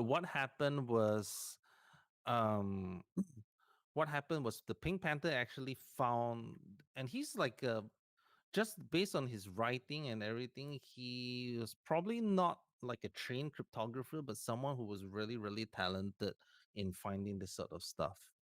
And what happened was he actually stumbled across a cryptographic flaw in the actual zero coin paper. So this is not like a code oversight or anything like that. The zero coin paper has been looked at by many, many, many cryptographers, and this was totally overlooked. And basically, he found that flaw, didn't completely understand it, and therefore somehow made an attack that could sort of that could actually sort of fool the proofs. And when he did that, he generated about 50,000 coins, and which we really could not stop. But because he did not fully understand the attack, or rather he didn't understand the flaw, there was a signature to the attack. That means you could tell that these coins were forged, that they were accepted by the program, by the nodes and everything else. But if you took a really hard look at it, you knew that these were forgeries. So once we knew that, we deployed an emergency fix to the mining pools to stop processing of all our, this should be zero coin transactions. Back then, we actually quickly then informed like all the coins that were using zero coin, and that time it was PIVX, Navcoin, I can't remember a bunch of others. I think it was also Veil. And the whole idea was that when we first discovered this issue, we wanted to do a responsible disclosure. And we knew that there was a problem, and we wanted to make sure that this attack didn't happen for other projects. PIVX, because of the first attack, had already disabled their. They have actually a admin master switch to turn off the privacy feature. So they used that to turn off the privacy feature, and therefore, they stopped the attack like that. But the other projects like Veil and the other projects that were using zero coin did not have this master switch, and therefore could not easily turn off the zero coin protocol, and therefore remain vulnerable. We were the ones that actually identified the flaw and disclosed. We actually identified the core cryptographic flaw and disclosed it to the other projects 10 days after the attack happened. But what had happened was PIVX, I think, kind of like broke the fellowship of the ring. I don't know why they did this to this day, but they decided to jump the gun, and after our disclosure, make a public disclosure that this bug, they are immune to this bug because they executed their admin key to disable their privacy protocol. It was actually us. They were actually about to re-enable their privacy protocol because they had fixed the previous attack, but were not aware of this one. And the PIFAX developers at first did not believe us and called us all sorts of shit. And when it was real, they went and jumped ahead and made this disclosure before the other project. They even made the disclosure before us. So they wanted to control the narrative and claim credit for finding it while exposing many other projects. This was a really like shitty experience where a responsible disclosure really kind of backfired on us when if we were malicious or assholes about it, we could have basically hacked all these other coins and to oblivion. So that's the nature of open source decentralized projects, right? So we actually realized we needed to find a new privacy protocol for Zcoin. And although we had deployed Sigma in July 2019, we knew that because of the use of fixed denominations, it's never going to provide the same amount of privacy. It doesn't hide amounts and stuff like that. It's a good attempt, but it's more like an interim privacy protocol. And the first kind of idea that came across to us was we were actually speaking to some of the Zcash Foundation guys, and we were saying like, we really don't like trust the setup. What are your thoughts on how to do this? And that time, bulletproofs came along, and just to clarify, bulletproofs are a type of ZK proof which can be used in many ways. I mean, bulletproofs is also used in Monero, but they are being used as range proofs to prove that the value is not a negative number and it's not infinity. But it does not. It can also bulletproofs can also be used in like general purpose zero knowledge statements. That means you can prove any statements similar like the ZK snark circuits. But bulletproofs are great for range proofs, but they're really bad at general statements. And we tried to kind of replace the ZK snarks with bulletproofs in these circuits. And we spent several months on it, hitting our head on it. And the proofs took like several seconds to verify. So the verification time, instead of like, it was already very bad with zero coin with few hundred milliseconds. This was like several seconds. So this was actually like really not usable. And we were really sad because we thought we had something that could compete with like ZK snarks, but the performance was really not where we could do it. So we just wasted a couple of months. We actually then kind of went back to look at Sigma's one of many proofs and look at ways that we could extend it. Now, basically, Sigma's one of many proofs was kind of seen as kind of like old school, that it probably never work. And the reason being that because one of many proofs had a flaw in terms of performance, in the sense that while when you increase the anonymity set, the size of the transaction increased logarithmically. So that's great. That means even if a very huge increase in like, even if you use like 1 million, the size of the proofs maybe like, increases by a few kilobytes only, or a very small amount. But the verification time means that the time to verify the proof increase linearly the more sets that the larger the anonymity sets.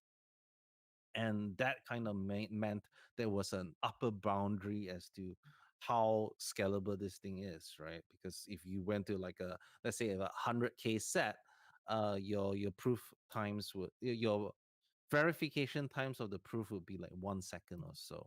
And this was a huge drawback. And people say like, well, this technology wouldn't work despite all its other benefits. But we have found, first of all, we found a way to extend one of many proofs and to include, instead of just committing to like the burn, there were other additional encrypted information that we could include to hide the amounts and stuff like that. And what that actually means is that once we are able to do this, we can actually allow burns with burns and redemptions of no fixed denomination. So we're no longer like restricted to 1, 10, 15, 20. we could like burn 153 coins, points, whatnot, and redeem 0.37 coins without them knowing that it came from any amount that was bigger than the amount that you're redeeming. So there's no so the O0 coin, the O sigma, let's say you burn 10, you have to redeem 10. You burn one, you have to redeem one. With Lelantus, you can burn a larger amount, but you can redeem a smaller amount. So what that actually improves privacy a huge amount, because no more fixed denominations. Everyone commits to the same thing. There's no like separate anonymity set for each denomination. And basically there's much less patterns to analyze. And the other thing is that because of the sort of long proof times in Sigma, one of many proofs, uh, there was actually a way, because although the initial cost of verification may be, let's say, 500, 600 milliseconds, with batch verification techniques, you could actually, with each additional proof that you verify, it could take like 30 milliseconds, which is very, very competitive. So what that means is that, yes, although it's one proof takes a very long time to verify relatively, but when you batch them together, you get very, very good performance.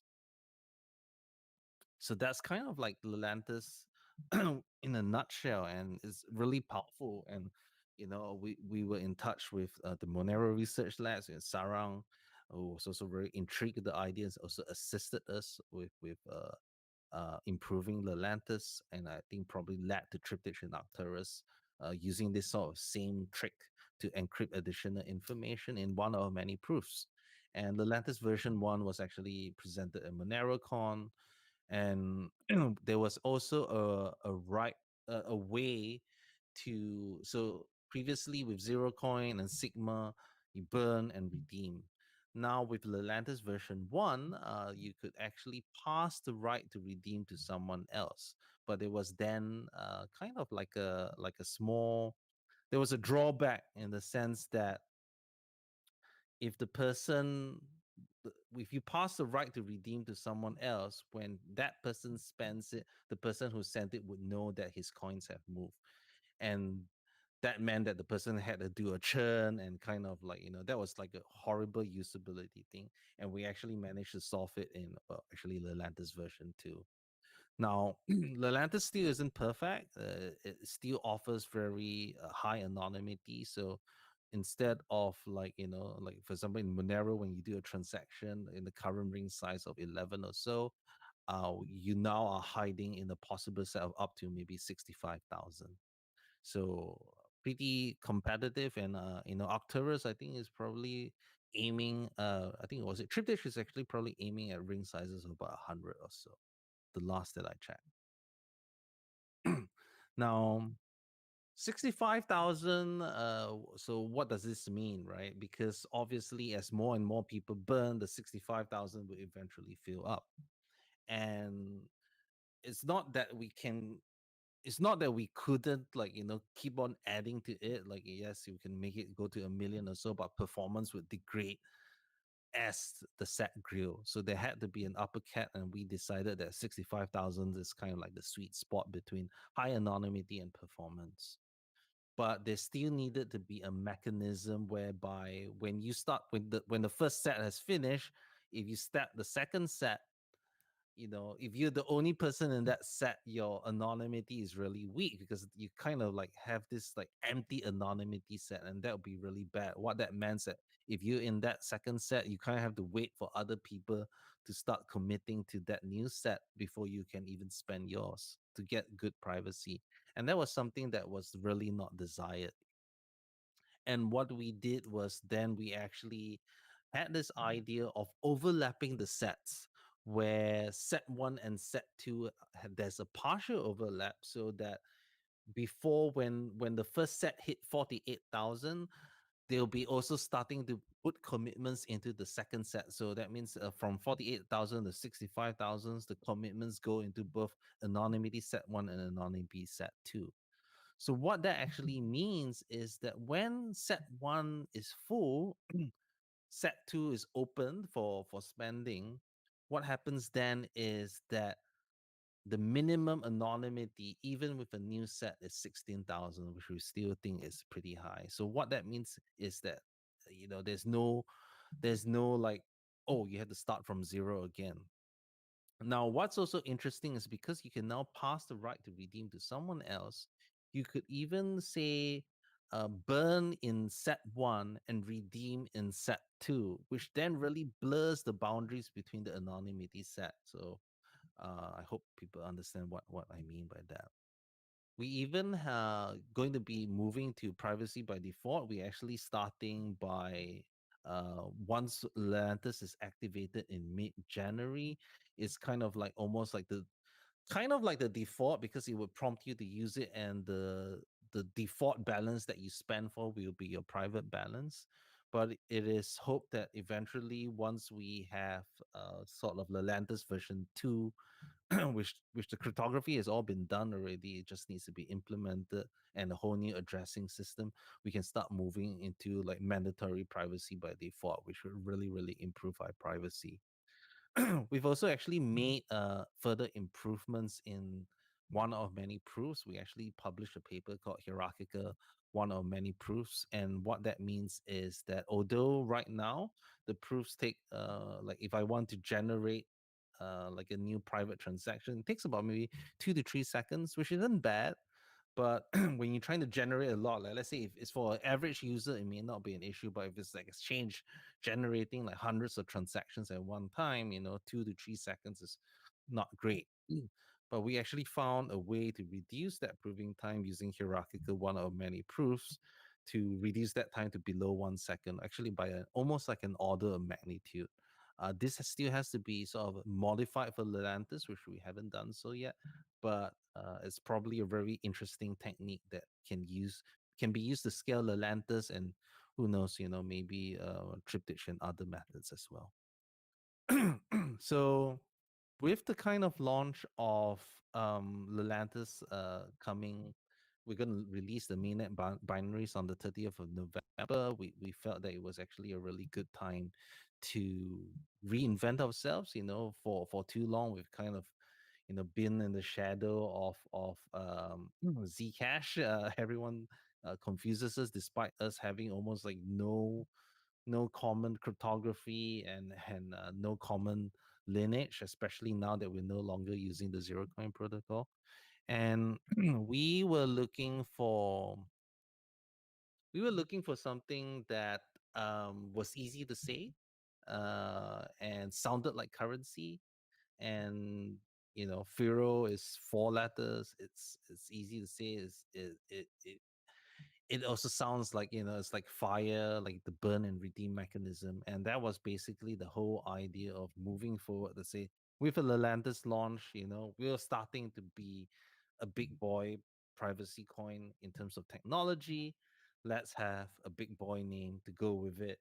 And instead of Zcoin, let's call it Firo, no coin stuff and things like that. And Diego actually did a lot of the work of the rebrand and the logo and the redesign, and we're very happy how it came out. And we'll be completing the rebrand execution at the end of November. So we're really excited that we're finally moving away from zero coin and the Zcoin name and to Firo. And over the next few months are probably like the most important things that are happening to Zcoin, especially with the activation of Lelantis, with the activation of like promoting privacy on by default. And we will be also implementing stuff like chain locks that protect against 51% attacks, and instant send, which give almost instant finality when you're sending private transactions. So yes, that's actually the end of my presentation. And does anyone have any questions? Okay, so while we're waiting for questions, sorry, this is Diego. Do you want to maybe pull up the Firo website and so they can see sure. kind of the rebrand? Did I stop sharing the? Yes, you did. Yeah, you did. We see you now. Does anybody have any questions for Ruben? Feel free to put them in the YouTube chat. You can also put them in the Discord chat if you're there. And I will let him know Is it this one? Firefox sharing indicator. No, I'll just share the entire screen. Just share the screen, bro. Does it work? Firo. Yeah, we see Yeah. it. Firo. So the new Firo brand, as Ruben said, I did do this rebrand, working together with the team of Zcoin to make something that is, I always like to use the term, like Ruben said, big boy stuff, right? Playing with the big boys, not playing with the little shit coins down there. It's like, no, we're a real coin. We're really ready for this. We've got some good technology. So it's, I don't know. I thought it came out pretty cool, but I'm pretty biased.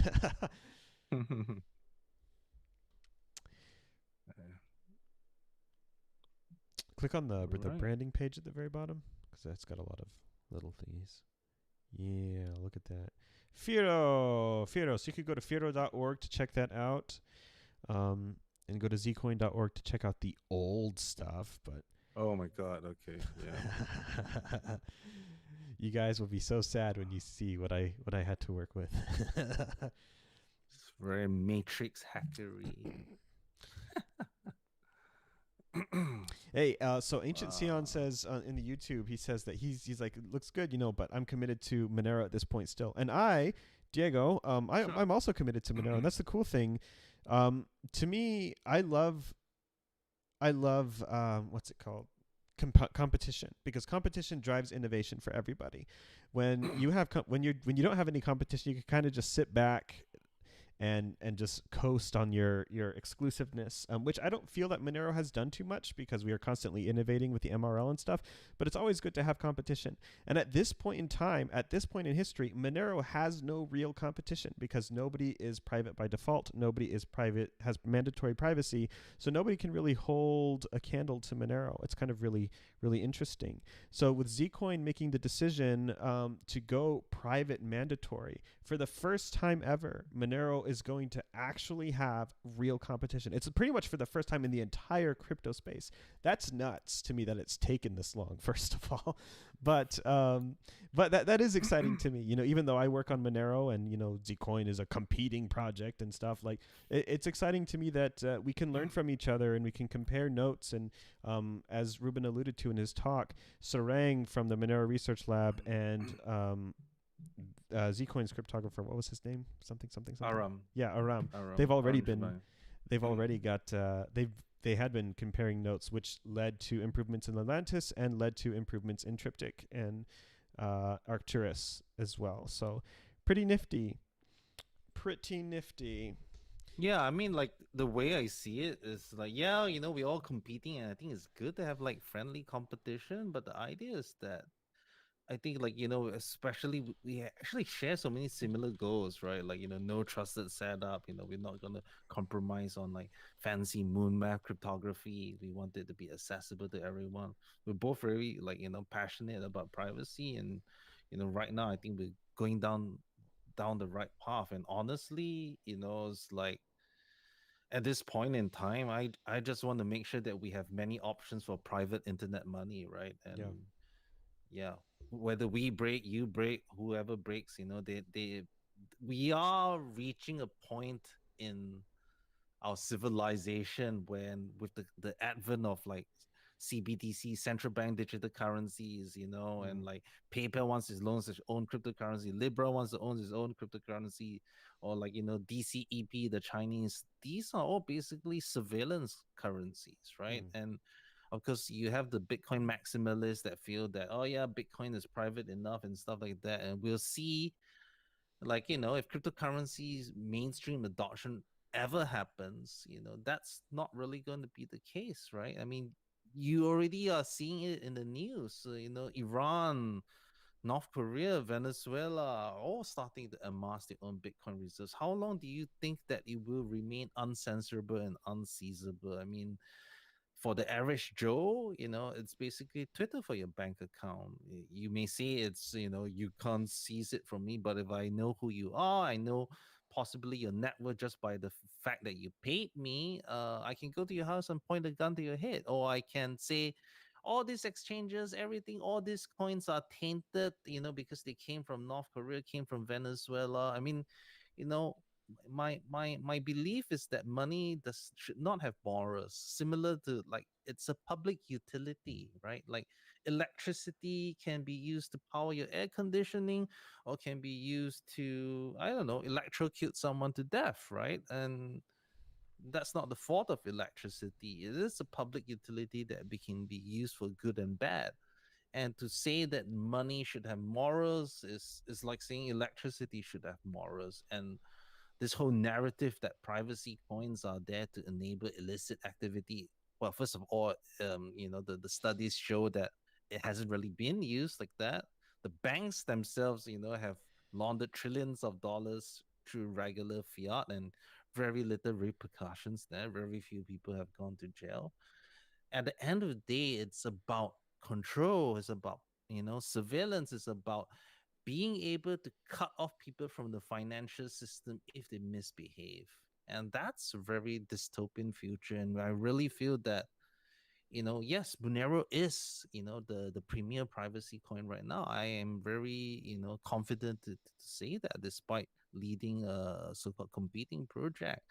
But, will it always be the case? Will it always, will its techniques always be the best? And I feel that, like a min burn and redeem mechanism offers other, like an alternative approach to privacy that can only improve the space as a whole, right? So yeah, that's my 2 cents on that.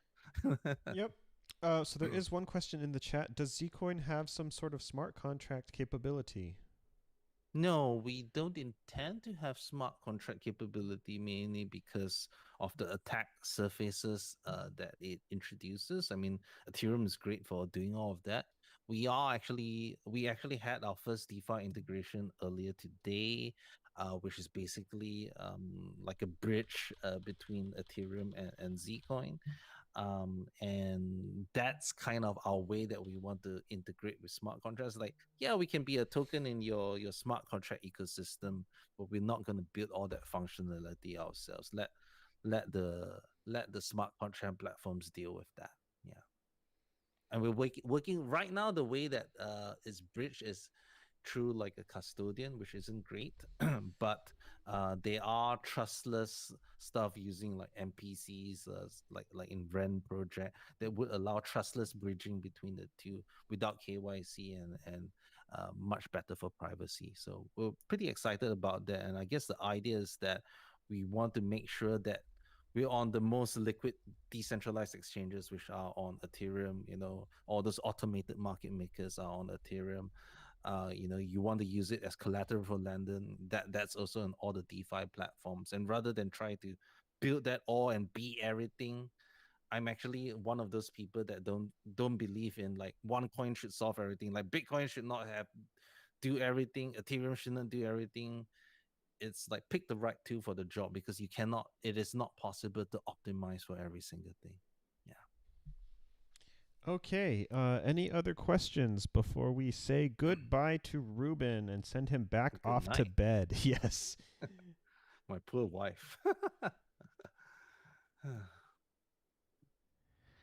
It would seem not. Well, if you do come up with a question at a later point in time, feel free to visit zcoin.io or firo.org, and you can find some different places where they have community stuff.